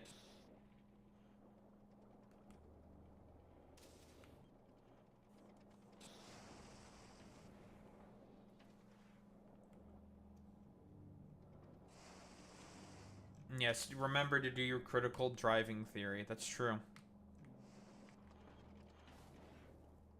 No schizo posting. I did not place this beacon correctly.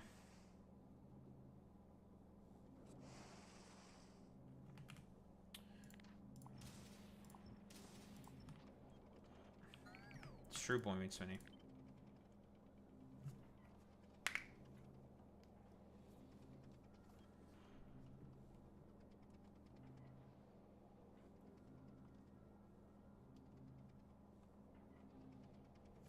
It's horrible what's happening, but I wish we weren't involved at all. Well, Hassan has the, pretty much the exact same sort of, that's pretty much the exact same position that Hassan also holds as well, right?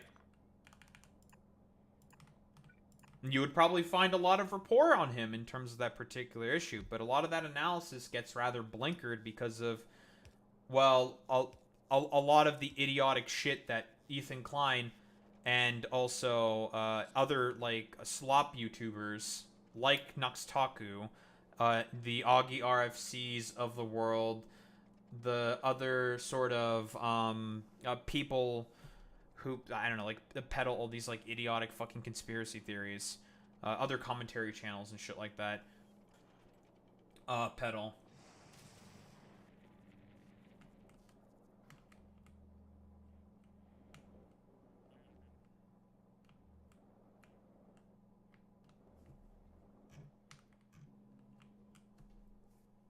When it's a lot of shit that's been ostensibly just, well, proven false.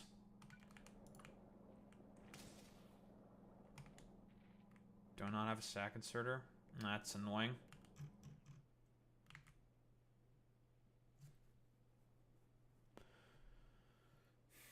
What time is it? Okay, I should probably...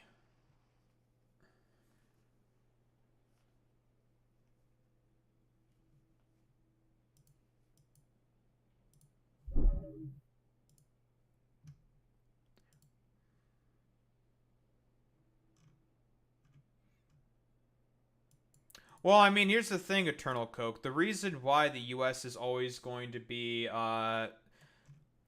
always consistently involved with the actions of the Middle East is because, well, Trump just has, like, this sort of, like, autistic fixation with petroleum/oil-based products, which is a, well, dying fucking industry, because he wants some, like, strange return with a V to the fucking 50s or whatever, a time that's never going to come back, because the fundamental basis of the economy has transitioned beyond that. But Trump doesn't want to do that because, I don't know, partially because he's like an idiot, and it's also appeal to nostalgia.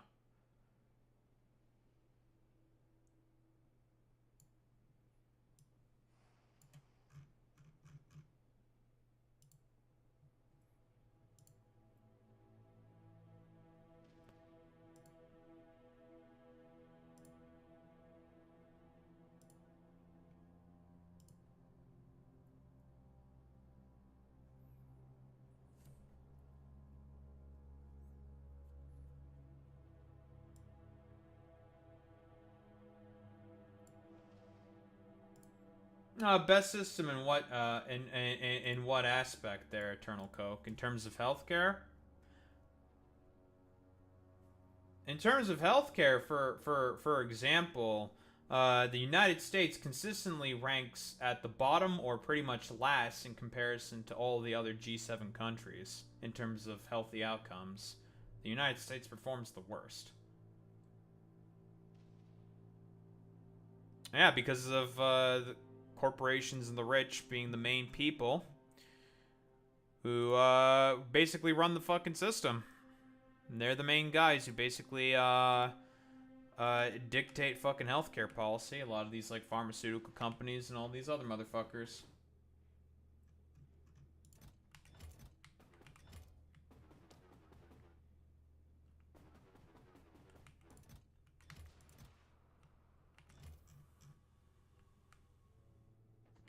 Just like how I would not want to live in the United States of America.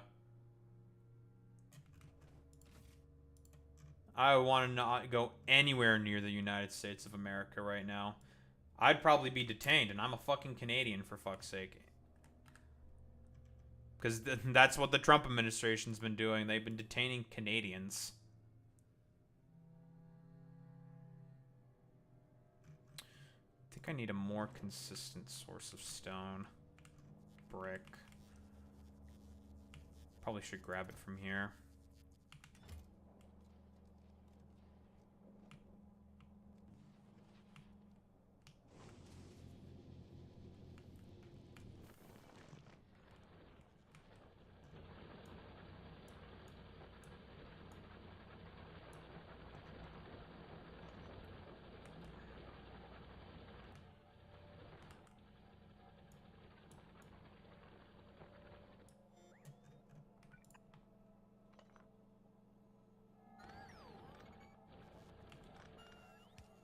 Yeah, Boy Meets Minnie is Indian.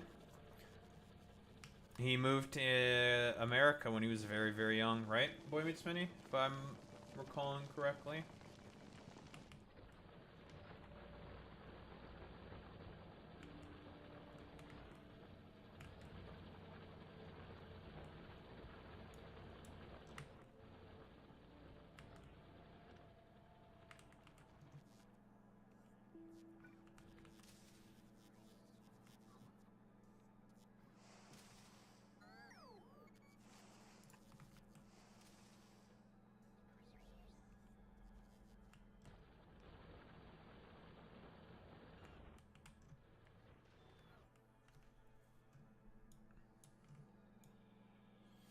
I think I might have to grab them from here.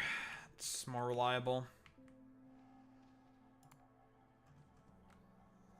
Even though here I can produce more and produce effectively infinite amounts of it. Effectively.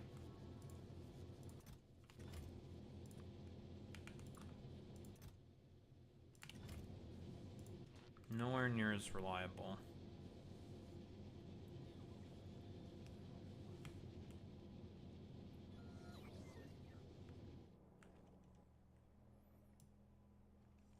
Yeah, fun fact, I too am also an immigrant. Moved to Canada when I was very young.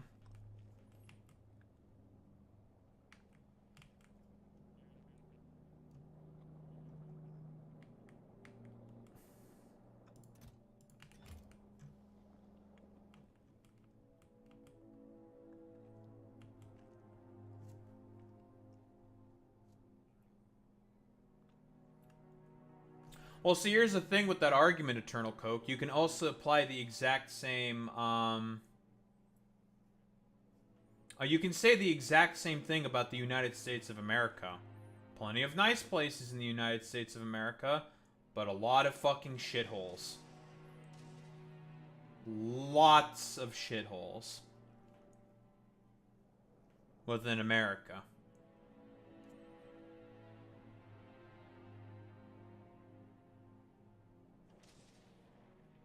That's literally not what I said. Really? I mean, here's the thing. I agree with the position that you're saying. Yeah, generally speaking, in comparison to India, yeah, America is a better place to live. However, Yeah, like just like Boy Meets Minnie is saying, yeah, you're kind of writing off an entire country because it does have plenty of nice places. I'm essentially saying that the exact same argument can also be applied to the United States of America.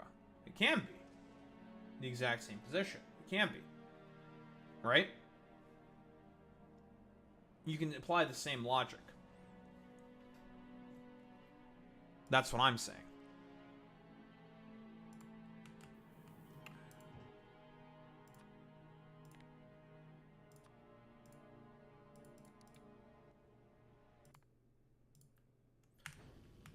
Like, I don't know what state that you live in, for example, Eternal Coke, but would I want to live in, say, a Republican state somewhere in the middle of buttfuck nowhere in, like, rural America? Probably not.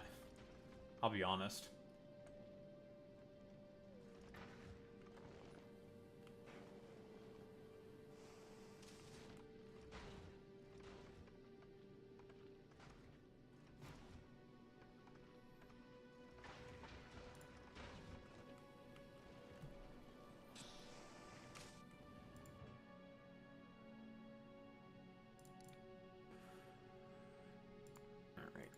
Ship the stone.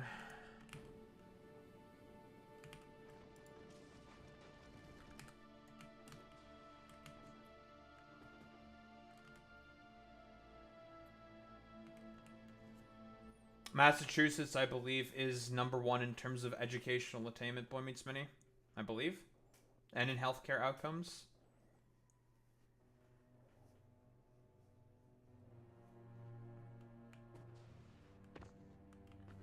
Although when it comes to, I believe, economic opportunity, California performs better.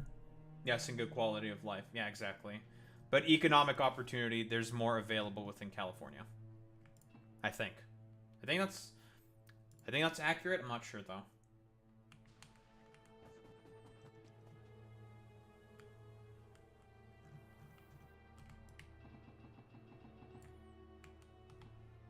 Oh, where's our resident Chicago expert, Alex? We also have another Chicago. We have a Chicago resident here who very often comes by in chat. I'm not sure if he's here, Alex. I don't know. I don't see him in the fucking viewer list.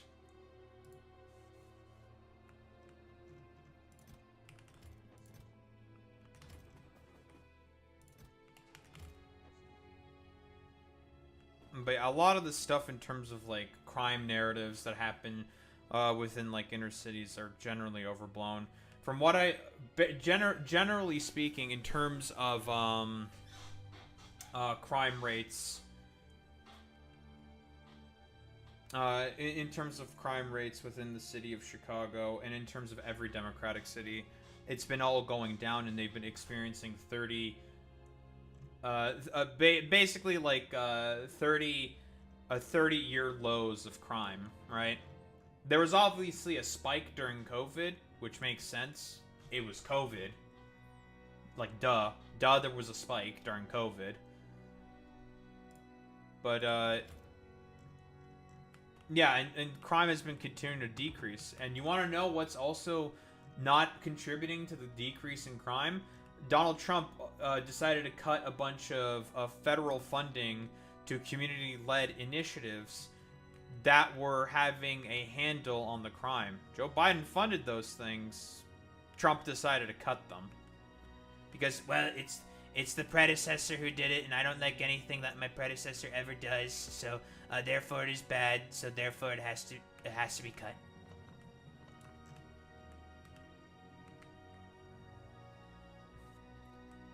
Oh, and this community member that I'm talking about as well, he lives in the vaunted sort of south side of Chicago, the very crime infested area of Chicago.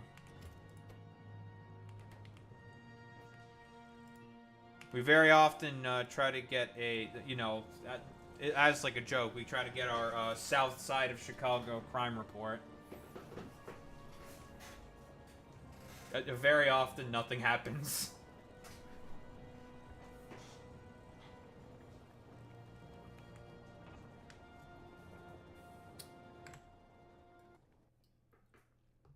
Okay, let's do our fucking yaps about stuff that I have in the title now.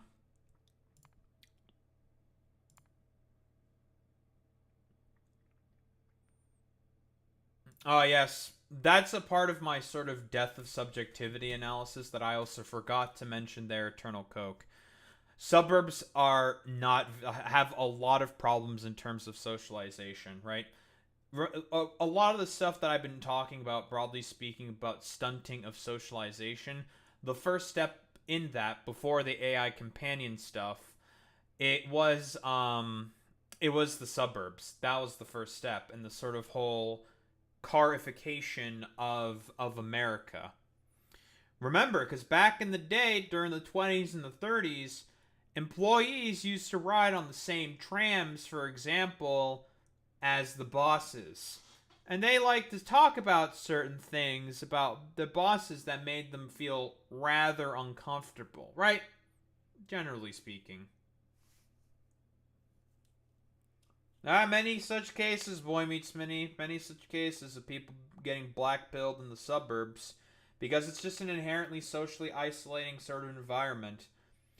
So that was pretty much another part of the purpose of the suburbanization of America. It makes it a lot harder for those people to have social bonds and interactions with one another, and because of like this sort of inherently isolating nature of the house, or of the rather the suburban home.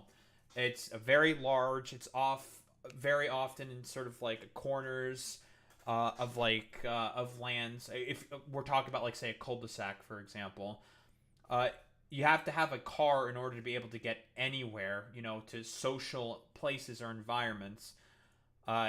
In terms of like getting to other areas with like say like bars, for example, random example, you gotta have a car in order to be able to do that. And there's a lot of expensive stuff that you need in order to be able to have a car. You gotta be able to pay for gas. You need insurance. You gotta be able to pay for car repairs if the car breaks down, for example. A lot of different stuff. Lots and lots of different payments that you need with cars. I believe I said insurance, right? Car, insurance, gas, lease. The lease payment as well, right? Cars are very, very expensive. Very, very expensive. And that's like a sort of inherently anti-socialization sort of tactic that has been engaged with by a lot of people within the fossil fuel industry, because part of it is, well, they wanted to make sure that gas would always be selling, fossil fuels would always be selling, so that they'd make a bunch of money from petroleum-based products, despite the fact that they knew since the 70s about the adverse effects of that. Global warming, yada, yada, yada, shit like that. They knew about all these problems, but they still continued to push for it, because for them, overall, all they cared about was bottom dollar, the bottom line.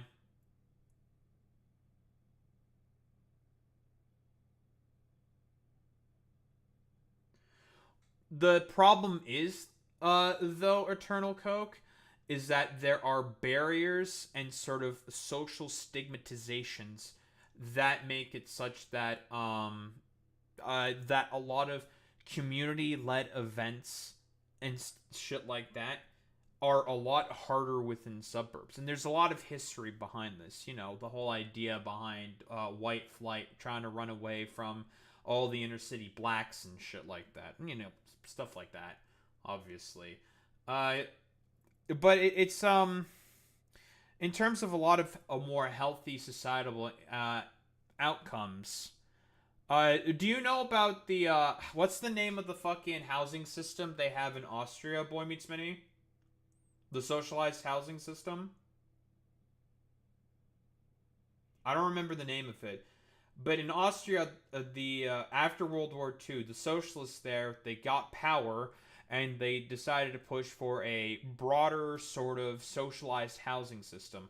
And basically, it's like an apartment complex that houses about 4,000 people, and it has everything on site. It has like swimming pools, schools, stores, clothing, whatever. Basically anything that you need for basic necessities, and you can also go to pools. There's tennis courts, there's basketball courts. A lot of like basic amenities are right there, and those are some of the best housing units within Austria, and has led to people, generally speaking, from there have been the happiest, for example.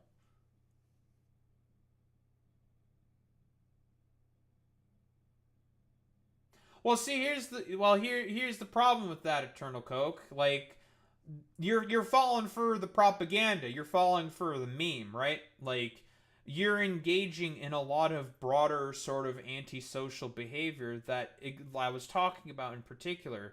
That is exactly what a lot of people who are rich want out of people like you, average people like yourself, right?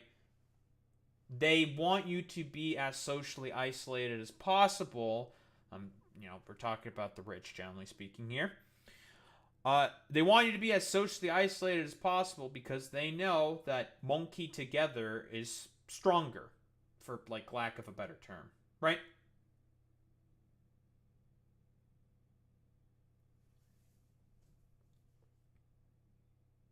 No, it is what it is.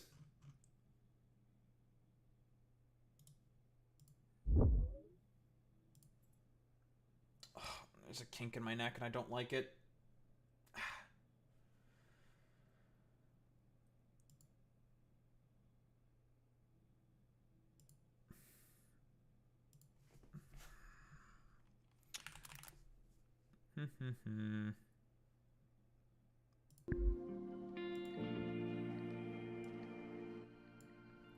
I'll leave the bathroom real quick. Take a piss. Yap about shit. I got water still. If I need to get more, I'll get more.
Ugh, we're back.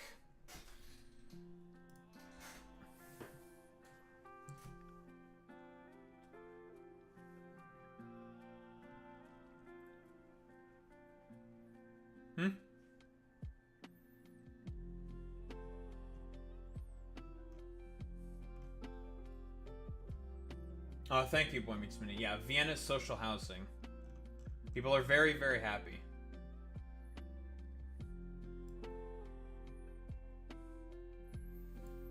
I mean, listen, we can do the whole, like, rigmarole, fucking McGee kind of a meme about how a lot of people do not want to visit America right now.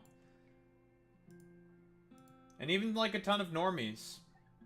Well, I know who live in America talk about you should not go anywhere near America right now. I mean, there's a fairly obvious reason why that's the case. Because of, well, a complete orange buffoon who's currently in power, so.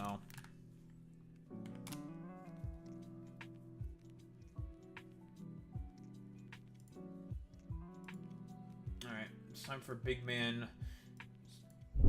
Orange buffoon himself. Let me tell you, folks. I talked at the UN. I love talking at the UN, folks.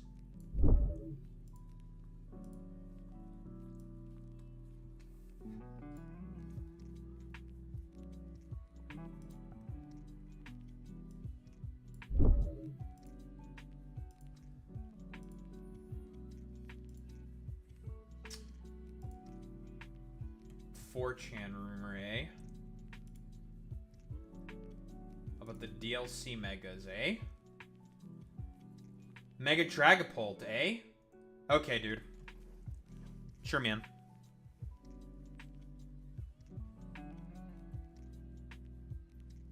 Listen, if this is real, a Mega Dragapult's gonna be degenerate. It's gonna be banned.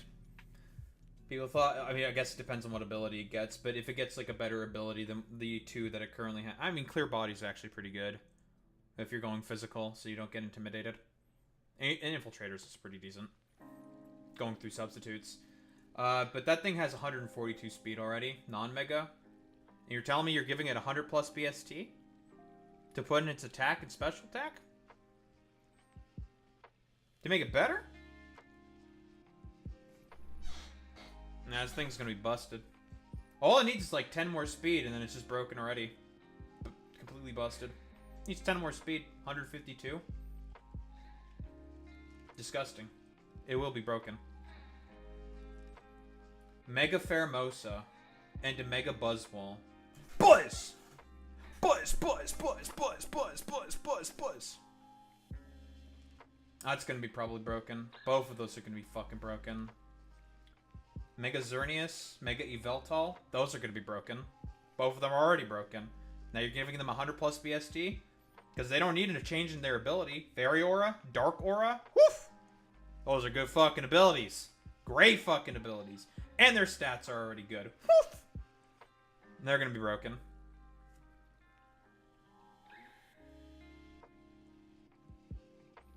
Well, I'm just curious. Like...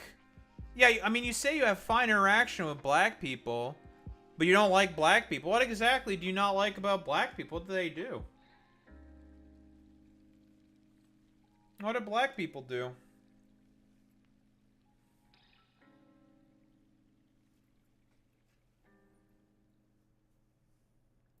Also, another reason why I think this list is probably fake is because they're saying Samurott is going to get a fucking mega. That's why I think it's fake. Samurott's getting a fucking mega after it got a bonkers Hisuian form. Stop the cap. Typhlosion getting a mega makes sense.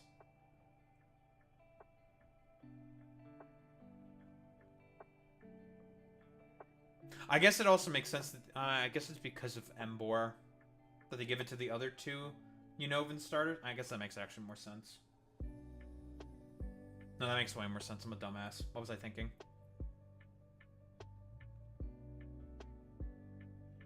I mean, if this does happen, it'd be cool, but no, we'll see.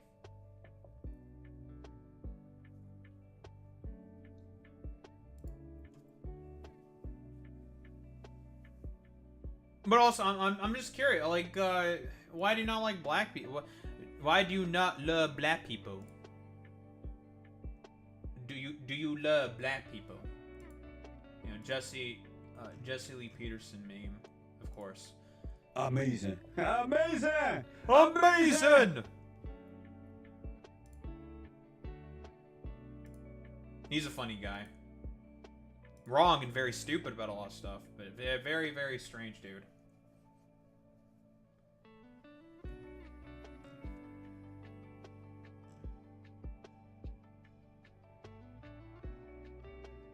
Tylenol has responded to Trump and his gaggle of quacks. We stand with science, we stand with you. For generations, families have trusted Tylenol when it matters most. Why? Because Tylenol is one of the most studied medications in history. The facts remain unchanged over a decade of rigorous research, endorsed by leading medical professionals, confirmed there is no credible evidence linking acetaminophen to autism. Dude, the fact that literally that basically Trump basically did a one-for-one Andrew Wakefield-esque conspiracy theory, but worse, about Tylenol and fucking autism is so funny to me. You know, history doesn't repeat itself, but it likes to rhyme very often. Acetaminophen is used worldwide as a first line of defense for pain relief and fever reduction. At the recommendation of independent public health and leading medical professionals, in the accordance with product label, high fevers and pains are widely recognized as potential risks to a pregnancy if left untreated. That's also true, by the way, especially in the first trimester. Remember to talk to your doctor, prioritize science as the core of how we provide care, and that will never change. Any questions about the recent media coverage? They're not gonna sue. Because I think they should sue. They should sue for fucking defamation, because what Trump put out there is inherently defamatory, and they would probably win that, but too pussy. Fortunate.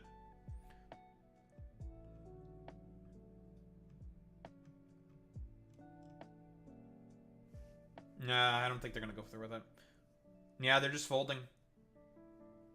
Well, we don't know if Nintendo's folded yet on DHS Boy Meets Mini, right? It was a former legal officer who commented on that, right? We don't know about current policy. Perhaps they're just waiting for a response to do a proper response, but we'll see.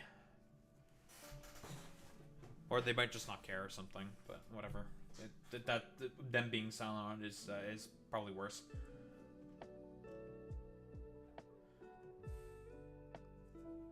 Oh, I mean, like, listen. I mean, I'll say this, Eternal Coke. You are saying obsessively racist shit, but here's the thing.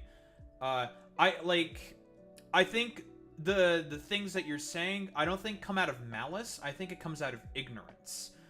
If it came out of malice, you would be like, because I think everything JSAV says comes out of malice. Like, I probably should have fucking banned him like forever ago, but I get entertained by stuff like this. I like the sort of back and forth contention being inherently sort of, let's just say, a combative nature. Listen, I am a 40k nerd. I love me some Warhammer. I love Warhammer. That's my sort of cornate sensibilities, I suppose, for lack of a better term. Go in there wielding an axe and just start chopping. Rhetorically speaking, of course. In sort of honorable rhetorical combat. Very LARPy, very ridiculous what I'm saying. That's just how I fucking think of it. And that's, I suppose, my sort of goals with my channel, with the community that I have. Sort of, be not afraid to be intelligent and full of guile. That's the Zinch stuff. But to always dive head in first into combat and willing to vociferously advocate and honorably defend for the things that you believe in, because we are living in dark times right now that is filled with abhorrence, right? Listen, Zinch may be a trickster, a sort of, he's a sorcerer, he likes to manipulate things, he's a little bit of an asshole. However, he also has another side of that coin.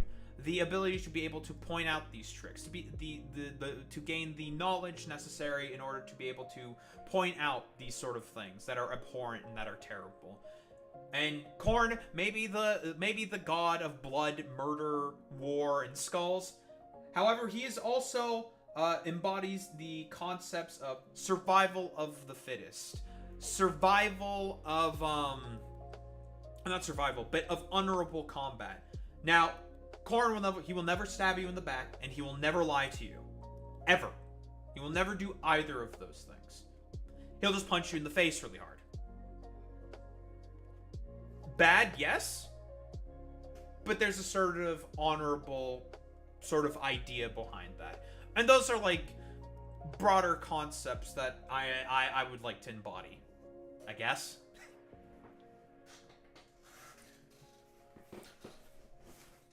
But yeah, you're right. listen, Eternal Coke, you have been saying a lot of racist shit, but I don't think it's born out of malice. I think it's born out of ignorance. And I will say, I will just admit to that. I'll just say it. The only reason why I haven't banned you yet, like I said before, is because you haven't been dishonest. Because that's what I have the biggest problem with, is dishonesty. A lot of conservatives tend to be very, very dishonest. That is what I don't like. Or they don't engage with any of the stuff that I'm saying, right?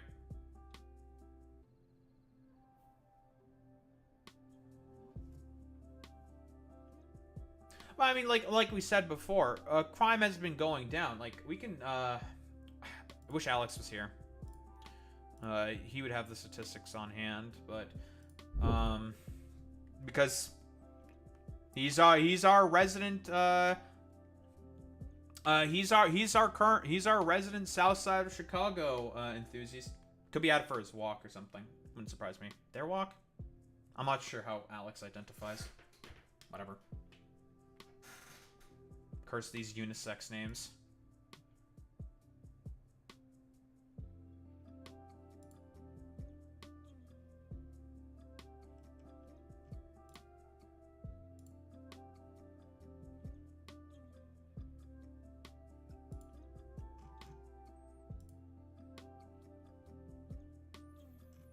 But yeah, the crime rates have been going down. I mean, like, I've mentioned this already before, right? The reason as to why crime rates went up was because of COVID, right? Like, a lot of people were economically destitute, they lost their jobs, and they got fucking desperate as a result, right? So it makes sense. Like, crime very often comes out of poverty.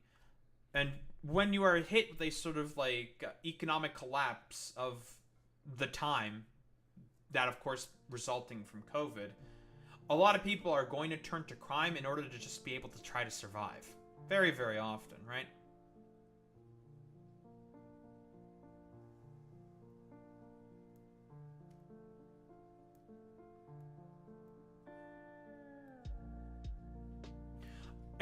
I have a question for you. Do you know do you know of the concept of a rising tide raises all ships?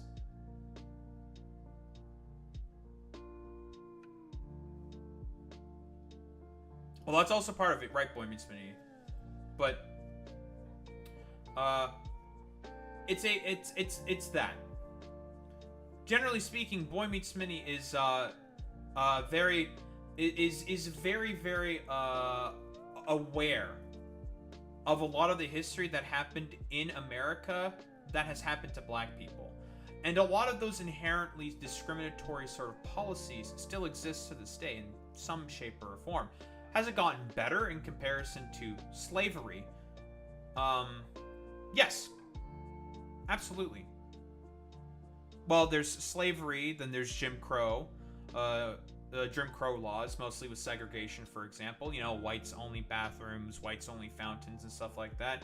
Reintegration happens around during the time of the 50s, which was enforced by the 104th Airborne Brigade by Dwight D. Eisenhower. There was reintegration, and then after the reintegration, you had the civil rights movement, because there were still a lot of southern states that were being inherently discriminatory.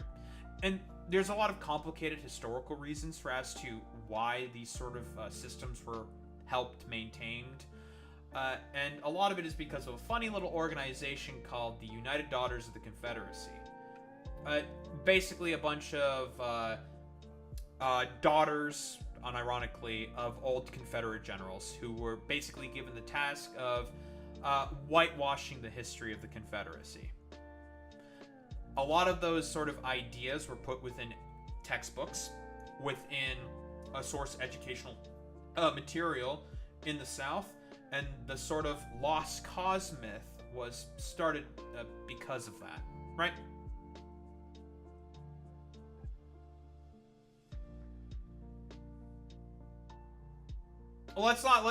Listen, okay? Like, let's not do any of that. Right? We're trying to directly address all that sort of shit, right? Like, well, listen, I don't give a fuck if you're like woke, a chud, or other stupid bullshit. Okay, I don't give a fuck about any of that stuff, right?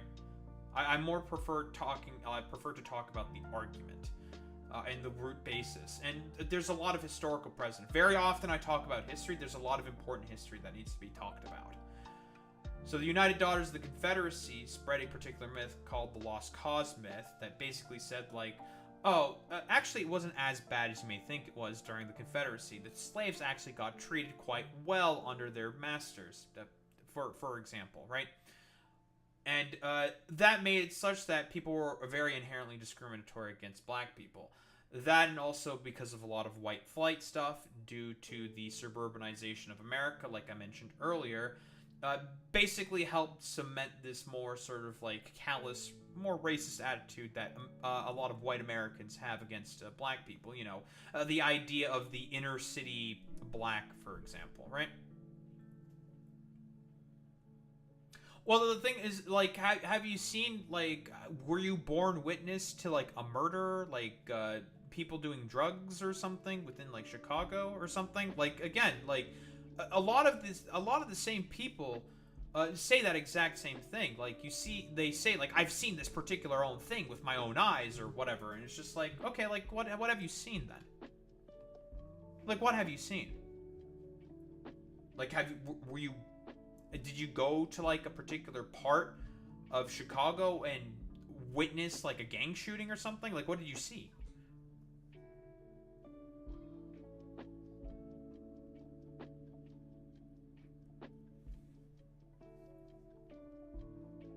Well, boy meets man. Let's spare with the analogy. Let's attack like the actual root basis. Like what have you seen?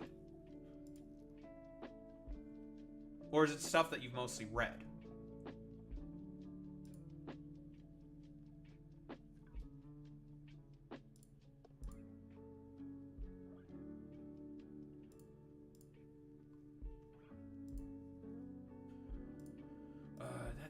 That stuff. What's the other thing that I wanted to talk about? I'm going to leave the Gavin Newsom stuff, I think. I want to do the H-1B visa stuff instead.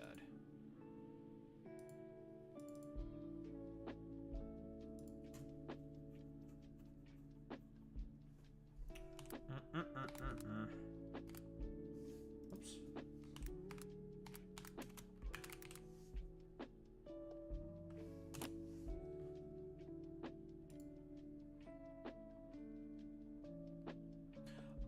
And that's the problem then, right? Oh, you have a personal anecdote. What's the personal anecdote, right? Because, I mean, again, there's a lot of accounts on the internet that, Well, hold on, Boy Meets Mini. Hold on. What's the personal anecdote? Because here's the thing with the internet, right? A lot of, like, conservative accounts will just put random black people fighting videos and just say, like, oh, you know, look at how, blacks sort of behave. And it's just like, that's not, like, you found, like, one fucking random video or some shit. It's like, and now you're going to, like, generalize all black people off of that or something. That's fucking stupid, for example, right? Like, there's a lot of liars and, other, like, grifting racists on the fucking internet who want to put out particular propaganda. So what's the anecdote? I'm curious.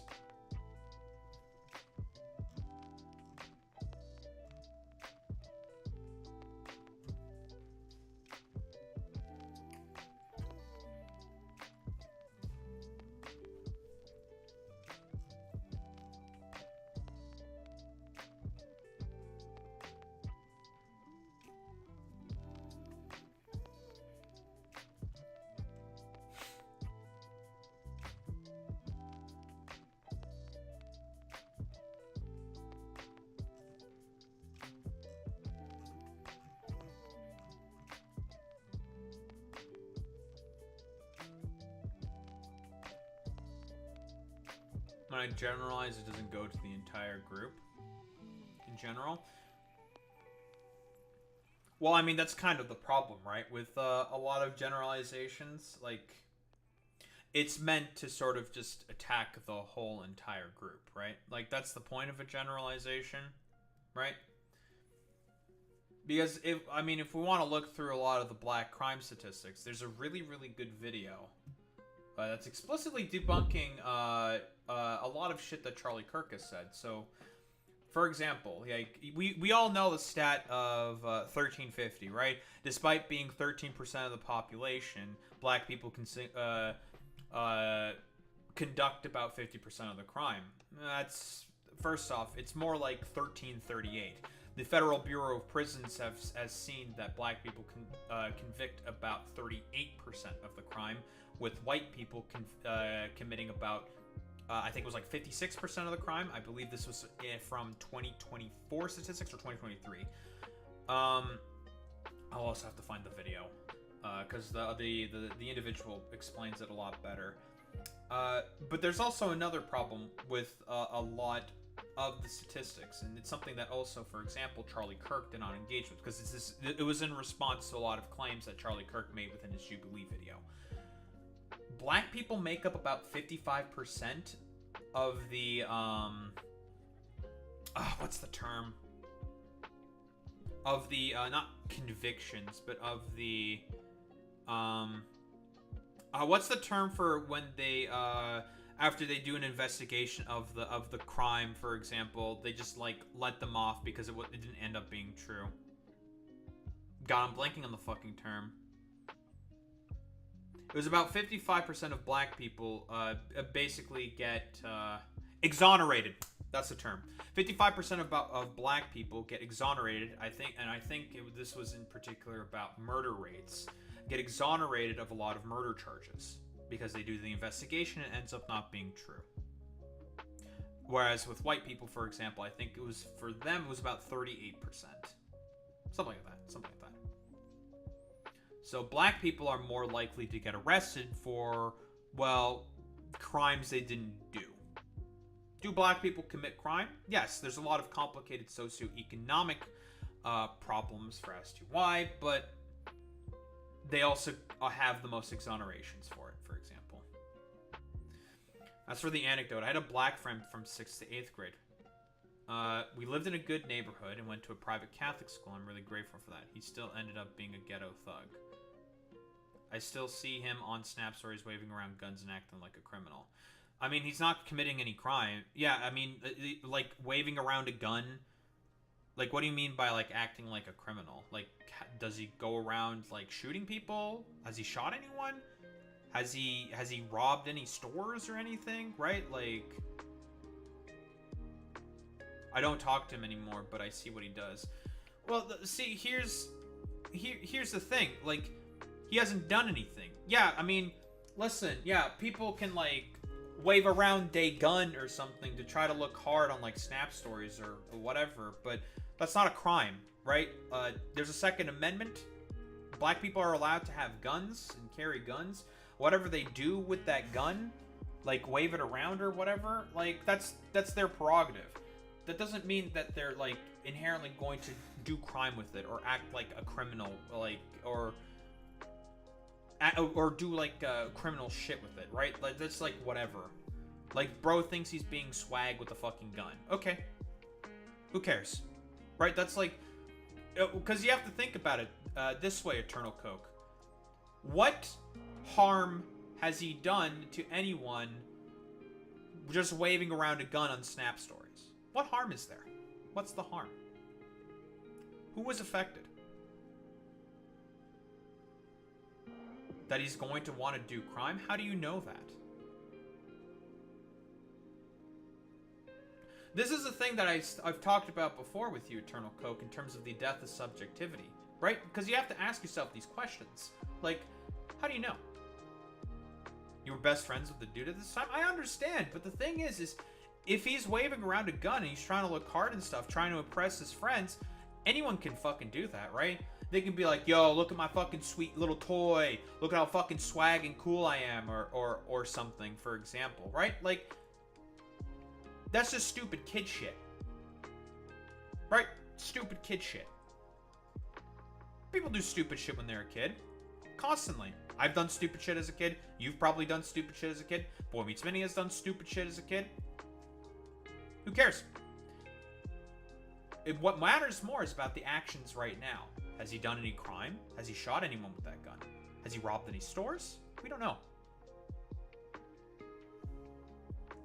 I lost all my friends, so whatever.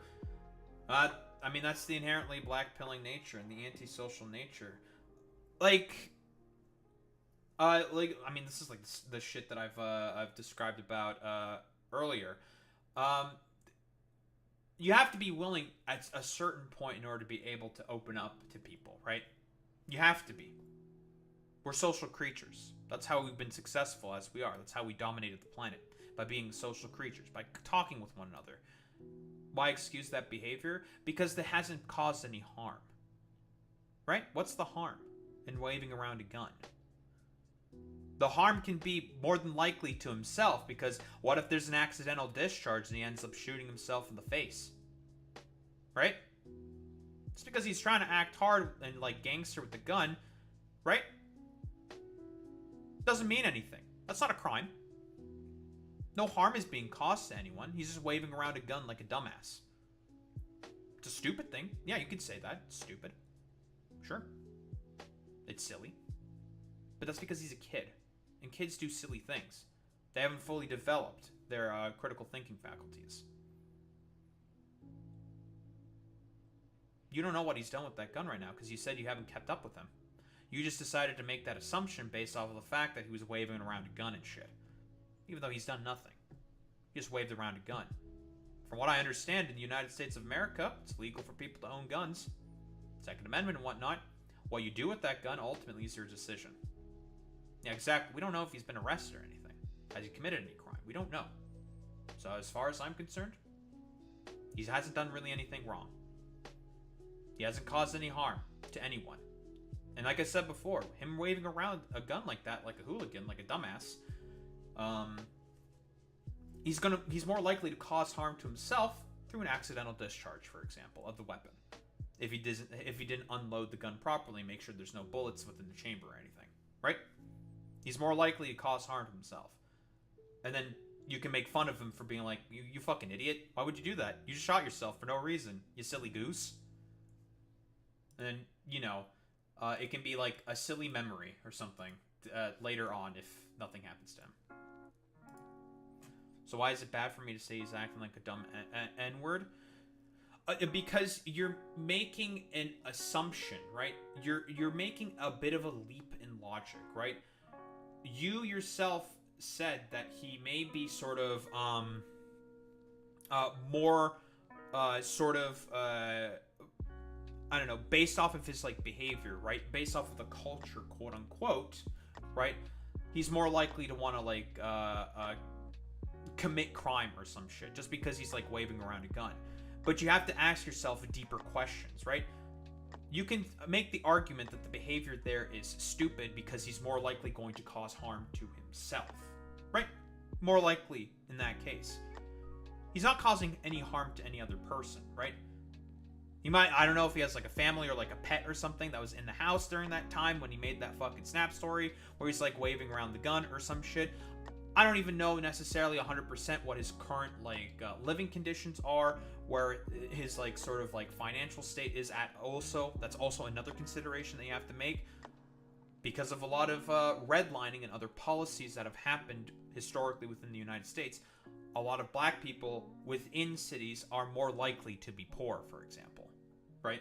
And there's a lot of complicated policies and reasonings for that.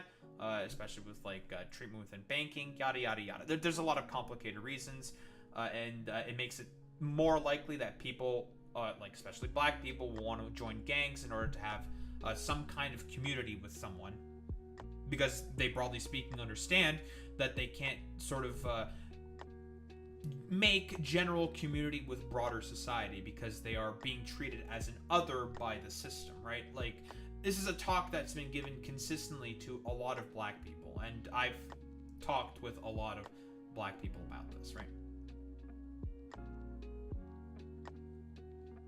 Same with a lot of white people. A lot of white people also affiliate themselves with gang culture, right?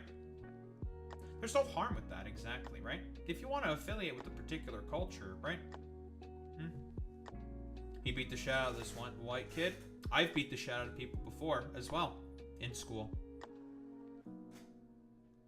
I still came out like this. Ironically, that white kid was a bully to me. Ah, maybe he was doing... I mean, you said he was your best friend at the time, you know? Beat him up, probably he beat him up to try to, try to help you out. We don't know. That white kid was a bully to you. I don't know if he was still your best friend at that time. Maybe he saw that you were getting bullied by that white kid, so he beat the shit out of him to put him in his fucking place.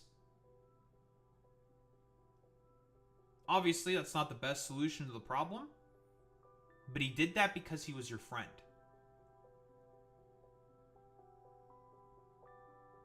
Or that's the assumption that I'm making. I can only assume. That's a certain loyalty there, because you guys were friends with one another. Right?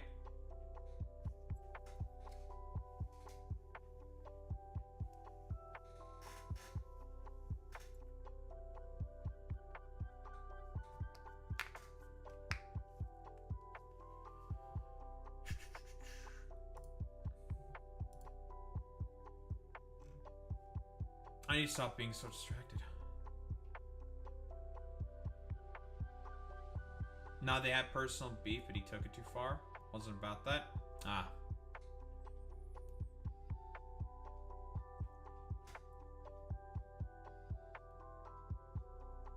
Okay.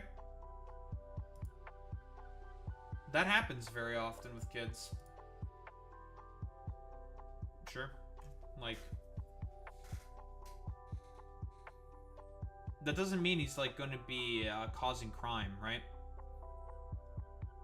And yeah, I mean, like you're saying, Boy Meets Minnie. Like, it doesn't necessarily mean he's into gang culture. Again, we don't really, like, a lot of people affiliate with fucking gang culture because during the times of the early 2000s and stuff like that, it was very, it was really, really fucking popular for people to affiliate with gang culture. It was popular, right? A lot of, like, the music industry and a lot of advertising made it such that it was popular to be a part of gang culture, quote unquote, for example. Like, that was a very, very common marketing tactic for a lot of music companies to, well, push album sales. It's like, oh yeah, I mean, you guys want to be cool, like Eminem, Biggie, Tupac, Lil Wayne, Drake, Kanye, stuff like that. That doesn't necessarily mean anyone's a hardened criminal. Just because they want to affiliate with a particular culture. That's just them, broadly speaking, sort of affiliating with, broader media trends during the times, right? Like, nowadays, it's all about fucking internet brain rot and fucking autism. Cultures change.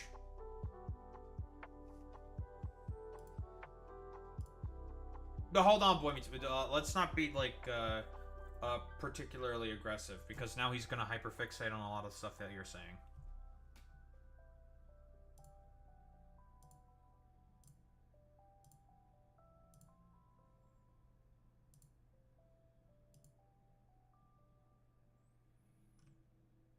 But yeah, that's like generally the position that I'm in. Would you agree that stereotypes are useful? Depends, right? Listen, I joke about a lot of fucking stereotypes, right? But the problem is where are those stereotypes born out of? You know, I'll do like the stupid joke about like, women be shopping or some shit, but that's obviously in jest to make fun of the fucking stereotype, because I find it to be particularly silly, right? Like, anyone is, like, capable of fucking shopping, for example, or whatever. Or like, another fucking stereotype. Asians do be really good at math. I was really good at fucking math. I love playing shit like Factorio and Pokemon, which are very, very math-heavy games. Lots of numbers and stuff going on. So, the thing that or those stereotypes are made up, but you need to be able to know how to engage with them, because a lot of stereotypes are born out of sort of cultural things that go on. For example, within those communities. So, for example, with like Asian communities, very studious, very learned, and they have very, very high expectations on their fucking children. Not all of them, obviously, but a lot of them. Right? Yes, very often, yeah, stereotypes can be feels over reals, and they do help learn history. Is mostly how I look at stereotypes. It is important to know what they are born out of, but it is important to acknowledge that they are not the general case. Because a lot of Asian families, black families, you know, they all engage in certain particular stereotypes. Not all of them, though.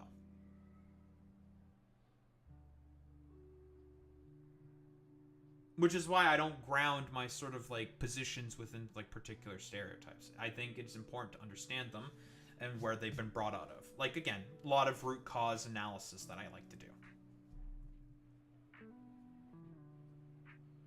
But generally speaking, if I am doing political analysis, I'm not going to... I'll like engage in like ridiculous like stereotypes that I think of like that exist for like conservatives, because again, they also engage in those sort of stereotypes as well, and it can be helpful for analysis. But I acknowledge very often that for average conservatives, that's not always going to be the case. Because listen, I've also said this meme before. If you were to teach an average like a monkey, for example, if you were to teach a monkey, for example, what the average American believes and thinks in terms of politics, it would want to shoot itself. Which is true.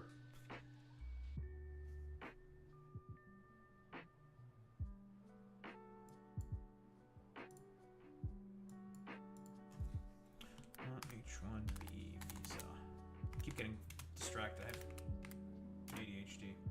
Well, the reason why you're getting that accusation, for example, Eternal Coke, right?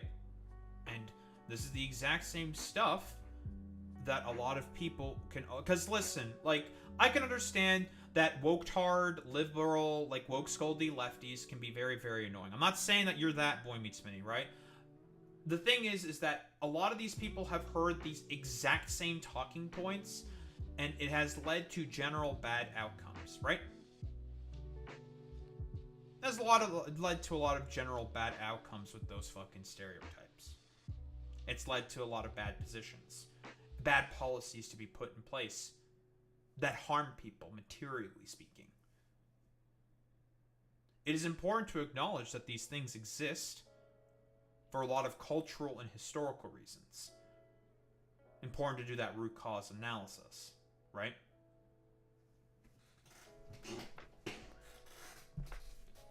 But it is more important to understand that that is because of history, and that it is important to move on from those relatively bad things that are assumed about particular people.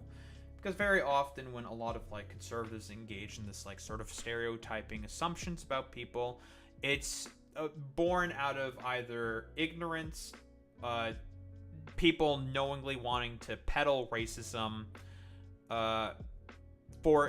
knowingly want to peddle particular narratives in order to sell products and gain money and subscribers and prominence, blah blah blah blah blah blah blah. They want to like peddle certain things. God, where was I going with this point? My ADHD is going so fucking bad right now. I'm self-diagnosing there. I don't have a diagnosis for that one. I probably do have ADHD, if I were to take a guess. Some kind of attention deficit disorder. What was I saying? Yeah, a lot of like people who peddle those particular sort of stereotypes and positions and stuff like that, they're doing that because they want to gain prominence. They want to sell you a product. They want to sell you a particular idea that they have for the world, right?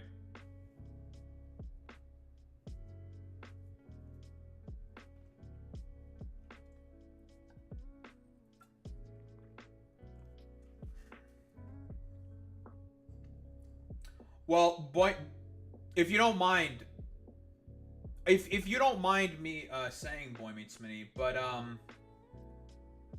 a Boy Meets Mini very well could be at risk of getting deported from the country at any moment in time. He does live in Los Angeles. ICE is still operating within Los Angeles. And Boy Meets Mini, you yourself have said, for example, that a lot of Hispanic people within Los Angeles say that you could pass off as one of them.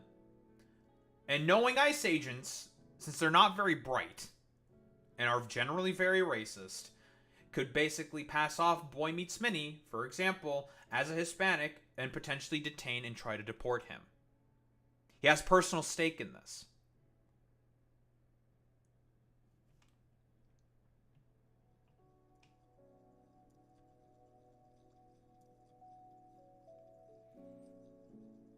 I don't know if Boy Meets Mini ever said that, right?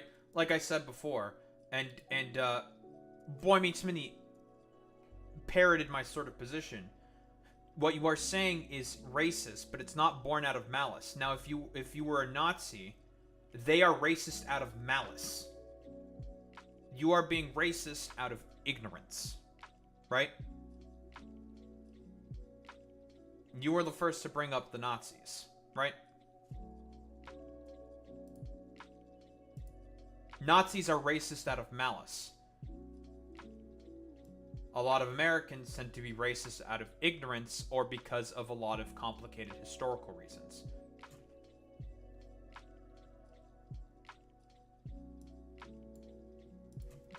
I need to stop getting so distracted.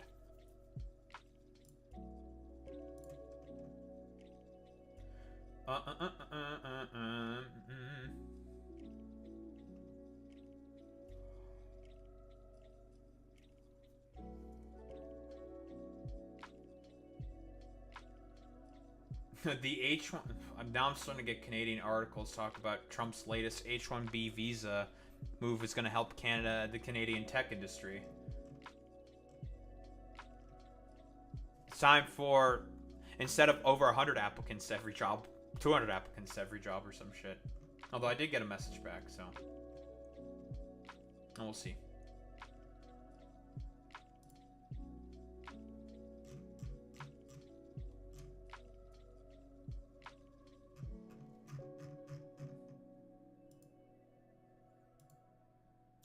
I got all the stuff I wanted.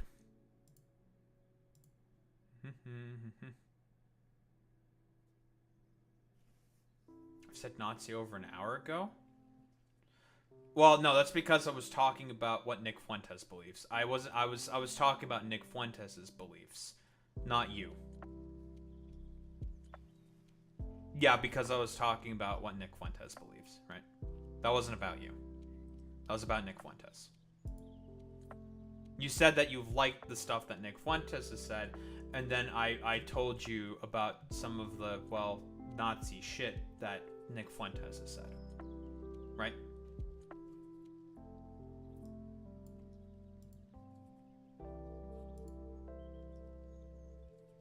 Which, I mean, again, Holocaust denial and revisionism is a neo-Nazi conspiracy theory, right?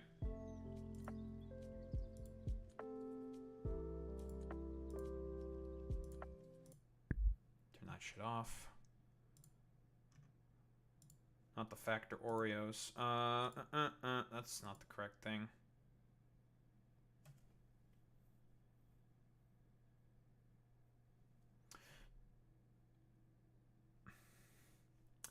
I never said that.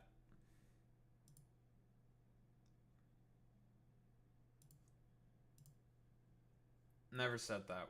We may be starting to get into the potential dishonesty territory, which I do not like. I never really said that, to be quite honest, right? Like, in terms, I talked about stuff that Nick Fuentes has said in the past that are things that Nazis parrot and Nazis talk about, and that is general sort of Holocaust revisionism and denialism and being, well, in favor of Hitler. Like, we can talk about, we can talk about all the stuff that Nick Fuentes has, like, talked about honestly in some of his takes. The problem is with Nick Fuentes is that he's very often lying.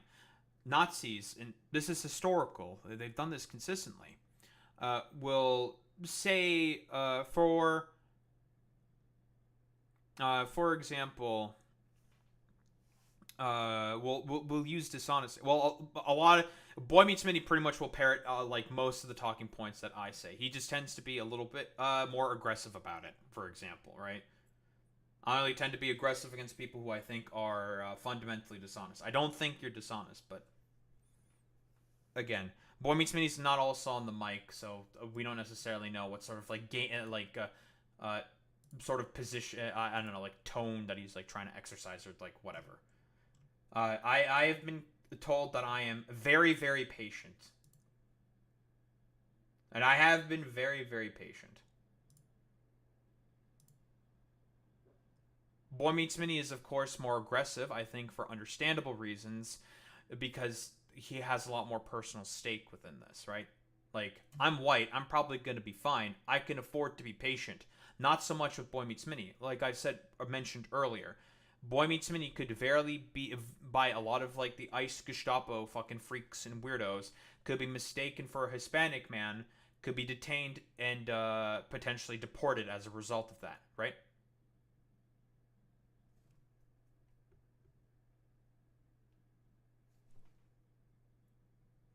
So that's the problem. Like, for a lot of minorities such as him, like whether it be women, queer people, people of color, for example, they have a lot more stake in this. They are more in danger. I'm white, I'm probably going to be okay. I'll probably survive. Them, not so much. They have more reason to be guarded and afraid, which is an understandable attitude. That makes sense to me. I get that. So it makes sense that a lot of them might not have as much patience. They've also been deporting legal citizens. They've been deporting legal citizens. Doesn't matter. If you're illegal, legal, they'll deport you all the same. Doesn't matter. Like the Supreme Court, for example, just effectively legalized racial profiling. Effectively. So they can see that if you're speaking Spanish or even have brown skin, that you can be detained by an ICE officer. And that passed about a week ago? About a week ago. So ICE officers can act with impunity. So for example, if an ICE officer thinks that Boy Meets Minnie's looking a little too Hispanic, they can detain him and try to deport him. Can happen. So it makes sense that he's a lot more guarded and significantly more careful about this. And aggressive in terms of trying to defend himself. Because he has a personal stake.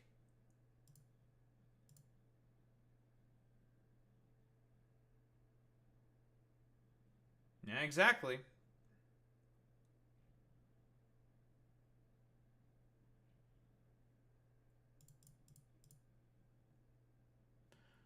On you.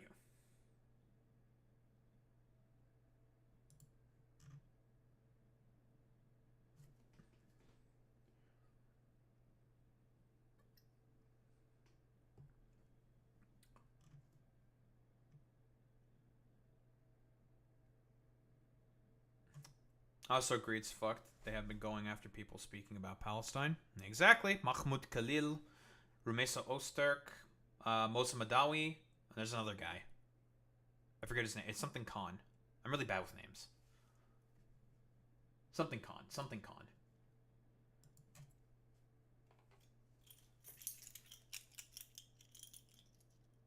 Yeah, listen, if you're a little too brown, for example, Eternal Coke, and ICE decides to do a little funny, you can potentially get fucking detained, for example, right?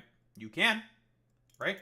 That's why I said, fundamentally speaking, about the concept of a rising tide raises all ship. If one goes down, all will go down. Which is why you have to be vociferous and aggressive in terms of the defense of your own rights that are inalienable under the Constitution. You have to be aggressive. Because at any point in time, you can have a dipshit like Trump try to take him away. And this is a thing that's consistently played throughout history. Consistently. I mean, I really am having... God, I'm being so fucking ADHD right now. I really need to fucking talk about stuff. Alright. Oh, this fucking kink in my neck. I have no idea what happened. I must have slept funny. I do not like that. Ugh. I must have sat funny. Or slept funny. But I should be okay.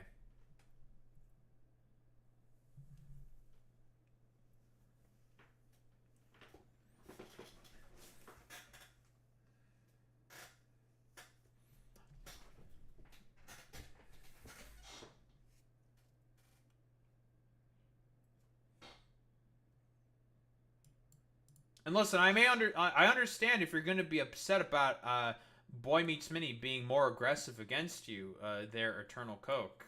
Like I said before, he has a lot more personal stake in this. Like, way, way more, right? He can potentially get more affected by this. So, like, it's one of those situations where it's just, it is understandable, right? And, like, I've made fun of, like, conservatives who bitch, moan, and complain consistently about people aggressively pushing back against them. Like, you know, I've said this before, but a lot of them just want, like, a DEI, for, like, lack of a better term, for themselves in order to be able to participate within certain, like, more, I guess, like, liberal, like, public squares and whatnot. Like, people have to bend over backwards to try to fucking accommodate for them consistently. But, you know, I try to be as real as possible, and I just try to engage with it all head on. Like, that's just me. But yeah, like, it's not meant to be the Olympics. It's not meant to be like a fucking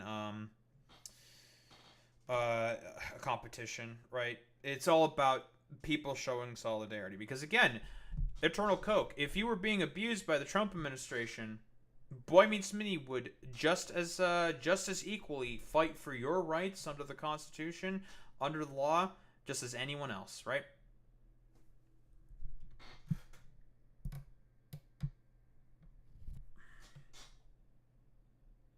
Well, it's kind of hard, for example, to convey tone over text, right? It's kind of difficult to do that. And I've already talked about, like, Boy Meets Minnie's positions, and why he feels more, feels like he might be more aggressive, right? Or at least why you might feel like he's being more aggressive, because he has a lot more personal stake in this, right? Because I don't think that Boy Meets Minnie has done anything wrong. I don't think so.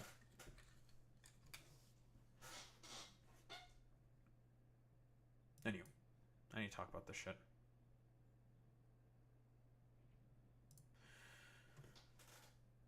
Well, what do we have here? So, I believe this is in reference to... I'm trying to remember the CEOs. What? It was Discord, Reddit, YouTube, and...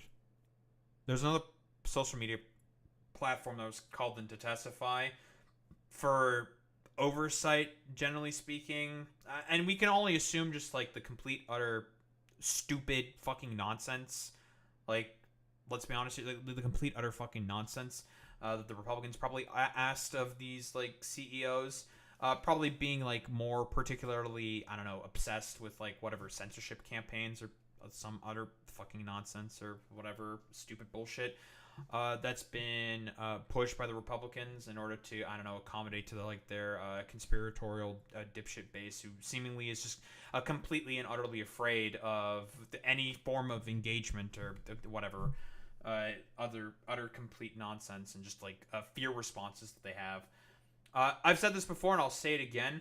The reason, for example, a lot of conservatives tend to get completely, I guess for like lack of a better term, get blown the fuck out in terms of TOS violations is because of the inherent ideology of conservatism, since it is as inherently violent as it is, it leads to particular sort of outcomes where they have, like, just consistently break the TOS.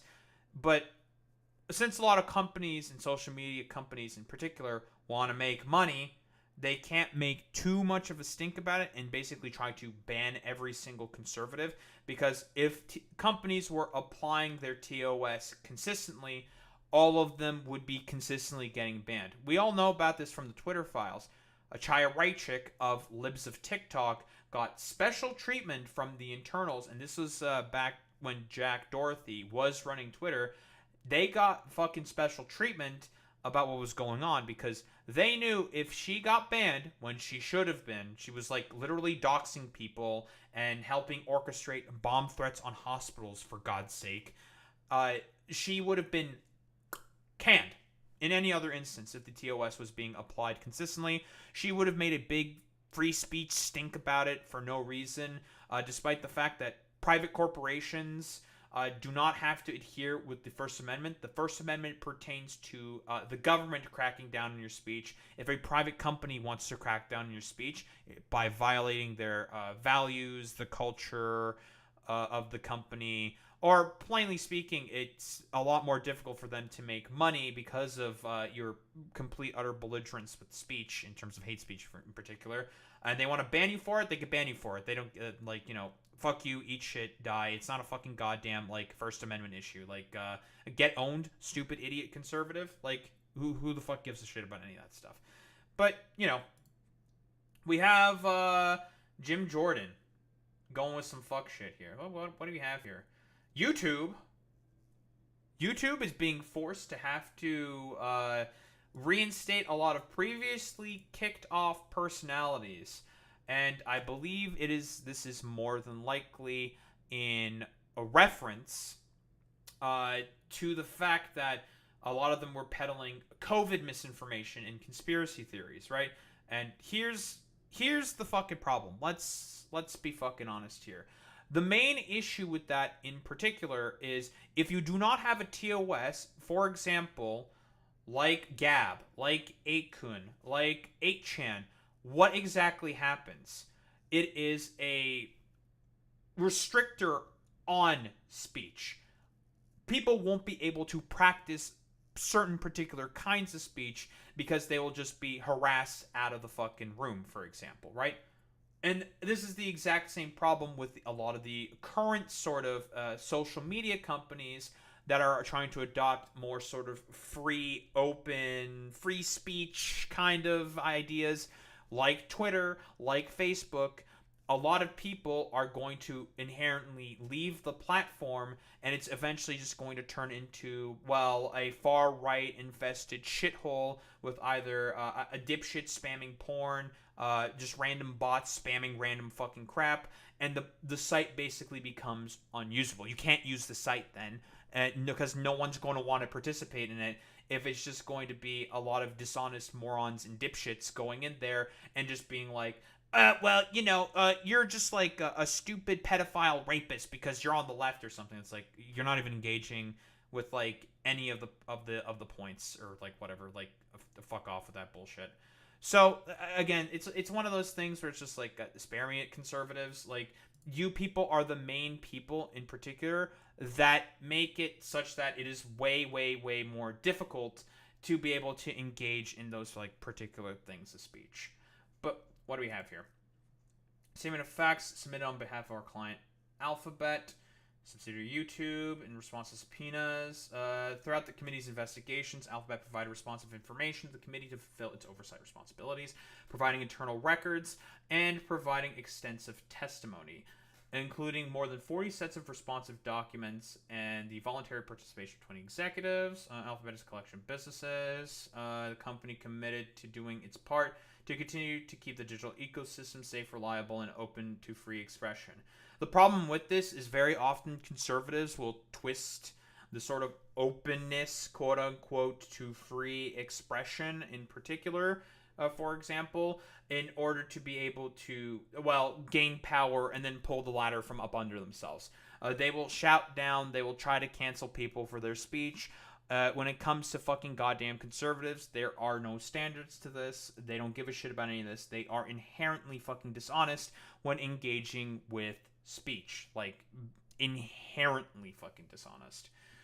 Towards a political particular viewpoint, it's not in line with the company's values or the company's business interests. Alphabet's business model depends on being a useful source of information for everyone and home for users of all backgrounds. As a result, Alphabet is a natural long-term business incentive to apply and develop its policies consistently, impartially, and independently. I don't know. Go MAGA, go broke. I mean, we all know about all the companies that have been consistently capitulating to Donald Trump and his like stupid, idiotic belligerence and nonsense, and they've all been significantly losing profit share as a result of that. So I mean, that's cool, great. Committee appreciates accountability from the White House Judiciary Committee led by Jim Jordan. Keep in mind, by the way, Jim Jordan had a role to play in terms of covering up, pedophile scandals within Ohio State fucking University. So that's cool, great, fantastic. Like, I don't know, it's complete, utter fucking nonsense. The company has a commitment to freedom of expression. This commitment is unwavering and will not bend to political pressure.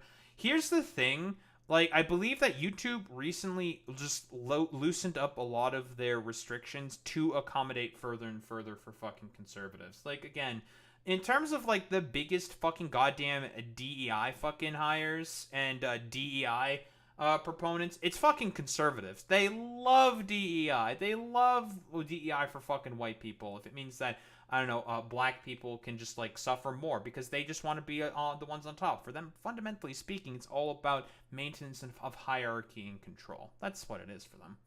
COVID-19 pandemic was an unprecedented time in which online platforms had to reach decisions about how to best balance freedom of expression with responsibility. Because this is one of the main cruxes of the issue. For example, conservatives, the reason why they got banned off of YouTube, and I believe it is correct for them to be banning the shit out of all the conservatives, in particular in terms of spreading COVID misinformation, is because how many people died, again, of COVID within the United States of America? I think it was about 1 million people. How many people died of COVID in the U.S.? Over 100 million confirmed cases. I believe it is over 1.2 million. Worldometer, COVID cases, 111 million. Deaths, 1.2 million people. Now, of course, that's also to account for later COVID deaths, because eventually COVID deaths were still occurring even after the pandemic subsided. So let's give the most steel-manned position possible for conservatives and say it is about 1.1 million deaths, because it was over a million when the COVID-19 pandemic was occurring. A lot of people died of COVID within the United States of America. They had the highest mortality rate, broadly speaking. Lowest population of the world, the highest global mortality amount from COVID-19. Very, very cool, Trump. Very, very good work. Senior Biden administration officials, including White House officials, conducted repeated and sustained outreach to Alphabet and pressed the company regarding certain user-generated content related to the COVID-19 pandemic that did not violate its policies. While the company continued to develop and enforce its policies independently, Biden administration officials continued to press the company to remove non-volatile, volatative user-generated content.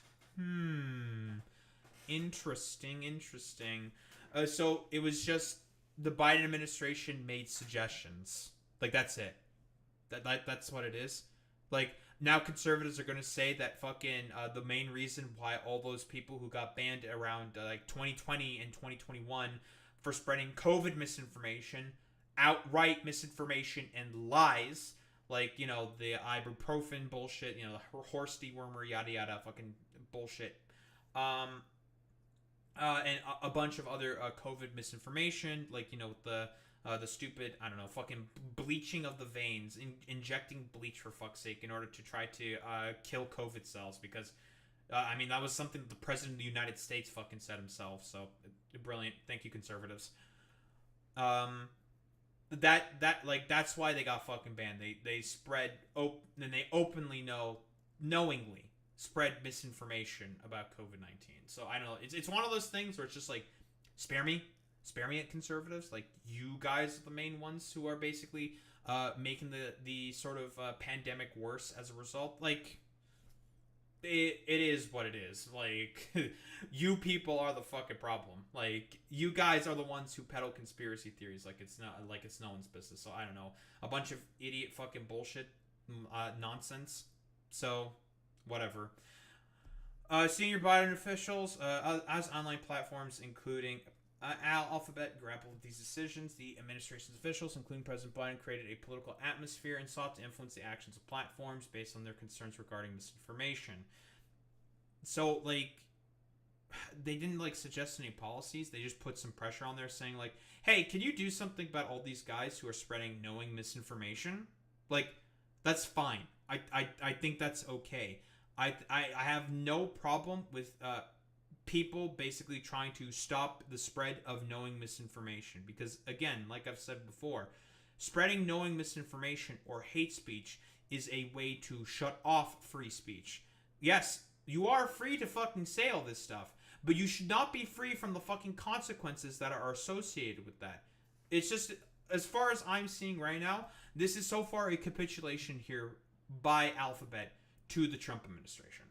Unacceptable and wrong when any government, including the Biden administration, attempts to dictate the company moderates content. Blah, blah, blah, blah, blah. No matter the political atmosphere, YouTube will continue to enable free expression on its platform, particularly as it relates to issues subject to political debate. Political debate and discussion are in the public's interest, which is why YouTube expanded its approach to educational, documentary, scientific, and artistic content on the platform. Yeah, basically, again, we need DEI for fucking conservatives. Because otherwise, if we apply the TOS rather consistently, they'd all get fucking banned every single time. YouTube has not operated a fact-checking program. Oh, so they're going to try to... so they're basically going to try to have people do fact-checking for them. Yeah, as far as I can tell, they're going to have like a community notes kind of a deal. So that's cool. Has also began offering a feature on YouTube beginning in June 2024 that allows users to add notes. Yeah, right there. That's the community notes feature. Again, the reason why a lot of companies are doing the fucking goddamn community notes features is because they want to defer moderation to, well, users instead of having a moderation team. So again, a lot of companies are okay with that because they get to save money to not have to run as much moderation. Like, that's why they're overall okay with stuff like this. It's not a good thing overall. Like, yeah, you can talk about, well, actually, community notes on Twitter has been really, really good. I don't think it's a good thing because Elon Musk implemented the community note system as an express way to not have to have as much fucking goddamn moderation on the platform, which is why it is as bad as it is right now. Again, like I've said before, if you open a new fucking account on Twitter, like, the likelihood you're gonna get like a Sonenrad fucking edit meme in like an hour is like 95%, because it's, again, like I said before, the people who come onto this fucking platform to spread their ideas of free speech and are okay with just like harassing other people who push back against that off of the fucking platform, that is not inherently beneficiary to free speech. That is an inherent impediment to free speech. Because again, conservatives do not care at all about free speech. They don't give a fuck about any of that shit at all whatsoever. Terminated channels for repeatedly violating its community guidelines on elections integrity content throughout 2023 and COVID-19 content through 2024. Today, the community guidelines will allow for a wider range of content regarding COVID-19 and elections integrity. They're doing this to accommodate to all the stupid conspiratorial morons who are spreading active misinformation. By the way, if you want to see how a fucking new apocalypse is going to happen, this is how it fucking happens. Because broadly speaking, advertisers are not going to want to advertise on channels within YouTube or on YouTube in general if they allow for, well, let's be honest here, known misinformation to be allowed to continually fucking spread. That's the issue. Reflecting on the company's committed to free expression, YouTube will provide an opportunity for all creators to rejoin the platform if the company terminated their channels for repeated violations of COVID-19 elections integrity policies that are no longer in effect. So it's because they're no longer in effect. But, I mean, the problem is that it doesn't have to be elections integrity or COVID-19 policies, right? I mean, again, it makes sense why a platform would do this. These are temporary policies that they took off, let's be honest here, to try to combat all the ridiculous bullshit that conservatives were spreading. But the real root cause and root basis for as to why YouTube is doing this in particular is, well, it's for the express purpose of trying to accommodate for fucking conservatives who are more likely to spread those types of conspiracy theories. That's the main issue here. Values conservative voices on its platforms, I'm sure. Committee has taken important investigative steps to highlight this, that onerous obligations under law such as the Digital Service Acts and Digital Markets Acts may stifle innovation and restrict access to information. These laws place a disproportionate regulatory burden on American companies. Oh, I'm sure. And the company has long expressed its concern, the risk that the DSA, not the Democratic Socialists of America, okay, it's the Digital Service Act, may pose to freedom of expression within and outside of the European Union. Depending on how certain provisions may be enforced, the DSA could be interpreted in such a way to require Alphabet and other providers to of an intermediary service to remove lawful content, jeopardizing the company's ability to develop and enforce global policies that support rights of free expression and access to information. The DSA may open avenues for substantive regulation of lawful speech, including through risk mitigation, the use of codes of conduct and crisis protocols, and the out-of-court dispute settlement mechanism. Alphabet remains mindful of these risks and continues to be vigilant in its defense of these rights. So, I don't know, conservative DEI.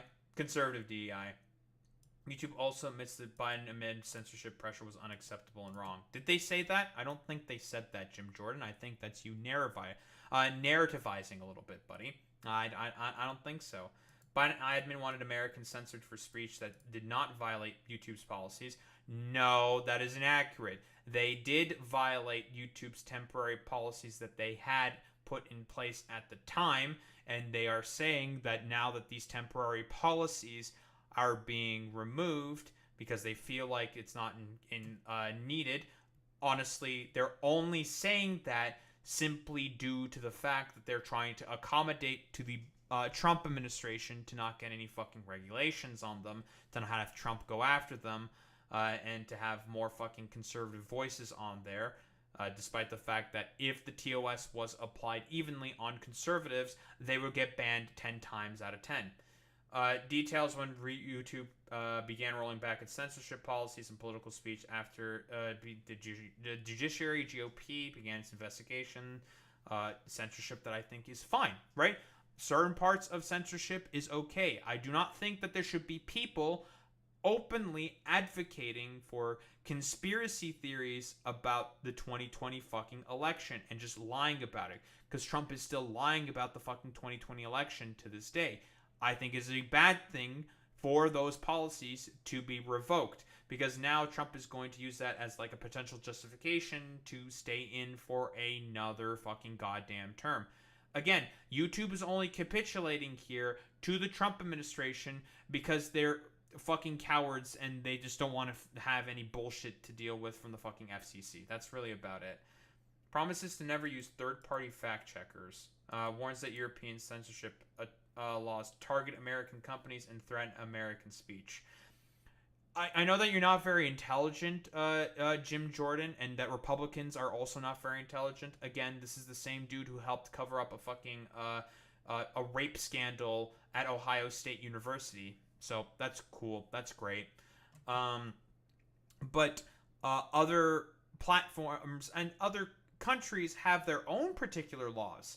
They are their own sovereign countries who have their own rules on fucking speech in terms of conspiracism that is, broadly speaking, spread within those fucking countries, which means they are more than likely going to ban them, which is correct. So, for example, you say a bunch of Nazi shit, for example, in Germany, more than likely, you're going to get some fucking visits from some rather interesting federal characters Because it's just like, oh, we hear that you are spreading Nazism within Germany, trying to spread that shit into Germany.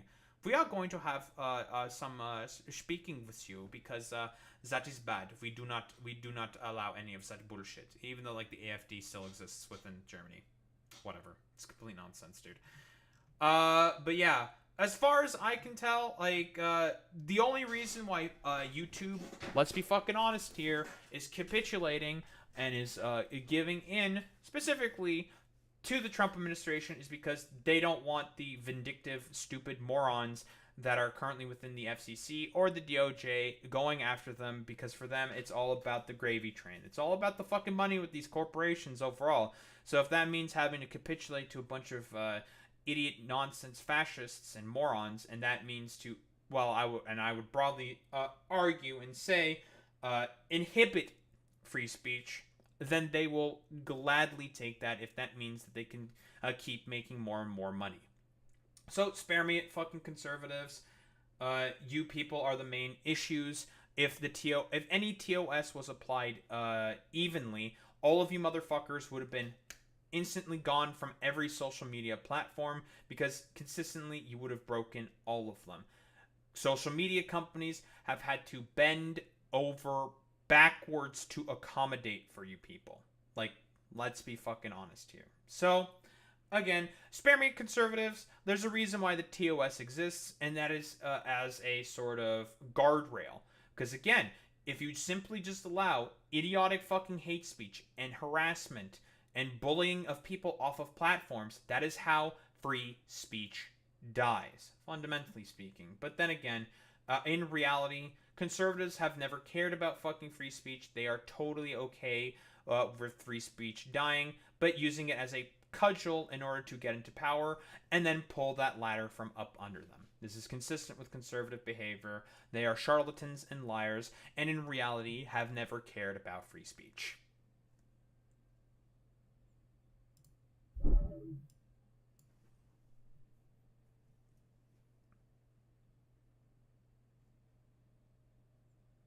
I'm going to take a guess, Boy Meets Mini, that you decided to, I don't know, give a day ban to Eternal Coke.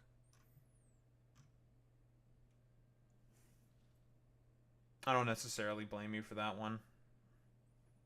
Because, I mean, you know, antagonisms and whatnot.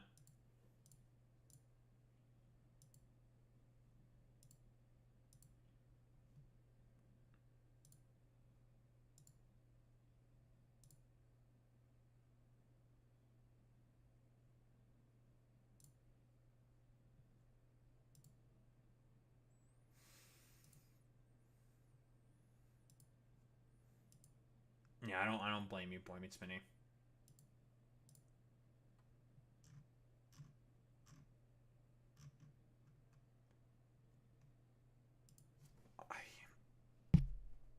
Kink in my neck is not great. Anywho. It's late. I need to get started with all this other bullshit. This is probably going to take a while. I think I'll do the H-1B visa stuff tomorrow. I got, you know, very overall sort of distracted and whatnot.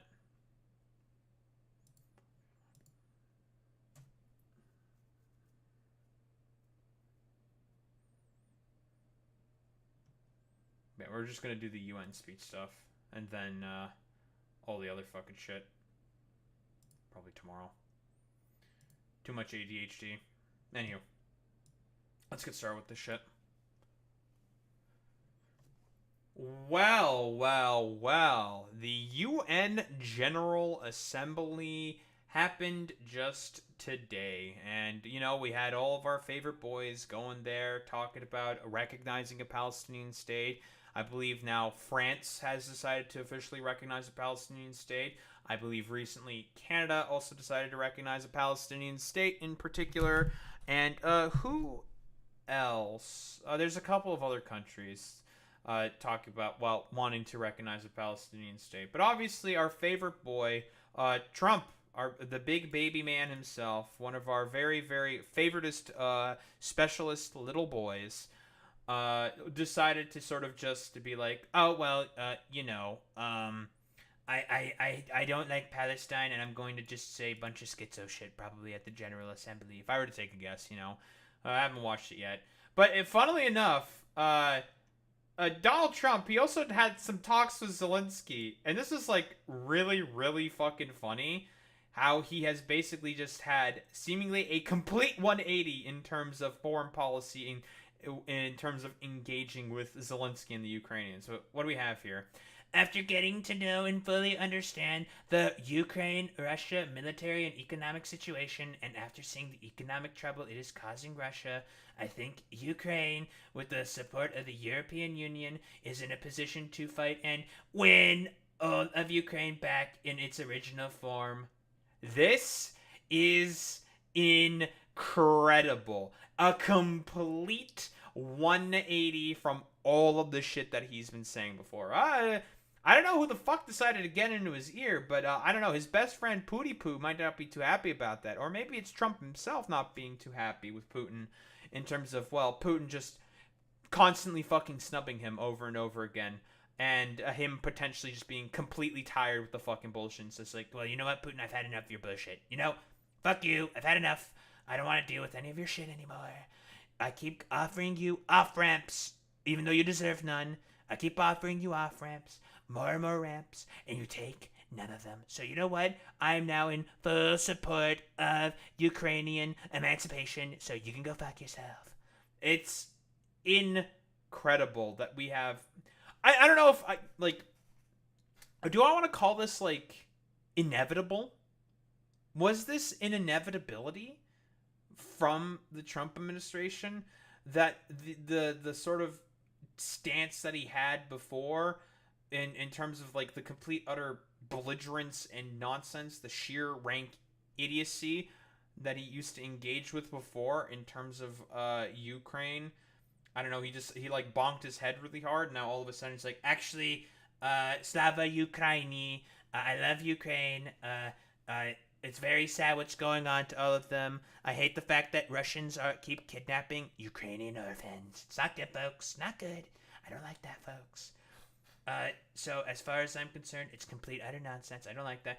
Who really knows? Because again, we all know that the Russians have been consistently making incursions into NATO states.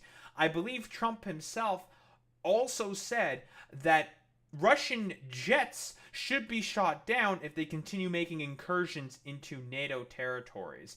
So I'm very, very interested to see what was offered to Trump, because again, this man is highly fucking transactional.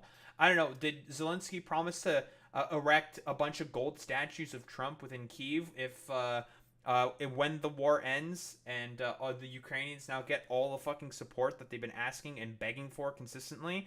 I don't know. Like, it's very interesting, because I know they've been asking for a lot of air defenses. It's very, very interesting, because he used to just adopt all of the Russian framings in terms of this issue. It is fascinating to see. Because, well, then again, I mean, just like how he's flipped on a dime before, he can very, very easily flip on another fucking dime. It's complete nonsense. With time, patience, and the financial support of Europe, and in particular, NATO, the original borders from where this war started is very much an option. Why not?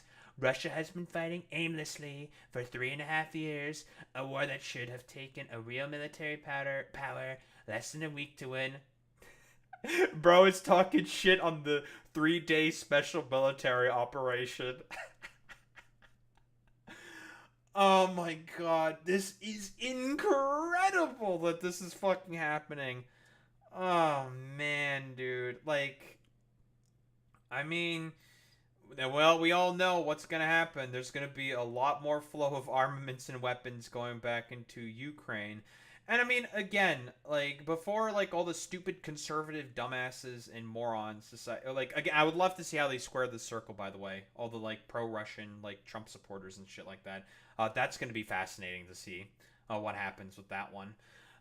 It is very, very interesting to think about, like, what did Trump get out of this exactly? Or did he get sick and tired of Putin just basically stringing him along? Because Putin was fucking stringing him along. That's not hyperbolic or ridiculous to say. He was getting strung along by the Russians, by Putin specifically. That's not silly. It is true. It is a fact. So, I don't know. Like, what did they get? What was he offered? Like, that's like the only question that I think I ultimately have is what is he getting out of this? Like, because like I've said before, Trump, fundamentally speaking, is an incredibly transactional person. If he doesn't see any personal benefit of in terms of engaging with a certain political policy, it's interesting. I don't know. Yeah, I wonder how much money America saved in sending foreign aid to Ukraine. That's a great point there, Fridge Makara. I was about to mention this. I almost forgot to mention it. A lot of the equipment that the Ukrainians have been receiving from the United States of America is older equipment from the Cold War that was slated to be decommissioned. And it would have been a lot more expensive to decommission that equipment in comparison to just sending it over to Ukraine for it to be used. And again, in terms of the aid that was being sent to Ukraine, it was being subsidized by arms manufacturers. They were getting government sort of subsidies. They were buying the weapons and then shipping it over to the Ukrainians. Again, the main people that were benefiting from all of the money that was being spent on military equipment that was being given away were on American arms manufacturers, which benefited the American economy. So, well, that's a little interesting. Makes you think. Yeah, probably not as much as they spent, but like it could have been a sizable amount. That's entirely true. I don't disagree with that, Fridge Makara. This is not distinguishing Russia. In fact, it is very much making them look like a paper tiger. I mean, they already made themselves look like a paper tiger. Again, like, they think that they can tussle with fucking NATO, and they're still at war with the Ukrainians, who is isolated in comparison. They're still having problems conquering that country. They're definitely a paper tiger. When the people living in Moscow and all of the great cities, towns, and districts all throughout Russia, it's really only Moscow. I mean, there's also St. Petersburg, but it's really, really fucking funny. Find out what is really going on with this war. The fact that it's almost impossible for them to get gasoline through the long lines that are being formed. Which is a very smart strategy of the Ukrainians. They have been consistently bombing oil refineries, and gas prices in Russia have been going up. Very, very high up. Making the Russian people really begin to feel it in their fucking goddamn wallets as those gasoline prices have been going up. So, very, very cool. Yeah, exactly. There, Fridge Makar. Yeah, you can't leave 500 million munitions and platoon of tanks out in a field. All these spare weapons you have lying around, you need a warehouse to store them. The occasional maintenance to make sure that they don't rust, and soldiers which need payment to make sure they're not stolen. All this stuff just passively costs money to have. Exactly, 1000%. Like I've been saying before, a lot of the equipment that they've been sending over to Ukraine was slated to get fucking decommissioned, and it's way more expensive to decommission all that stuff. And again, maintenance costs, like you said, it's like, well, okay, how about just having them, instead of them staying in a fucking random warehouse somewhere, I don't know, out in like the middle of buttfuck nowhere, send it over to Ukraine. Fuck it. We have all this stuff. If we need more, we can just make more. Fuck it. Who cares? We can spend some money. We're the United States of America. We're very, very fucking rich. And all of the other things that are taking place in their war economy, where most of their money is being spent on fighting Ukraine, which has great spirit and only getting better. Ukraine would be able to take back their country in its original form, and who knows, maybe even go further than that. Is he suggesting that the Ukrainians might invade Russia? I mean, they had an incursion into Kursk, which at this point the Russians were able to push back. Personally, I don't think that's going to happen, but it's going to be even tough for them to reclaim a lot of the territory because now it's heavily fucking fortified. Like I said before, the main problem with the counteroffensive within the Zaporizhia Oblast, and the reason why it slowed down, is because the Ukrainians had about a quarter of the equipment that they were looking to have in order to be able to conduct that counteroffensive. Right? They made a breakthrough. They did a little bit of a breakthrough, but at this point it's been all for basically naught, simply just due to the fact that, well, let's be quite honest here, they just didn't have enough juice. Because, well, the Biden administration put a lot of arbitrary restrictions on them because of some paranoia and some fear that like Russia might do something crazy. I mean, probably not. Like, they've already threatened to nuke the world before, and they'll do it again consistently, but they'll never actually do it because they know that if they were to actually start throwing around nukes everywhere, like tactical weapons, a lot of their backers, even in China, they're not going to be able to want to stand by them and be like, okay, bro, like, that's a bridge too far even for us. Like, nuh-uh, you're just, like, randomly fucking nuking shit? Nuh-uh, I don't think so. Yeah, we've had enough of this bullshit. You're either gonna put the fucking kibosh on this shit, or we're just not gonna fucking support you anymore. We're gonna cut off the fucking alliance because Russia needs China in order to be able to survive.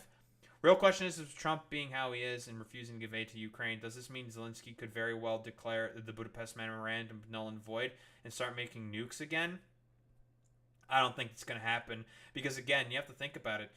The Ukrainian economy is also wrecked because of this war. Are they really going to be able to maintain a fucking nuclear arsenal considering the state of their economy? They'd have to get a lot of Western aid and money in order to be able to do that. Let's be honest here. Like, I don't think so at this point.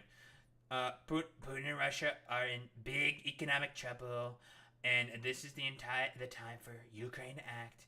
In any event, I wish both countries well. We will continue to supply weapons to NATO, for NATO to do what they want with them. Good luck to all. So that's the sort of justification that he can give to his more isolationist people, to be like, oh, well, you know, I'm giving it to NATO. If they want to send her to Ukraine, that's their problem. That's not my problem. And it's just going to be all bought and paid through for fucking NATO instead. Because he doesn't want to have any direct culpability into this. Yeah, yeah, Trump's not going to fucking sell a nuke to Zelensky. That's not going to fucking happen, right? But with that all aside, what did our favorite boy here say about the UN? Well, at the UN. Let's take a look. This is an ABC News special report. Good morning, I'm Diana Sale. We are coming on the air because President Trump is about to address the 80th session of the United Nations General Assembly. This will be the president's first address to the UN since returning to office 9 months ago. He'll be speaking to world leaders, allies, and adversaries about ending the wars in Ukraine and Gaza. Pressure is mounting on Israel as some of America's closest allies, including France, Britain, Canada, and Australia, are recognizing the state of Palestine. I feel very happy to be up here with you, nevertheless. All right. And that way you speak more from the heart. I can only say that whoever's operating this teleprompter is in big trouble. Okay. I had Riz, folks, let me tell you. Hello, Madam First Lady. Thank you very much for being here. And Madam President, Mr. Secretary General, First Lady of the United States, distinguished delegates, ambassadors, and world leaders. 6 years have passed since I last stood in this grand hall and addressed a world that was prosperous and at peace in my first term. Since that day, the guns of war have shattered the peace I forged on 2 continents. An era of calm and stability gave way to one of the great crises of our time. Okay, I'm going to be quite honest here. Like, what do you mean, like, peace that you forged on 2 continents in your first term? Like, what peace deals did fucking Trump forge during his tenure?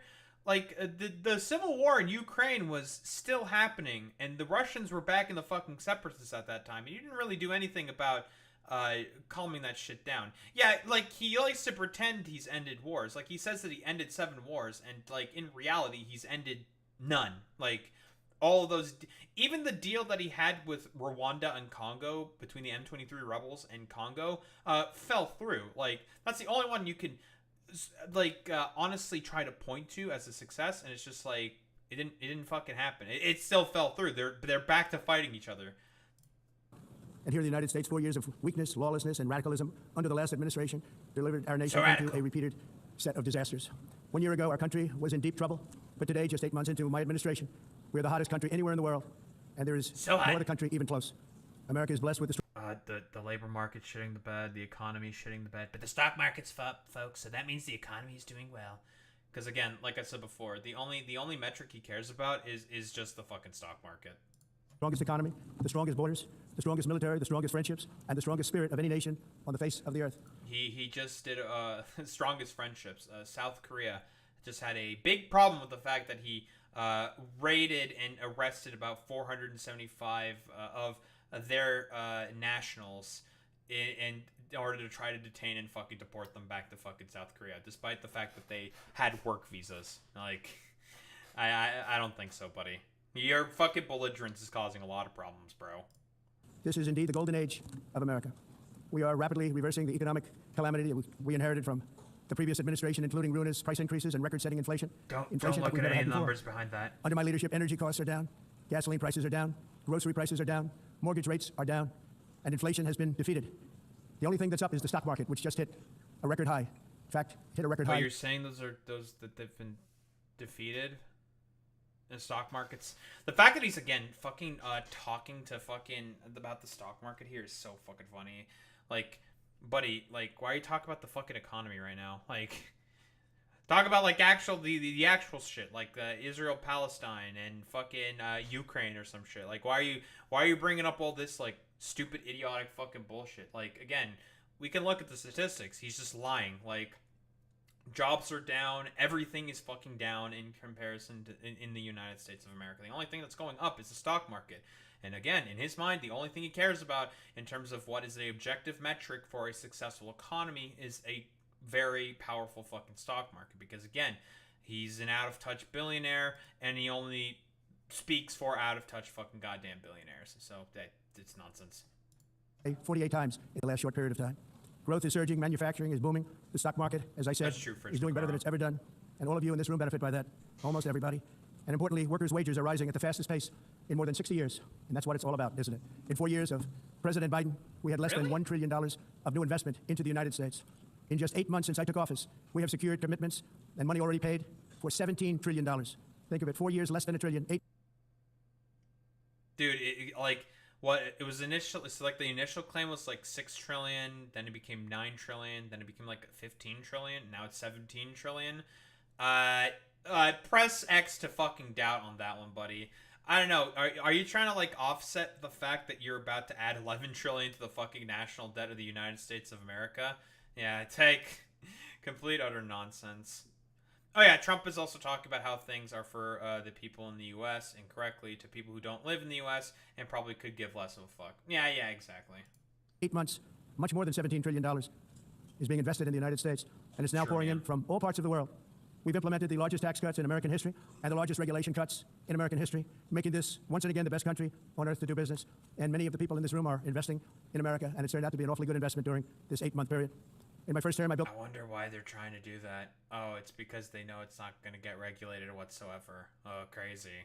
Oh, let's not pay attention to the fact that all the rural hospitals are starting to close around the fucking country, and specifically areas that voted for you. Like, let's not pay attention to that. By the way, the economy after the passing of the One Big Beautiful Bill was already starting to fucking crater. Those tax cuts have not been put in place yet. So you can 1000% expect after the midterms, when those tax cuts go in, it's gonna get worse. The greatest economy in the history of the world. We had the best economy ever, history of the world. And I'm doing the same thing again, but this time it's actually much bigger and even better. The numbers far surpass my record-setting first term. On our southern border, we have successfully repelled a colossal invasion, and for the last 4 months, and that's 4 months in a row. This is like one of my favorite things to pull up to inherently debunk Trump. So first off, Pew Research, about 1.2 million migrants in the U.S. are either eligible for or receiving temporary protected status. Now you're noticing that there's a lot of fucking Venezuelans that are coming in, right? From 2021 and 2023, right? Why is that? A funny little thing called the 2019 Venezuelan uprising attempt. This is like, I don't know, this is probably like the dozenth time or some shit that I have brought up this fucking goddamn talking point, but I'm gonna keep fucking bringing up this goddamn fucking talking point because it still has relevance to this day. Juan Guaido, with the backing of Trump, decided to go in there with 3 other dudes in a fucking goddamn trench coat, get spotted out by some fucking Venezuelan fishermen. It gets fucking reported. He gets fucking arrested. The coup attempt, if you can even call it that, miserably fucking goddamn fails. And, Juan Guaido got his fucking ass handed to him by some Venezuelan fucking fishermen. Trump gets mad about it, slaps highly restrictive sanctions, causes the Venezuelan economy to go into hyperinflation, thus making it collapse.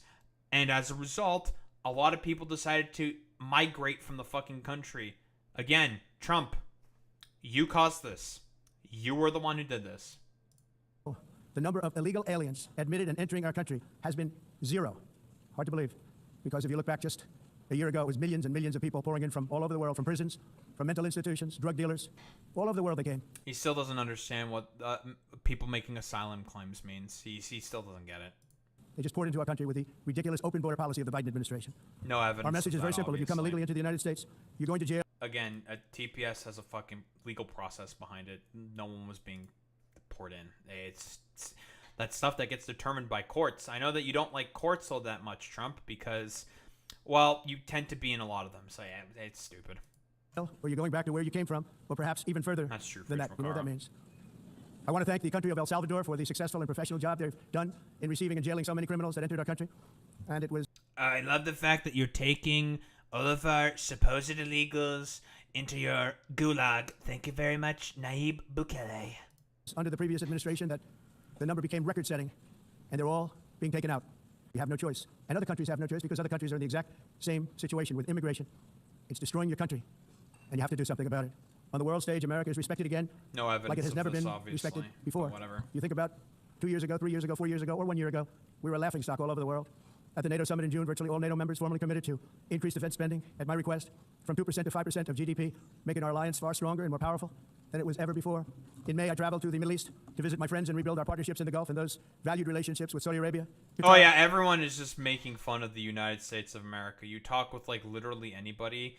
The only reason why a lot of world leaders are just capitulating to you is because they don't want to deal with like your complete utter belligerence and nonsense.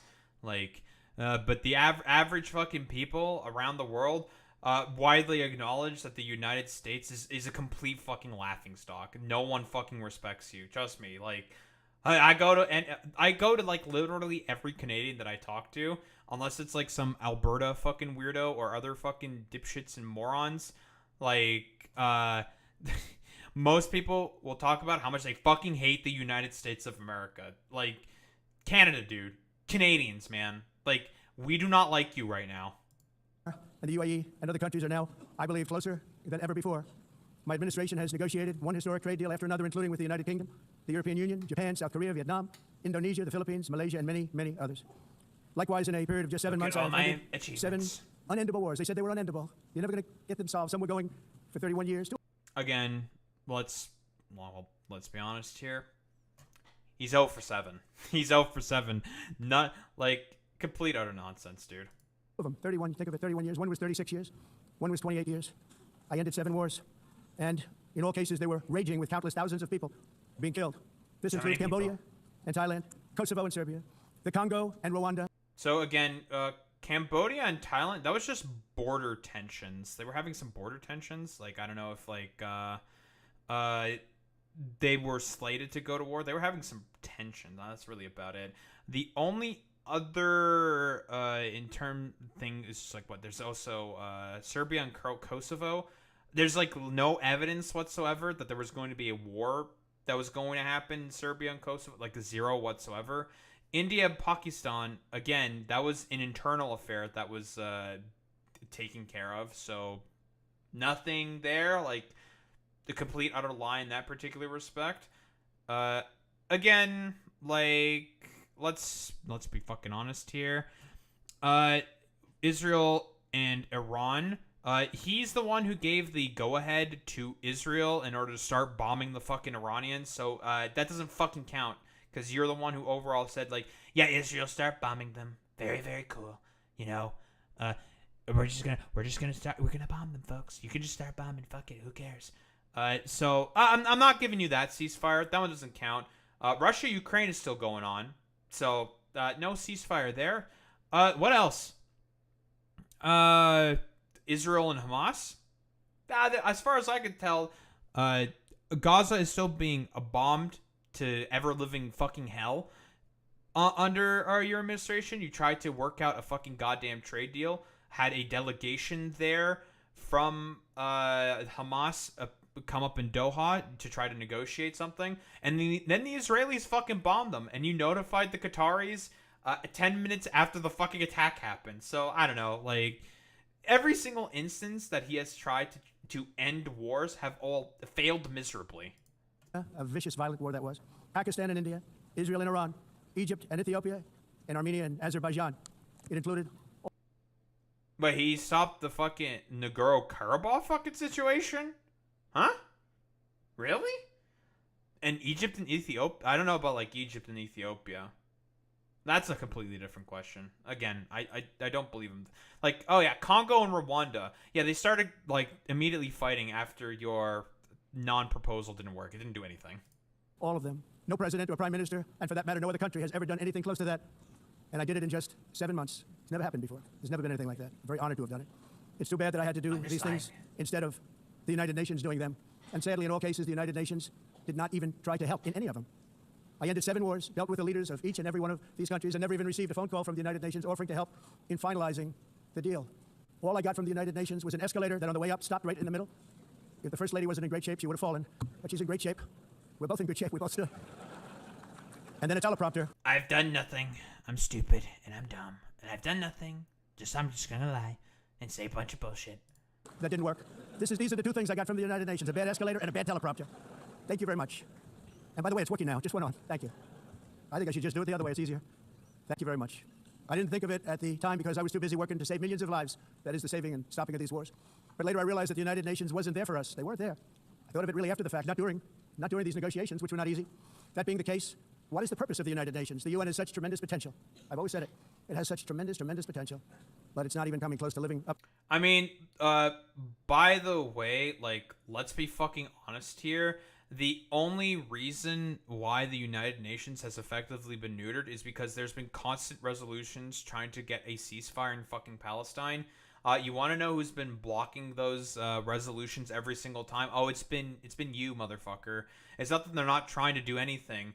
You guys keep getting in the way and fucking vetoing all those security council measures because in reality, Trump is the one who wants all of the glory for himself. All Trump did was assert U.S. control of a corridor in Artsakh. Well, that's it?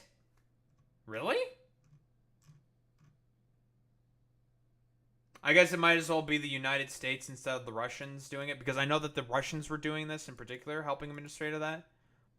Also, this deal favors Aliyev's regime. Oh, so it's an Azerbaijani favored fucking deal. Very, very cool, and not Armenian. Good job, Trump. I wonder what Anna Kasparian's gonna think about that one. Who knows?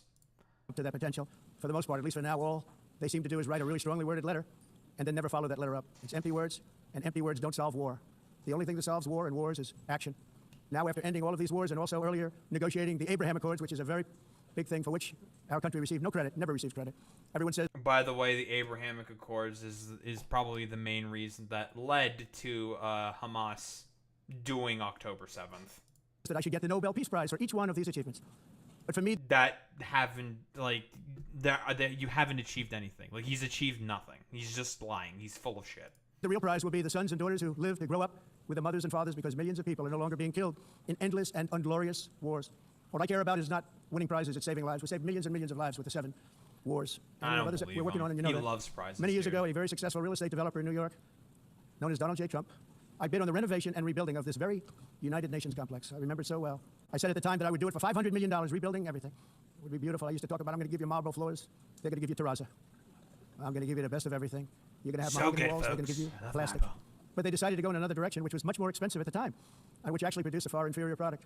And I realized that they did not know what they were doing when it came to construction, and that their building concepts were so wrong, and the product that they were proposing to build was I'm so an bad and so expert in costly. construction, folks. It was going to cost them a fortune. And I said... Despite the fact that I was about to fire all of my Polish construction workers after they threatened to unionize on me, I was going to get ice on them, folks, let me tell you. Wait till you see the overruns. Well, I turned out to be right. They had massive cost overruns and spent between $2 and $4 billion on the building and did not even get the marble floors that Again, why the fuck are we talking about this? Like, of what relevance does this have? Like, this is completely irrelevant. Who the fuck gives a shit about any of this stuff? Promised them. You walk into Raza, do you notice that? As far as I'm concerned, frankly, looking at the building and getting stuck on the escalator, they still haven't finished the job. They still haven't keep finished complaining about it. The project was so corrupt that Congress actually asked me to testify before them on the tremendous waste of money, because it turned out that they had no idea what it was, but they knew it was anywhere between $2 and $4 billion as opposed to $500 million with a guarantee. But they had no idea, and I said it cost much more than $5 billion. Unfortunately, many things in the United Nations are happening just like that, but on an even much bigger scale, much, much bigger. Very sad to see whether the UN can manage to play a productive role. I've come here today to offer the hand of American leadership and friendship to any nation in this assembly that is willing to join us in forging a safer, more prosperous world. And it's a world that we'll be much happier with. A dramatically better future is within our reach. But to get there, we must reject the failed approaches of the past and work together to confront some of the greatest threats in history. It's really funny how Donald Trump is talking about how people want to work together when this is a motherfucker who is fundamentally against the concept of trust. Like, let's be fucking quite honest here. Like, this guy could give less of a flying fuck about any of that stuff. He doesn't give a shit about any of this. It's complete nonsense, dude. There is no more serious danger to our planet today than the most powerful and destructive weapons ever devised by man, of which the United States, as you know, has many. Just as I did in my first term, I've made containing these threats a top priority, starting with the nation of Iran. My position is very simple. The world's #1 sponsor of terror can never be allowed to possess the most dangerous weapon. That's true. That's why, shortly after taking office, I sent the so-called Supreme Leader a letter making a generous offer. I extended a pledge of full cooperation in exchange for a suspension of Iran's nuclear program. The regime's answer was to continue their constant threats to their neighbors and U.S. interests throughout the region and some great countries that are right nearby. Today, many of Iran's former military commanders... Again, let's not pay attention to the fact that every time the Iranians sent a fucking delegation, the Israelis would consistently attack them, which is a strategy that has been consistent with delegations from fucking Hamas, where they will attack their diplomatic delegations. And basically, these ceasefire negotiations, which ultimately were designed to go fucking nowhere, and as expected, let's be quite fucking honest here, as expected, pretty much act as fucking honeypots in order to kill these representatives of those fucking, groups and countries. Yeah, ignoring Saudi Arabia and Pakistan, biggest sponsor of terror. Sure, bro. In fact, I can say almost all of them are no longer with us. They're dead. And 3 months ago, in Operation Midnight Hammer, 7 American B-2 bombers dropped the 14 30,000-pound each bombs on Iran's key nuclear facilities. Which did absolutely nothing. Everything. No other country on Earth could have done what we did. No other country has the equipment to do what we did. Which we had did the greatest nothing. weapons on Earth. We hate to use them. But we did something that for 22 years people wanted to do. With Iran's nuclear enrichment capacity demolished, I immediately brokered an end to the 12-day war, as it's called. Again, by the way, I want to tell you, hypothetically speaking, if there was fissile fucking goddamn material in those fucking goddamn silos, in those centrifuges, you know what would have happened? A bunch of fucking nuclear dust would have been kicked out and spread all over a bunch of different countries. Israel itself might have been in fucking danger. This might have spread as far as fucking Russia. Yeah, unironically, it would have been World War III. That fucking bombing was incredibly stupid and reckless. Because, again, more than likely, they talked the Iranians to make sure that there was no fissile material on those rather symbolic fucking strikes. We know for Makara that it's at 60% enrichment. It's enough. It's not weapons grade, but it's enough to make a dirty bomb. Between Israel and Iran, with both sides agreeing to fight no longer. As everyone knows, I have also been deeply engaged in seeking a ceasefire in Gaza. Have to get that done. Have to get it done. Unfortunately, Hamas has repeatedly rejected reasonable offers to make peace. We can't forget October 7th, can we? Now, as if to encourage... Yeah, reasonable offers, by the way. You're going to give Israel everything, and we're still probably going to bomb you anyways. Like, fuck you. Seriously. Yeah, reasonable fucking offers. AKA basically fucking nothing. Like, okay, bro. Continued conflict. Some of this body is seeking to unilaterally recognize a Palestinian state. The rewards would be too great for Hamas terrorists for their atrocities. This would be a reward for these horrible atrocities, including October 7th, even while they refuse to release the hostages or accept the ceasefire. Instead of giving to Hamas and giving so much, because they've taken so much, this could have been solved so long ago. But instead of giving in to Hamas's ransom demands, those who want peace should be united with one message. It's called hostage negotiations. Yeah, they're gonna have ransoms for hostages. That's how it fucking works, you clown. Like, what the fuck are you talking about? I mean, it's so fucking stupid, man. At worst, those bombs could have done is the facility to cave in, which sure kills a number of scientists if they're in there. As far as we know, there was no one in there. Like, the U.S. more than likely talked to the Iranians about it, because they had to make sure there's no fissile material in there, because if it was, that would have been really, really fucking bad. And yeah, like, they don't, like, listen, as soon as the fucking hostages come back, what's to say that Israel is going to stop and just, like, start bombing fucking Gaza again? Let's be honest here, Boy Meets Mini. Release the hostages now. Just release the hostages now.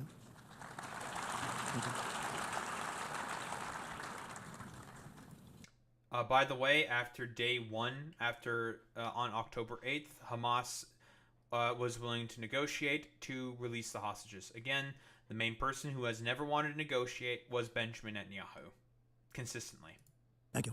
as we have got to come together, and we will come together, get it done. We have to stop the war in Gaza immediately. We have to stop it. We have to get it done. We have to negotiate. Immediately have to negotiate peace. We got to get the hostages back. We want all 20 back. We don't want 2 and 4. As you know, I got, along with Steve Witkoff and others that helped us, Marco Rubio, we got most of them back. We were involved in all of them. So many. I always said the last 20 are going to be the hardest, and that's exactly what happened.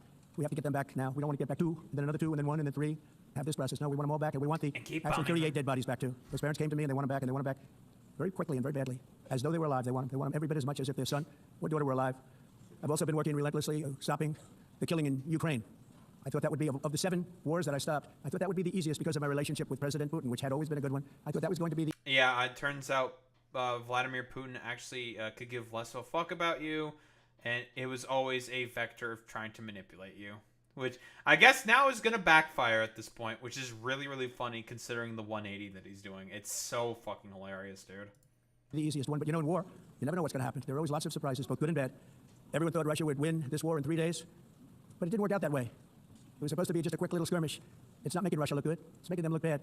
No matter what happens from here on out, this was something that should have taken a matter of days, certainly less than a week. And they've been fighting for 3.5 years and killing anywhere from 5,000 to 7,000 young soldiers, mostly soldiers, on both sides, every single week, from 5,000 to 7,000 dead young people.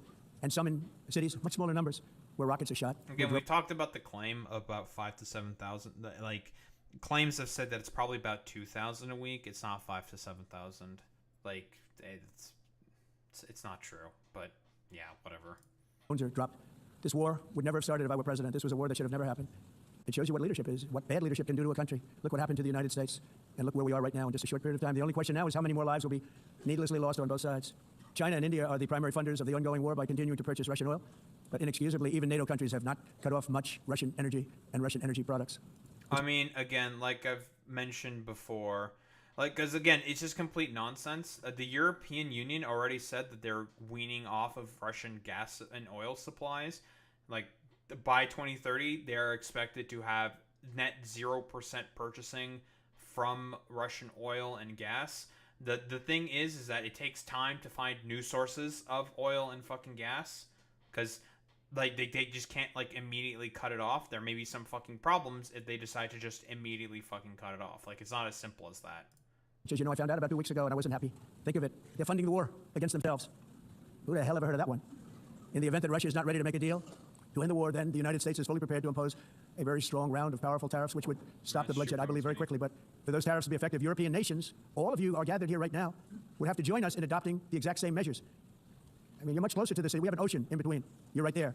And Europe has to step it up. They can't be doing what they're doing. They're buying oil and gas from Russia while they're fighting Russia. It's embarrassing to them, and it was very embarrassing to them when I found out about it, I can tell you that. They have to immediately cease all energy purchases from Russia. Otherwise, we're all wasting a lot of time. So I'm ready.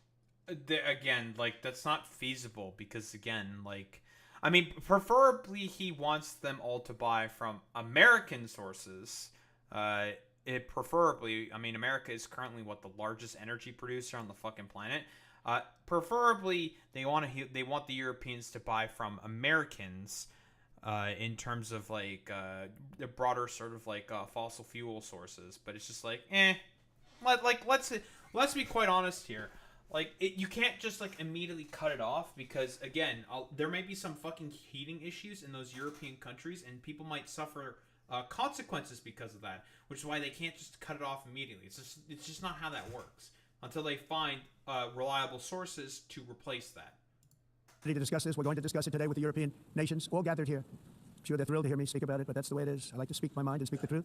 As we seek to reduce the threat of dangerous weapons today, I'm also calling on every nation to join us in ending the development of biological weapons once and for all. And biological is terrible, and nuclear is even beyond, and we include nuclear in that.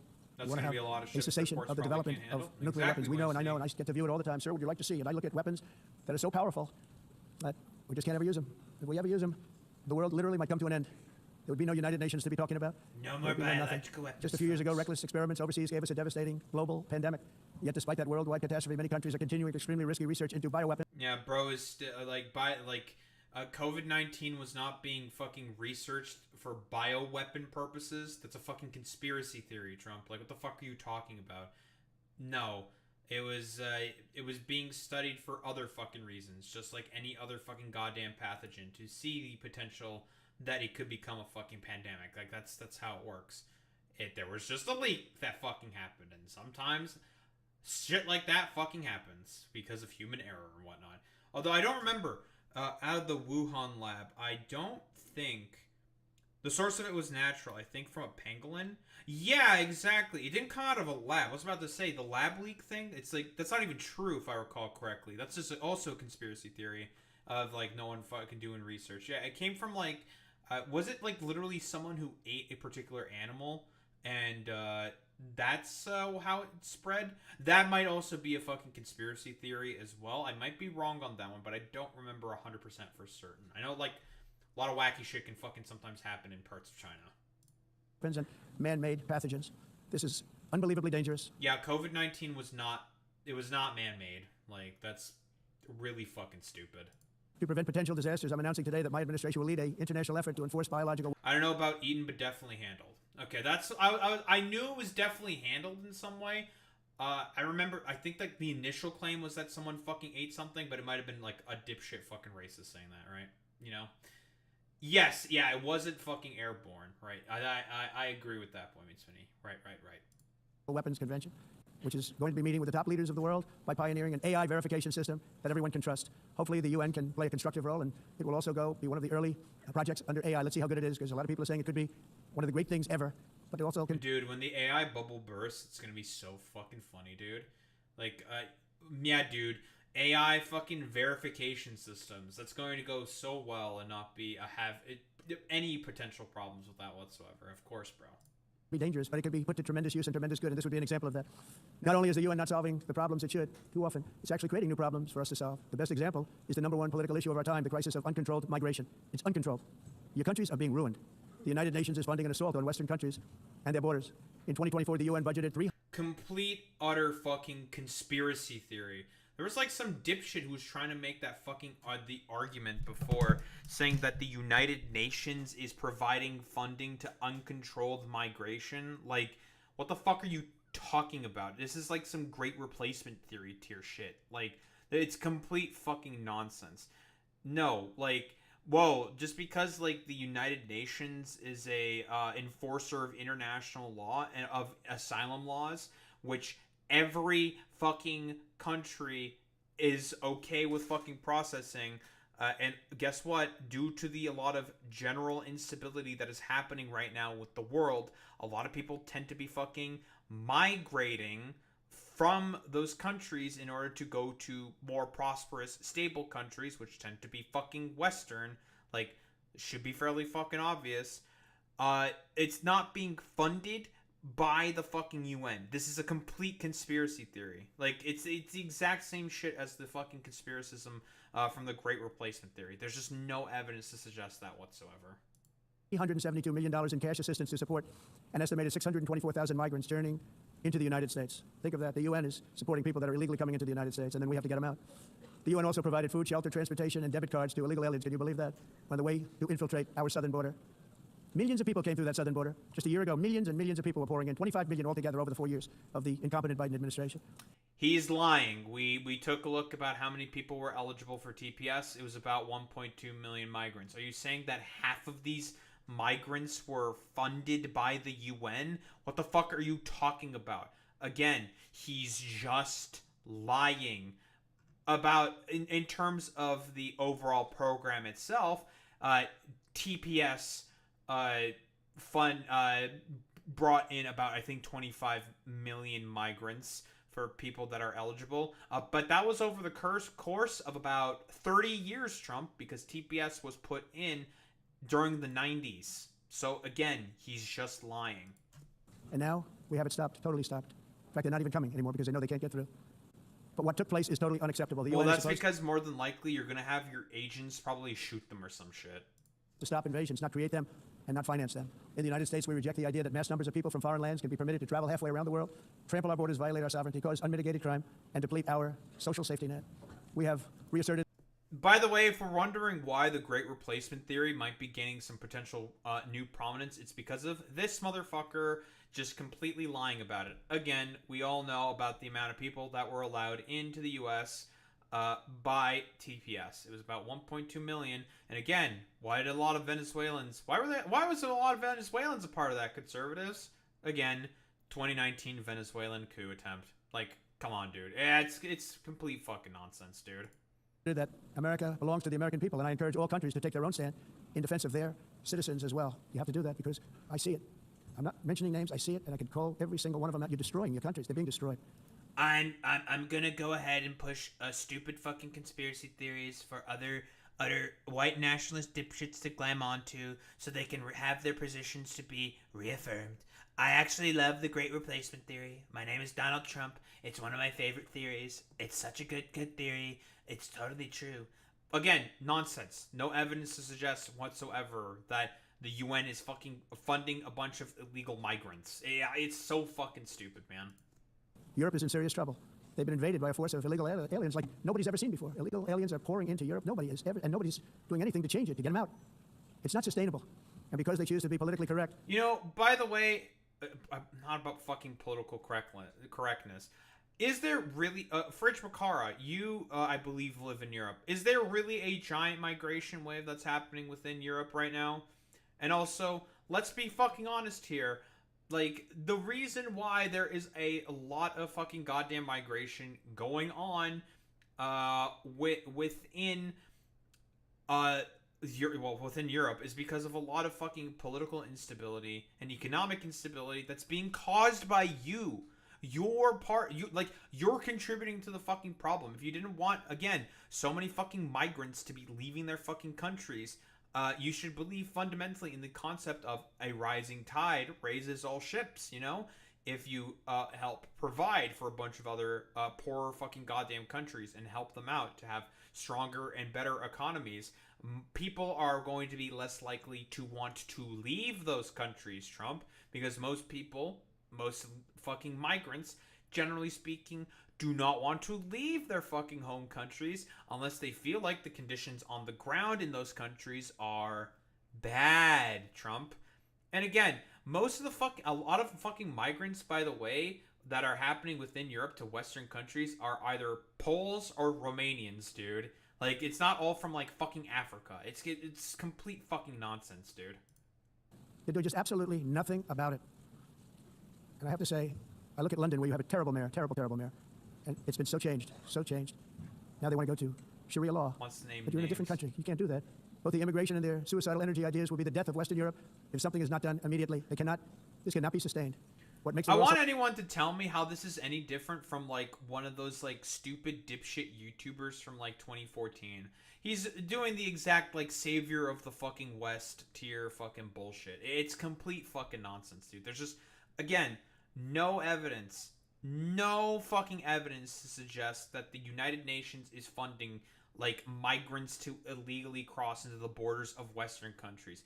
Yeah, it's complete fucking stupid. And in terms of most of the migration that happens within Europe, it's fucking Poles and Romanians and Ukrainians. Because, in most cases, Romania, fucking shithole, okay? Listen, I'm from Romania.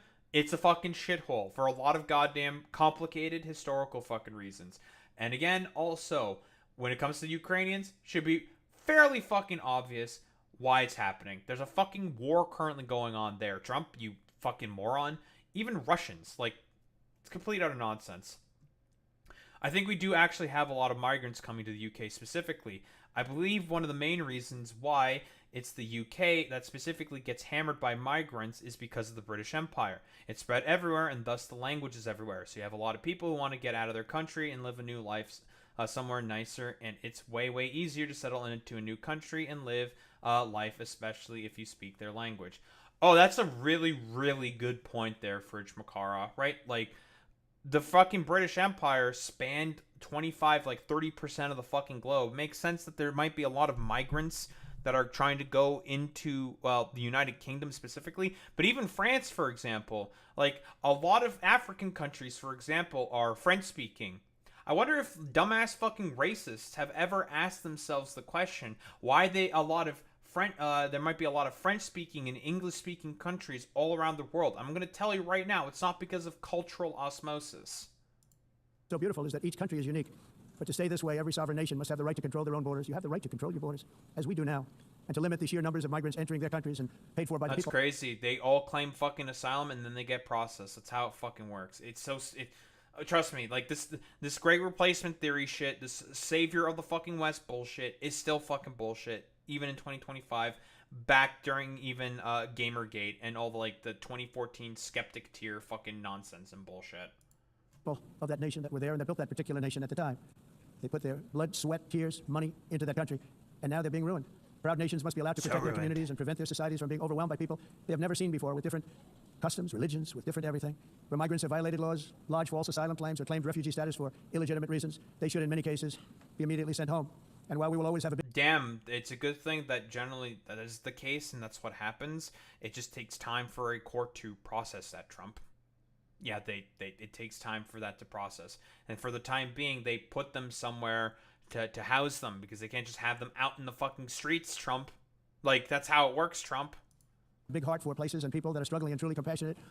Answers will be given. We have to solve the problem, and we have to solve it in their countries, not create new problems in our countries. And we are very helpful to a lot of countries that are just not able to send their people anymore. They used to send them to us in caravans of 25, 30,000 people each. These massive caravans of people pouring into our country, totally unchecked and unvetted. But not anymore. According to the Council of Europe in 2024, almost 50% of inmates in German prisons were foreign nationals or migrants. In Austria, the number was 53% of the people in prisons were from places that weren't from where they are now. In Greece, the number was 54%, and in Switzerland, beautiful Switzerland, 72% of the people in prisons are from outside of Switzerland. When your prisons are filled with so-called asylum seekers who repaid kindness, and that's what they did. They repaid kindness with crime. It's time to end the failed experiment of open borders. You have to end it now. See, I can tell you. I'm really good at this stuff. There's still, like, there's no evidence that there's fucking open borders. It's just a lie. It's bullshit. No one fucking opened the goddamn borders. Like, what the fuck are you talking about? It's complete nonsense. Again, people fucking claim asylum. They have to, their claims are gonna get fucking processed. Again, like, that's how it fucking works. They come in, they claim asylum, it gets processed, and then they do some fucking potential crime. It's just like, okay, well, I guess that claim ended up being fucking false. Bye-bye, get fucking deported. That's how it works. It takes time, though. That's the main issue. But again, you don't give a fuck about any of this stuff. Your countries are going to hell. In America, we've taken bold action to swiftly shut down uncontrolled migration. Once we started detaining and deporting everyone who crossed the border and removing illegal aliens from the United States, they simply stopped coming. They're not coming anymore. Well, also, let's not talk about the fact that we're also detaining not only legal migrants but also American citizens. But let's not talk about any of that stuff. We're getting a lot of credit, but they're not coming anymore. This was a humanitarian act for all involved because on the trips up, thousands of people a week were dying. Women were being raped. Nobody's ever seen anything like it. Raped. Damn, and now people are fucking dying and being raped in the countries that they're living in that you've had a direct hand in making worse. Like, you have had a hand in making everything fucking worse, you dumbass. Horribly beaten, raped. On the trip up, the journey up, it was a long walk. It was a long, arduous journey, indeed. It was also a historic victory against human trafficking throughout the region. What we did was... Yep, that's true, Fridge McCarr. So many lives of people that wouldn't make the journey. That journey was loaded up with death. Loaded up with death. Dead bodies all along. Oh, yeah. Along the roads. Yeah, we've talked about this before, yeah. Like, Trump wants to use, like, AI fucking tracking shit with, like, fucking Palantir to just, keep deporting more and more fucking people. Listen, the cyberpunk dystopia, it's fucking here, dude. You get up, they go through jungles, they go through areas so hot you couldn't breathe. They were dying of suffocation, areas so hot that you couldn't breathe. Dead bodies all over. By them not coming, we're saving tremendous numbers of lives. My people have done a fantastic job. And like I said before, they're going to keep fucking goddamn coming whether you like it or not because you are not addressing any of the main root causes or basis of the issues. They're just too afraid right now because they might get fucking shot or they're going to other countries because they could see that the United States, kind of a hostile place to go to. We don't really want to fucking touch that shit with a 10-foot pole because of this complete, utter, like, old, rambling, belligerent dipshit. I mean, it's so fucking stupid. Again, if you want the migration to stop, a rising tide raises all ships. If you basically help every fucking nation try to be able to be successful on their own 2 feet, then people are not going to want to leave their country to the United States of America, which is inherently more prosperous. It's incredible, just like in terms of like how capitalism basically creates its own problems here in particular. And yeah, that's a very good point, Fridge Macara. Yeah, you're the motherfucker who cut USAID. Like, you want people to not be migrating and leaving their fucking goddamn country. USAID, a lot of foreign aid, was the reason why they were not leaving those fucking countries. And now, guess what? A lot of sick people are now going to have to be forced to leave a lot of those other countries for the express purpose of being able to try to fucking find medicine to try to be able to fix their goddamn diseases and their problems. Which is why USAID, him cutting that shit off, was, well, let's be honest here, one of the main reasons which is going to cause a massive fucking migration wave. Like, it's complete fucking stupid, dude. At this point, yeah, I mean, the angle is going to be open, Boy Meets Mini, right? Like, but they might start doing more world aid because, again, like, an avenue is being open, and if China wants to assert themselves as a global fucking superpower now, they could do more world aid and do a lot of fucking soft power that this dumbass over here seemingly doesn't fucking understand how it works and why it was incredibly effective. Again, like I said before, you want people to not leave their countries. A rising tide raises all ships, Trump. You want people to not leave? Well, you give them fucking funding to make them not fucking leave and make it such that their economy is able to prosper on its own, and then they're not going to want to leave the country. It's so fucking stupid. Yes, it was used before as a CIA recruitment and training tool. Yes, it has happened before. Doing what they did, and the American public agrees with it. I mean, I was very proud to see this morning have the highest poll numbers I've ever had. Part of it is because of what we've done on the border. I guess the other part is what we've done in the economy. Joe Biden's policies empowered murderers. He is currently underwater on every single issue, including fucking immigration. He is lying here. Like, I think the only polls that he may be thinking of is, like, whatever, like, I don't know, schizo internal poll that his, like, sycophants are feeding him to not make him mad. So he's lying. Gangs, human smugglers, child traffickers, drug cartels, and prisoners from all over the world. The previous administration also lost nearly 300,000 children. Think of that. They lost more than 300,000 children, little children, who were trafficked into the United States on the Biden watch, many of whom have been raped, exploited, and abused, and sold. Sold. Nobody talks about that. The fake news doesn't write about it. With many others, young children. What the fuck are you, like, can I get a fucking fact check on this shit? Like, what is he talking about? Like, the trafficking of, like, 300,000 children. What does that mean? Trump. I mean, let's not pay attention to the fact that his dumbass is in the Epstein files, but yeah, well, you know. Trump claim, what, 300,000 children, UN. What does that mean? Litters speech with false claims about climate, inflation, immigration, and world peace, right? Trump in wars, ended 7 wars, obviously he didn't. Wait, Egypt and Ethiopia were not currently at war during Trump's time in the White House. That's so fucking funny, dude. They have a long-running and unresolved dispute about a major Ethiopian dam project on a tributary of the Nile River. But this is not a war. Oh, so again, they have an unresolved dispute, so therefore it is a war. Stupid. Yeah, Trump hasn't actually ended the conflict in Congo and Rwanda, obviously.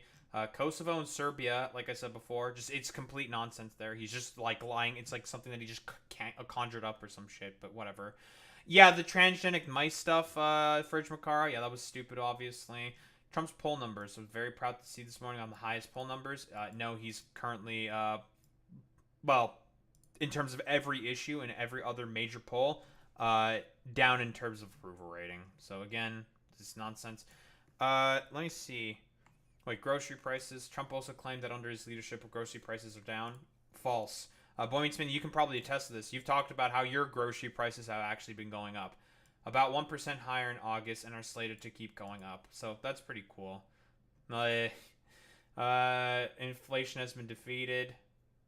Vigor. They're higher than under Biden's inflation. Very, very cool. Worsening since May. After hitting a 4-year low in April, it was about 2.9% in August, up from 2.7% in July.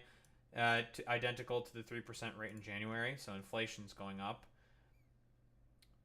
In fact, U.S. energy prices are spiking more than twice as fast as original overall prices. Consumer price index figures also show they were about 6.2% higher. $17 trillion, which was also $9 trillion.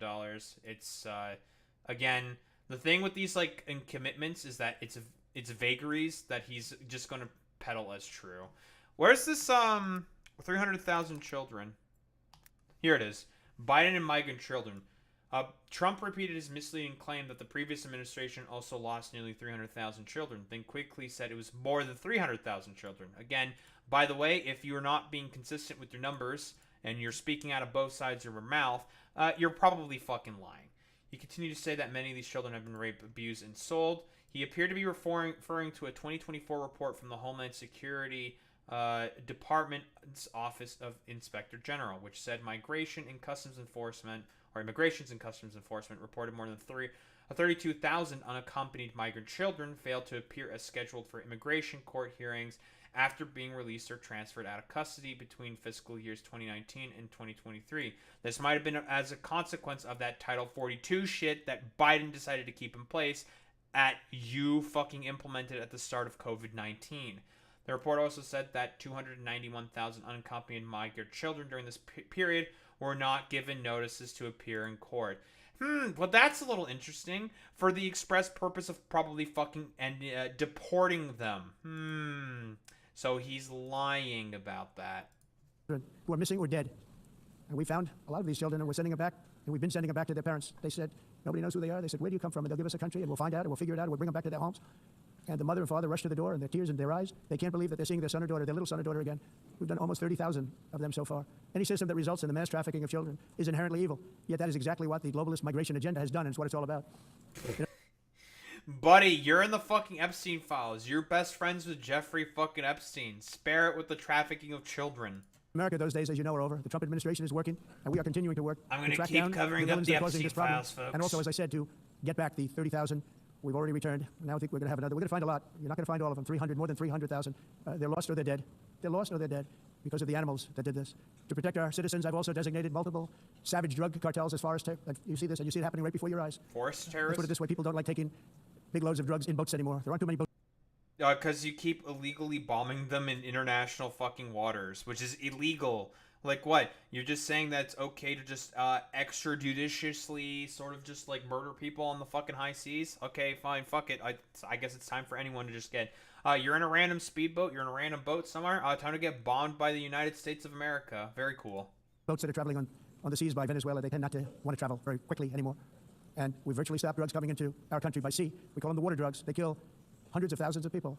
I've also designated multiple savage drug cartels as far as... Oh, by the way, he also said, like, he made the claim that about 300 million people were dying due to fucking fentanyl not that long ago, which is hilarious, because just like, oh, I guess, like, the population of the United States of America is now 42 million people? Whoa, that's crazy. I never would have thought that'd be possible. Foreign terrorists... Yes, he said 300 million people were dying to fucking fentanyl. Organizations, along with two bloodthirsty transnational gangs, probably the worst gangs anywhere in the world, MS-13 and Tren de Aragua. Tren de Aragua is from Venezuela, by the way. Such organizations torture... No evidence, obviously, that they have any correlation or relationships at all with the Venezuelan fucking state. Again, maybe if you didn't fucking slap such harsh sanctions on the Venezuelans, maybe they would have been able to more effectively deal with Tren de Aragua if you didn't fucking cause the collapse of their economy, Trump. I'm just saying. Mutilate and murder with impunity. They're the enemies of all humanity. For this reason, we've recently begun using the supreme power of the United States military to destroy Venezuelan terrorists and trafficking networks led by Nicolas Maduro. To every terrorist thug smuggling poisonous drugs into the United States of America, please be warned that we will blow you out of existence. That's what we're doing. We have no choice. Can't let it happen. They're destroying. I believe we lost 300,000 people last year to drugs. 300,000. Fentanyl and other drugs. I guess Each it's not boat that we send 300 carries million drugs that would kill more than 25,000 Americans. We will not let that happen. And let me see. 300,000? Were there many people that died? That's entirely possible. I don't think it's ridiculous. Well, yeah, I mean, like, let's be honest here. Yeah, like, he is more than, like, he's okay with, like, I don't know, I guess, like I've said before, I guess, like, Trump is currently at war with Venezuela or some shit. I don't know, whatever. It's completely fucking stupid. Energy is another... Yeah, so much for the pro-peace president, right? Where the United States is now thriving like never before. We're getting rid of the falsely named renewables. By the way, they're a joke. They don't work. They're too expensive. They're not strong enough to fire up the plants that you need to make your country great. The wind doesn't blow. Those big windmills are so pathetic and so bad, so expensive to operate, and they have to be rebuilt all the time. They start to rust and rot. What the fuck are you talking about, dude? Like, his, like, claims on, like, fucking windmills, or not windmill, but wind turbines, gets, like, more and more, like, schizophrenic by the day. Like, what are you fucking talking about, bro? Like, they're so bad, they don't do well, yet they generate gigawatts of fucking energy consistently. I mean, it's just fucking stupid. Yeah, they're doing great apparently in California, is what Boy Meets Minnie is saying, which has one of the windiest places on the fucking planet. So I don't know. It's one of those things where it's just spare me in.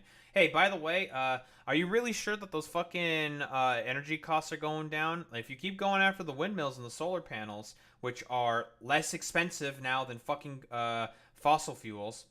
The only reason why he's saying this is because he wants to basically give his buddies within the fossil fuel industry basically as many fucking tax cuts and as much power as possible, despite the fact that it is a dying fucking industry. So whatever. The United States just wants to fall behind for no reason because Grandpa Simpson over here is shaking his fist at clouds, being like, "Curse you, renewables!" And is just gonna say like other like idiotic conspiratorial fucking nonsense because he just wants to have more oil drilled, baby drilled, even though it's a dying fucking medium. It's so fucking stupid, dude. Most expensive energy ever conceived, and it's actually energy. You're supposed to make money with energy, not lose money. You lose money, the governments have to subsidize. You can't put them out without massive subsidies. And most of them are built in China. Oh, is he saying that there's massive subsidies because, again, the American government was giving subsidies to companies to start building renewables? It's so stupid because that's what Biden did. He gave subsidies to companies to try to start building and improving renewable infrastructure within the United States of America, which would have helped bring it into the future. But then again, he's like a complete fucking moron, and so he's like, well, Joe Biden did a thing, that means it's automatically bad because I'm an idiot. I give China a lot of credit. They build them, but they have very few wind farms. So why is it that they build them and they send them all over the world, but they barely use them? You know what they use? Coal, they use gas, they use almost anything, but they don't like wind. But they sure as hell like selling the windmills. Europe, on the other hand, has a long way to go with many... Again, like, what the fuck are you talking about, bro? Like, energy generated from wind is still a useful power when the wind isn't blowing, just as solar energy is a useful power source when the sun isn't shining.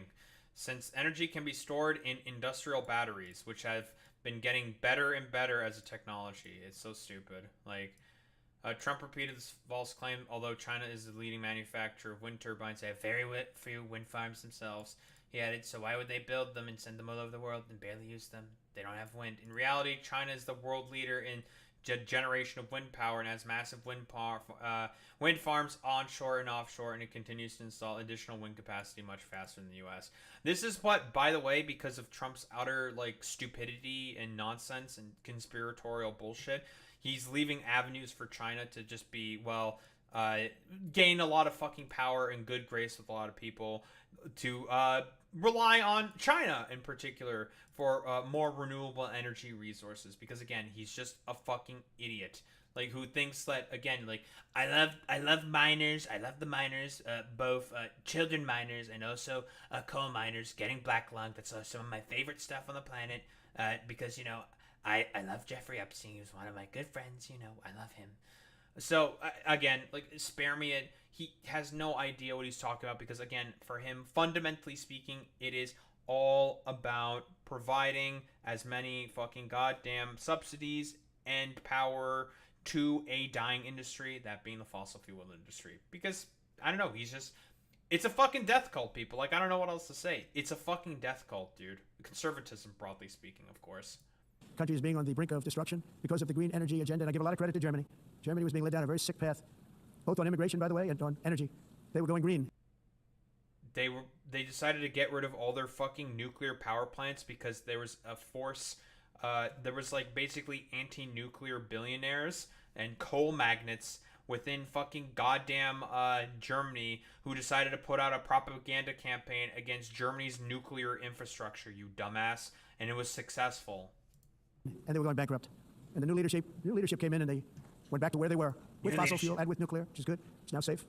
You can do it properly. By the way, in terms of the coal that the fucking goddamn Germans are extracting, it's probably some of the most dirtiest coal, and they have to do strip mining of coal. Like, hey, I thought you were a big fan of the beautiful countrysides that countries have, and now it has to be like completely destroyed in order for Germany to be able to extract coal coke. Like, get the fuck out of here, dude. But they went back to where they were, and they opened up a lot of different plants, energy-producing plants, and they're doing well. I give Germany a lot of credit for that. They've said this is a disaster, what's happening. They were going all green. All green is all bankrupt. That's what it represents. And it's not politically correct. I'll be very badly criticized for saying it, but I'm here to tell the truth. I don't care. Because you're wrong, dude. I'm in New York City. No, it's not. You're going to be criticized because you're just fucking wrong, dude. Like, it's just inaccurate. You're lying. I'm feeling a lot safer. Crime, we're getting crime down. And by the way, speaking of crime, Washington, D.C. was the crime capital of America. Now it's a totally, after 12 days, it's a 30% historic low before the occupation that he did with the National Guard. totally safe city. Everyone's going out to dinner. They're going out to restaurants. Your wife can walk down the middle of the street. With or without you, nothing's going to happen. My people have done a fantastic job. And yes, I called in the National Guard, and the National Guard took care of business, and they weren't political. All they did was just sweep up fucking homeless people. Like, that's literally all that they accomplished. They just arrested a bunch of homeless people sitting in their fucking tents, dude. It's so fucking stupid, man. Correct, but they took care of business. We got 1,700 career criminals out, brought them back to where they came from, the countries where they came from, or put them in jails. Washington, D.C. is now a totally safe city again, and I welcome you to come. In fact, oh yeah, and by the way, he didn't even go to the more, like, crime-heavy areas of D.C. All he did was go into the fucking city center and all the cultural sort of areas. That's all that he did. Like, that's it. Like, it's the most, like, blatant, stupid, idiotic sort of, like, power play on the planet. Like, that's all that it was, effectively. We'll have dinner together at a local restaurant, and we'll be able to walk. We don't have to go by an armor-plated vehicle. We'll walk right over there from the White House. They've given up their powerful edge. A lot of the countries that we're talking about. Yeah, but then again, like, literally the only reason, by the way, he even wanted to crack down on homeless people the way that he cracked down on them is because on the way to a fucking golf course, he saw one fucking homeless dude in a tent and was just like, ew, that's ugly, and I want to get rid of it. We need to get rid of it. Those can't be there. We gotta get rid of them. Like, that's it. It's so fucking stupid. And a lot of the fucking justifications that they had in terms of a stabbing of old ladies in Union Station was at a different Union Station 700 miles away. So, wah, wah, wah, wah. Like, again, you're guaranteeing that those homeless people, if you throw them into jail, they're not going to get a job and they're guaranteed to remain homeless. Because in reality, he doesn't actually care about fixing the problem. About in oil and gas, such as essentially closing the great North Sea oil. Oh, the North Sea, I know it so well. Aberdeen was the oil capital of Europe, and there's tremendous oil that hasn't been found in the North Sea. Tremendous oil. And I was with the Prime Minister I respect and like a lot, and I said, you're sitting with the greatest asset. They essentially closed it by making it so highly taxed that no developer, no oil company can go there. They have tremendous oil left, and more importantly, they have tremendous oil that hasn't even been found yet. And what a tremendous asset for the United Kingdom. And I hope the Prime Minister is listening because I told it to him 3 days in a row. That's all he heard. North Sea oil, North Sea, because I want to see them do well. I want to stop seeing them ruining that beautiful Scottish and English countryside with windmills and massive solar panels that go 7 miles. Yeah, dude, because it's going to be made a lot better when fucking petroleum is going to be extracted. Like, does he think that, like, oil rigs aren't going to be capable of, like, causing problems and potential leaks? Like, what the fuck are you talking about? Yeah, like, massive oil spill happens, which has consistently happened very often within the fucking goddamn Yucatan. Like, spare me it, bro. Like, we all know about this shit. Like, in the Gulf of Mexico, there have been huge BP oil spills. Like, we know from, like, the early 2000s. Yeah, massive oil spill happens. Yeah, okay, bro. You're not going to be singing those praises, are you? Don't believe them. Miles by 7 miles, taking away farmland. But we're not letting this happen in America. In 1982, the executive director of the United Nations Environmental Program predicted that by the year 2000, climate change would cause a global catastrophe. He said that it will be irreversible, as any nuclear holocaust would be. This is what they said at the United Nations. What happened? Here we are. Another UN official stated in 1989 that within a decade... I mean, we've been recording hotter and hotter and hotter summers consecutively ever since the fucking goddamn, 2000s, bro. Like, it's been getting fucking harder, bro. Like, now we're gonna do climate change conspiracism? Excellent. Entire nations could be wiped off the map by global warming. Not happening. You know, it used to be global cooling. If you look back years ago in the 1920s and the 1930s, they said, global cooling will kill the world. We have to do something. Then they said global warming will kill the world. But then it started getting cooler, so now they could just call it climate change because that way they can't miss. It's climate change. What the fuck are you talking about? We're now in a fucking cooling period? What are you saying? Like, where is this? Paris Climate Accords. What the fuck is he talking about? Climate scientists use both phrases, often saying global warming when referring to a long-term trend of increasing global temperature, and climate change when referring to the numerous effects the world is experiencing because of that trend. NASA says on its website, climate change encompasses global warming, but refers to the broader range of changes that are happening to our planet. Whoa, they made a general fucking term. That's the point of the term climate change, you fucking moron. It's a generalized term. Because if it goes higher or lower, whatever the hell happens, there's climate change. It's the greatest con job ever perpetrated on the world, in my opinion. Climate change, no matter what happens, you're involved in. Again, it's a death cult, dude. We're all gonna fucking die because of these, like, stupid Grandpa Simpson dipshit barely understanding what fucking climate change is. They're very cool. No more global warming, no more global cooling, all of these. Oh yeah, by the way, because he's gonna die before the consequences of climate change really start to ratchet up. I'm gonna tell you right now, if you were concerned about migration from the Middle East and other fucking countries, oh boy, if climate change gets worse and worse and worse and worse, the migration waves that are going to happen as a result of that, when those places start being fucking uninhabitable because of how hot it is going to be fucking crazy. And it's going to cause a whole fucking complete shitstorm.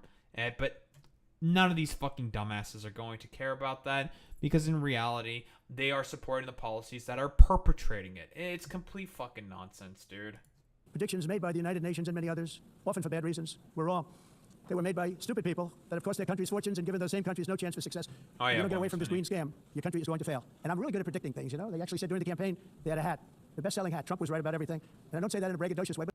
Trump is, no. He's just lying. Like, we've already disproven a lot of the fucking idiotic claims that he's making. It's just consistent fucking lies. It's true. I've been right about everything. And I'm telling you that if you don't get away from... He's not. ...the green energy scam, your And by the way, the economy totally is not in the shitter, folks. Let me tell you.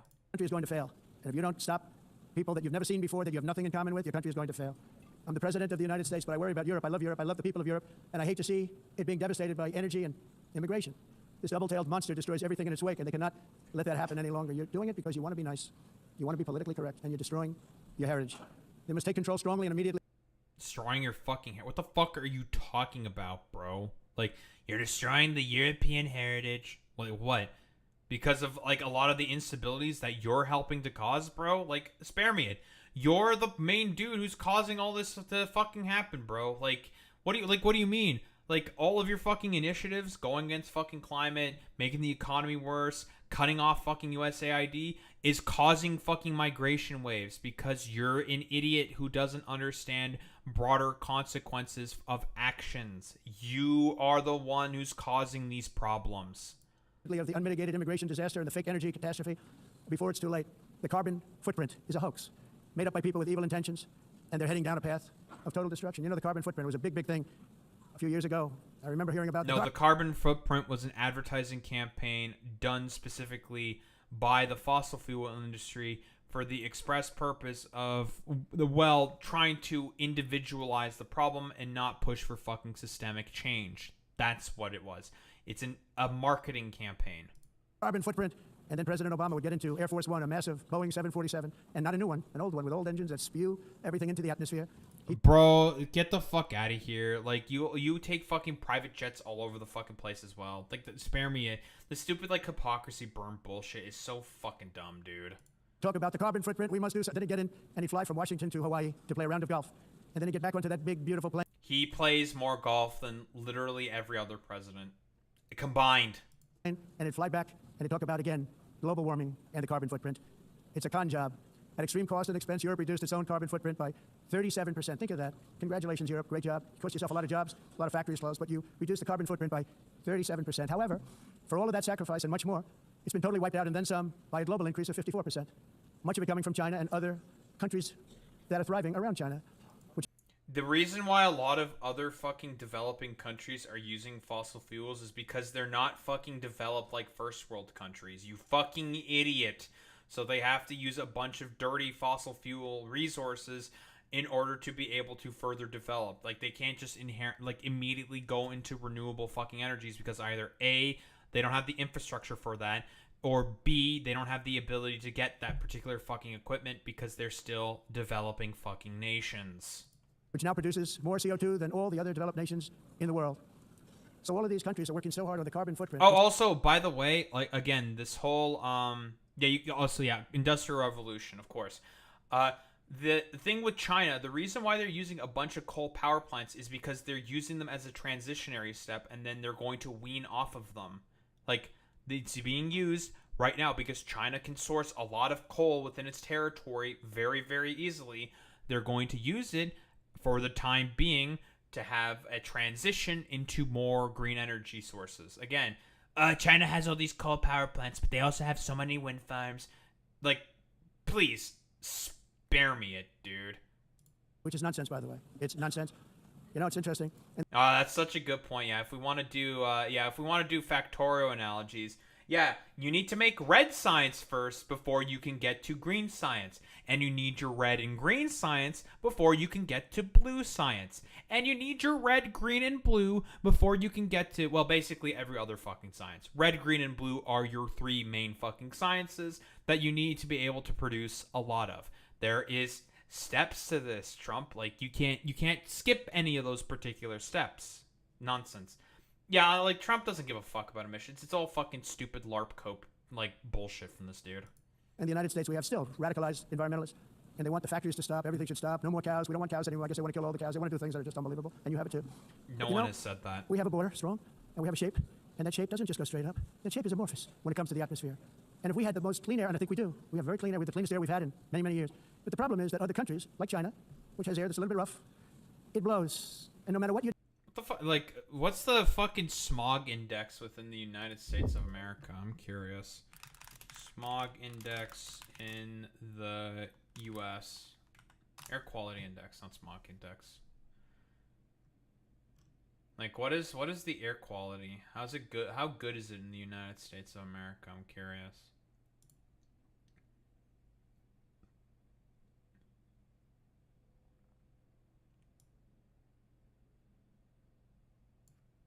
Yeah, it would make sense. Yeah, they don't manufacture shit anymore. But it's really funny how he wants to bring back manufacturing, like a manufacturing base, which would make the air quality, like, worse, which I find really, really funny. Like, he wants a manufacturing export economy, but he's talking about how good the U.S. air is. It's just like, what do you mean right now? Like, yeah, also, that's a good point, Fridge Makara. Yeah, you outsourced the dirty jobs to China, and now you're blaming China. Again, like, this is a problem of the U.S.'s own fucking machinations at this point. Like, it's complete fucking nonsense, dude. You're doing down here, the air up here, tends to get very dirty because it comes in from other countries. Again, like I've said before, you're the fucking main dude who wants to bring back manufacturing within the U.S., which is going to dirty the fucking air. Like, spare me it, dude. And also, like, global warming is making wildfires fucking worse, man. Like, what are you fucking saying? The reason why a bunch of smoke from Canadian wildfires goes into America is because of the fact that global warming is getting worse and worse. A thing that you think is a hoax. Countries where their air isn't so clean.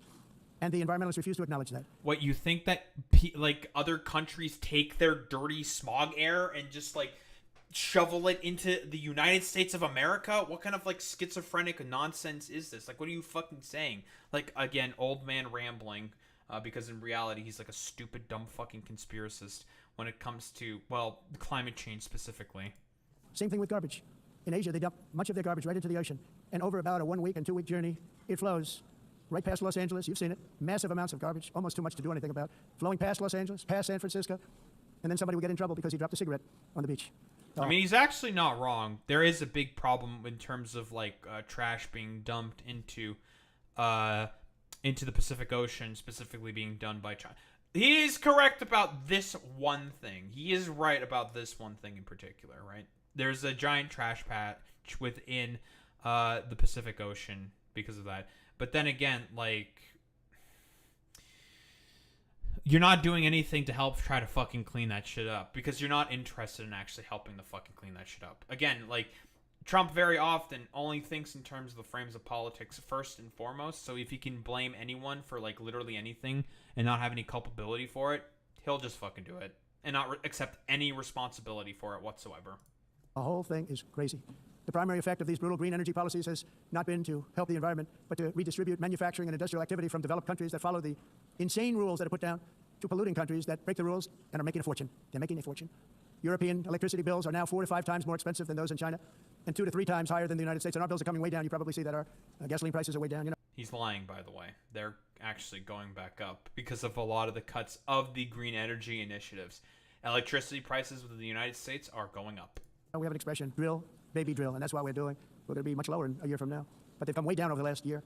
As a result, every air conditioner is, like, very uncommon to see one in some of these countries because the electric cost is so high. So while the U.S. is approximately... No, it's because the housing within Europe is not inherently designed for fucking air conditioners, you fucking moron. Like, in places like Great Britain, they don't really necessarily need air conditioning as much because it's a lot more damp and rainy in there. Although they might need some air conditioners more and more often now because of global warming making it hotter in those fucking goddamn, in that fucking goddamn state. And also, a lot of British houses are designed to inherently trap heat, considering the fact that it is an environment that is very cold and damp. 1,300 heat-related deaths annually. That's a lot. Europe loses more than 175,000 people to heat deaths each year because the costs are so expensive you can't turn on an air conditioner. What is that all about? That's not Europe. That's not the Europe that I love and know. All in the name of pretending to stop the global warming hoax. The entire globalist concept of asking successful industrialized nations to inflict pain on themselves and radically disrupt their entire societies must be rejected completely and totally, and it must be immediate. That's why in America I withdrew from the fake Paris Climate Accord, where, by the way, America was paying so much more than every country. Others weren't paying. China didn't have to pay. Because you're the biggest economy on the planet. You're the biggest one. You have the biggest economy on the planet, so it makes sense that you can pay more. That's how it works. Like, that's just how basic proportions work. Like, that's how it works. But again, like, ruins the Paris Climate Accords for like no reason because of the fact that, again, it's a death cult. It's a death cult, and they just want people to die. Until 2030, Russia was given an old standard that was easy to meet, 1990 standard. For the United States, we're supposed to pay like $1 trillion, and I said this is another scam. The fact is, the United States is. Is that even true, by the way? Trump repeated some false claims about the Paris Climate Accord. At one point, he wrongly said that the U.S. was supposed to pay $1 trillion under the accord. It wasn't. The U.S. never spent or committed anywhere close to $1 trillion in connection to the accord. Biden pledged upon taking office $11.4 billion per year toward international climate financing, but Congress appropriated less than even that. Whoops. China said, he said China didn't have to pay until 2030. This was confusing, but it appeared to be a reference to his previous false claim that the accord gave China more time than the U.S. to hit its targets for reducing carbon emissions. In reality, the accord came into effect for all participating countries at the same time. Yeah, he's off by about $989 billion, so that's cool. It's been taken advantage of by the world for many, many years, but not any longer, as you probably noticed. I unleashed massive energy production and signed historic executive orders to hunt for oil, but we don't have to do much hunting because we have the most oil of any nation anywhere, oil and gas in the world. And if you add coal, we have the most of any nation in the world. Clean, I call it clean, beautiful coal. You can do things today with coal that you couldn't have done 10 years ago, 15 years. So I have a little standing order in the White House. Never used Guys, you listen, if you were to get coal with the miners, specifically children miners, because I love children, folks, we're going to use them to get them all black lung. They're going to get black lung. And be trafficked by Jeffrey Epstein, folks. They're going to be trafficked by Jeffrey Epstein with black lung. Word coal, only use the words clean, beautiful coal. Sounds much better, doesn't it? But we stand ready to provide any country with abundant, affordable energy supplies if you need them, when most of you do. We're proudly exporting energy all over the world. We're now the largest exporter. In the United States, we want trade and robust commerce with... Very funny that he keeps talking about how they're an average net energy exporter, but again, the energy costs are keep going up within the United States of America. All nations, everybody. We want to help nations. We're going to help nations. But it must also be fair and reciprocal. The challenge with trade is much the same with climate. The countries that followed the rules, all their factories have been plundered. It's really sad to watch. They've been broken. They've been broken by countries that broke the rules. That's why the United States is now applying tariffs to other countries and much again, like broken factories by countries that broke the rules. Again, like I've said before, when he makes claims like this, it's all just inherently inconsistent, just complete gobbledygook.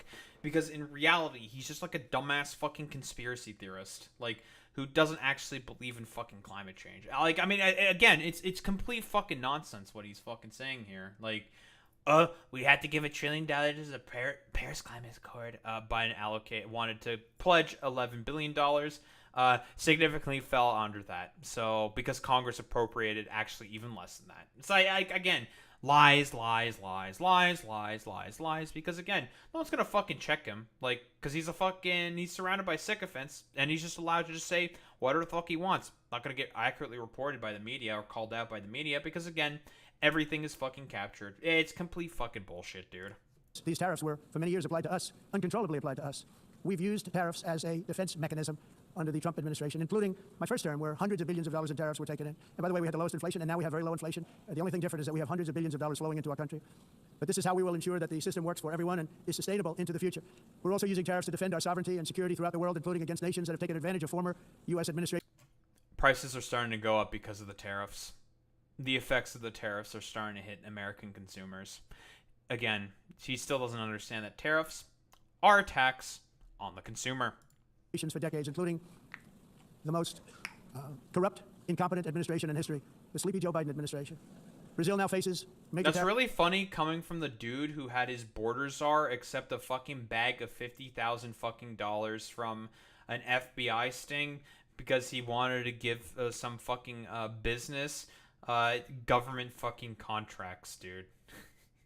Please spare me it. You're the dude who's presiding over the most fucking corrupt administration, like cartoonishly corrupt administration on the fucking planet. Tariffs in response to its unprecedented efforts to interfere in the rights and freedoms of our American citizens and others, with censorship, repression, weaponization, judicial corruption, and targeting of political critics in the United States. I have a little problem saying this because I must tell you, I was walking in and the leader of Brazil was walking out. We saw him and I saw him, he saw me, and we embraced. And then I'm saying, can you believe I'm going to be saying this in just 2 minutes? But we... That's because, like, a bunch of people are spreading conspiracy theories about Jair Bolsonaro's coup attempt, which has been found to be, well, I mean, Jair Bolsonaro has just been sent to jail. Aha, pack watch, Rip Bozo. Fuck you, Jair. Go to fucking jail, you fucking loser. Jail! You go to jail for trying to orchestrate a fucking goddamn coup. Like, and people keep peddling a bunch of misinformation and conspiracy theories and are actively breaking those countries' laws. Again, he loves to talk about sovereignty of fucking countries, but if it's only if it's his own country. If it's other fucking countries, I don't think so. Yeah, we talked about this before, Fridge Makara, but he doesn't fucking get it. Like, he wants the United States to go back to, like, the 1880s, for fuck's sake, in terms of being able to generate revenue with fucking tariffs. And we've consistently talked about how that's, like, fucking stupid. First off, again, Trump, this isn't like fucking Factorio. You don't just have the building and just plop down the fucking building. You're not the cryptid engineer. You're a fucking dipshit orange fucking buffoon who barely understands seemingly how to build fucking factories. You just think, like, it just, like, pops up out of nowhere after, like, I don't know, the construction yard vehicle from fucking Command and Conquer just, like, puts it there in, like, 3 fucking seconds. Like, no, that's not how that works. Like, it's complete, utter fucking nonsense, dude. We actually agreed that we would meet next week. We didn't have much time to talk, like about 20 seconds. They were in retrospect. I'm glad I waited because this thing didn't work out too well. But we did talk. We had a good talk, and we agreed to meet next week, if that's of interest. But he seemed like a very nice man, actually. He liked me, I liked him. But if you, and I only do business with people I like. When I don't like them, I don't like them. But we had, at least for about 39 seconds, we had excellent chemistry. It's a good sign. Sure, man. But also in the past, Brazil, can you believe this? Unfairly tariffed our nation, but now because of our tariffs, we are hitting them back, and we're hitting them back very hard. As president... Brazil had a trade surplus with the United States of America. He doesn't understand how fucking tariffs work. This is an example that I've pointed to before. We also have pretty significant tariffs on the United States. For example, and this is one that he's referenced to before, a 390% tariff on U.S. dairy products. Why? Because we don't want our market to be overflowed with fucking U.S. dairy products. We import dairy from the U.S., we do, but to a certain cap. If it exceeds that cap, then it gets tariffed at 390%. That's how tariff policy works, Trump. Because we want to incentivize our own dairy fucking farmers and our own dairy industry, dude. I will always defend our national sovereignty and the rights of American citizens, so I'm very sorry to say this, that Brazil is doing poorly and will continue to do poorly. They can only do well. They just secured a deal with China to be able to sell soybeans after the U.S. lost that fucking significant market due to your fucking trade belligerence on fucking tariffs, dude. Like, you're making American farmers suffer, my dude. Well, when they're working with us, without us they will fail, just as others have failed. It's true. Next year, the United States will celebrate the 250th anniversary of our glorious independence, a testament to enduring power and American freedom and spirit. We will also be proudly hosting the 2026 FIFA World Cup, and shortly thereafter the 2028 Olympics, which is going to be very exciting. I hope you all come.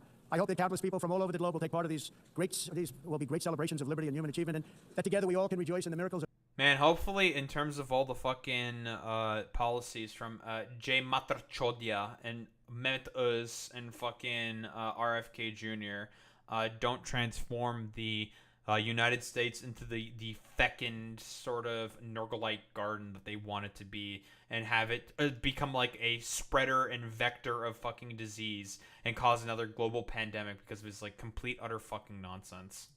Of history that began in July 4th, 1776, when we founded the light to all nations, and it's something really that an amazing thing came out of that date. It's called the United States of America. In honor of this momentous anniversary, I hope that all countries who find inspiration in our example will join us in renewing our commitment, values, and those values really that we hold so dear together.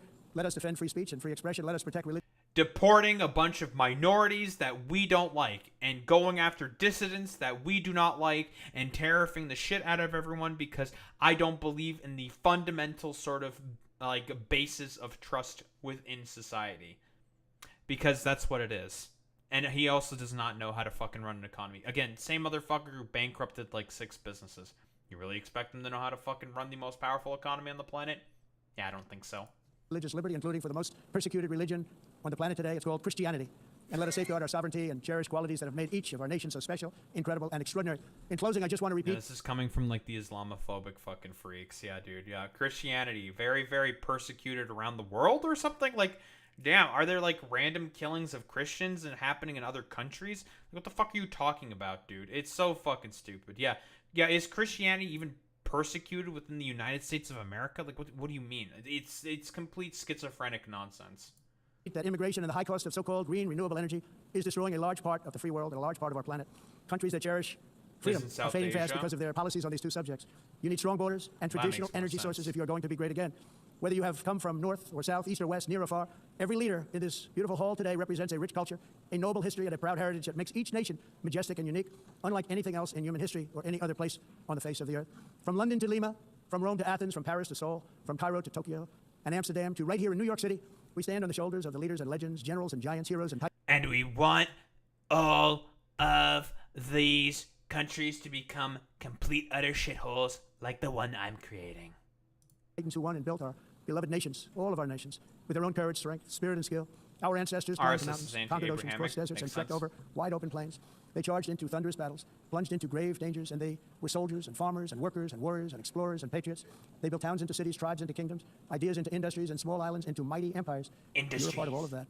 They were champions for their people who never gave up and who never, ever gave in. Their values defined our national identities. Their visions forged our magnificent destiny. Everybody in this room is a part of it in your own way. Each of us inherits the deeds and the myths, the triumphs, the legacies of our own heroes and founders who so bravely showed us the way. Our ancestors gave everything for homelands that they defended with pride, with sweat, with blood, with life, and with death.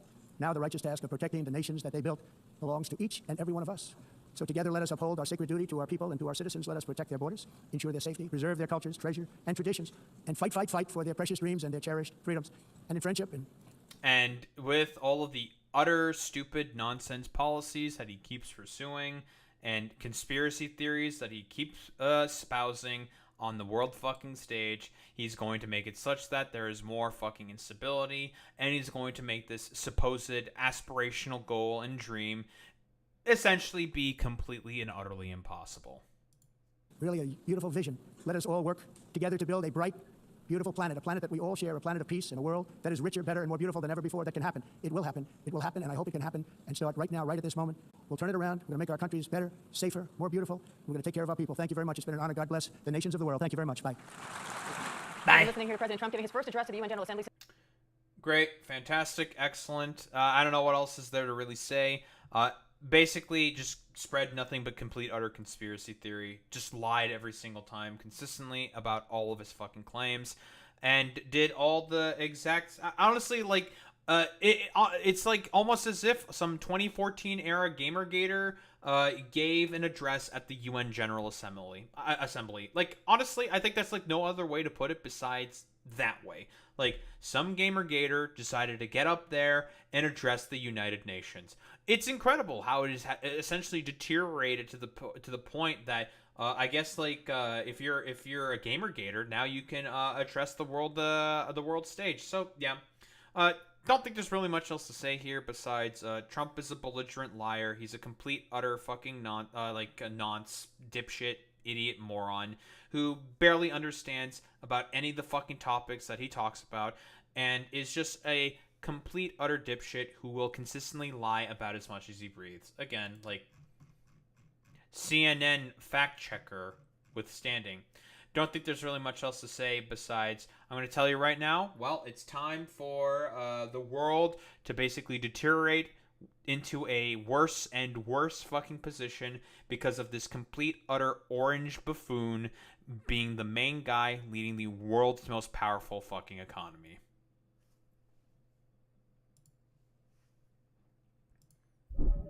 It's almost 4 in the morning.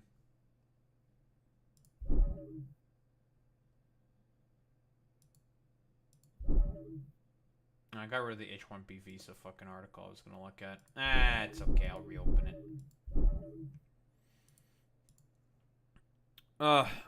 It shouldn't have taken this long, but I listen, I don't know if I was being too patient with, like, that one dude who decided to come into chat and say all the fucking bullshit, but whatever.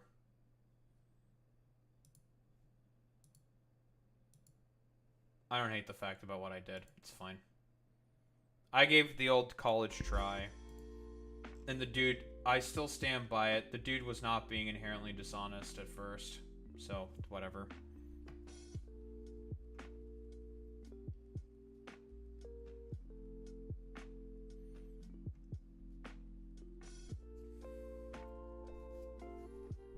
Whatever. I gave it the old college try. I don't blame you necessarily because, again, I explained the concept that, I mean, you're the one who's going to suffer more from the fucking consequences of a lot of the idiotic nonsense that Trump is, broadly speaking, fucking pushing for, and with ICE and whatnot, but what can you do?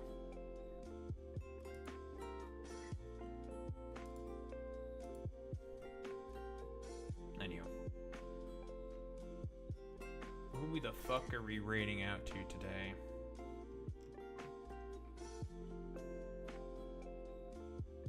Can we rate out to this person?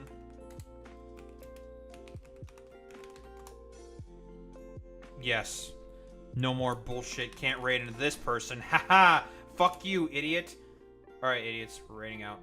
You know what to do, you know what to say. Transfer out of the Daho Ray Buff if you're a sub. If you're a non-sub, use the WoW with Daho Ray Butt so we show appreciation to those who rate into any case. Gamers, I will be back tomorrow.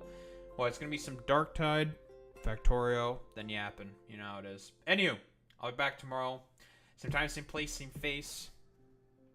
Peace out, gamers.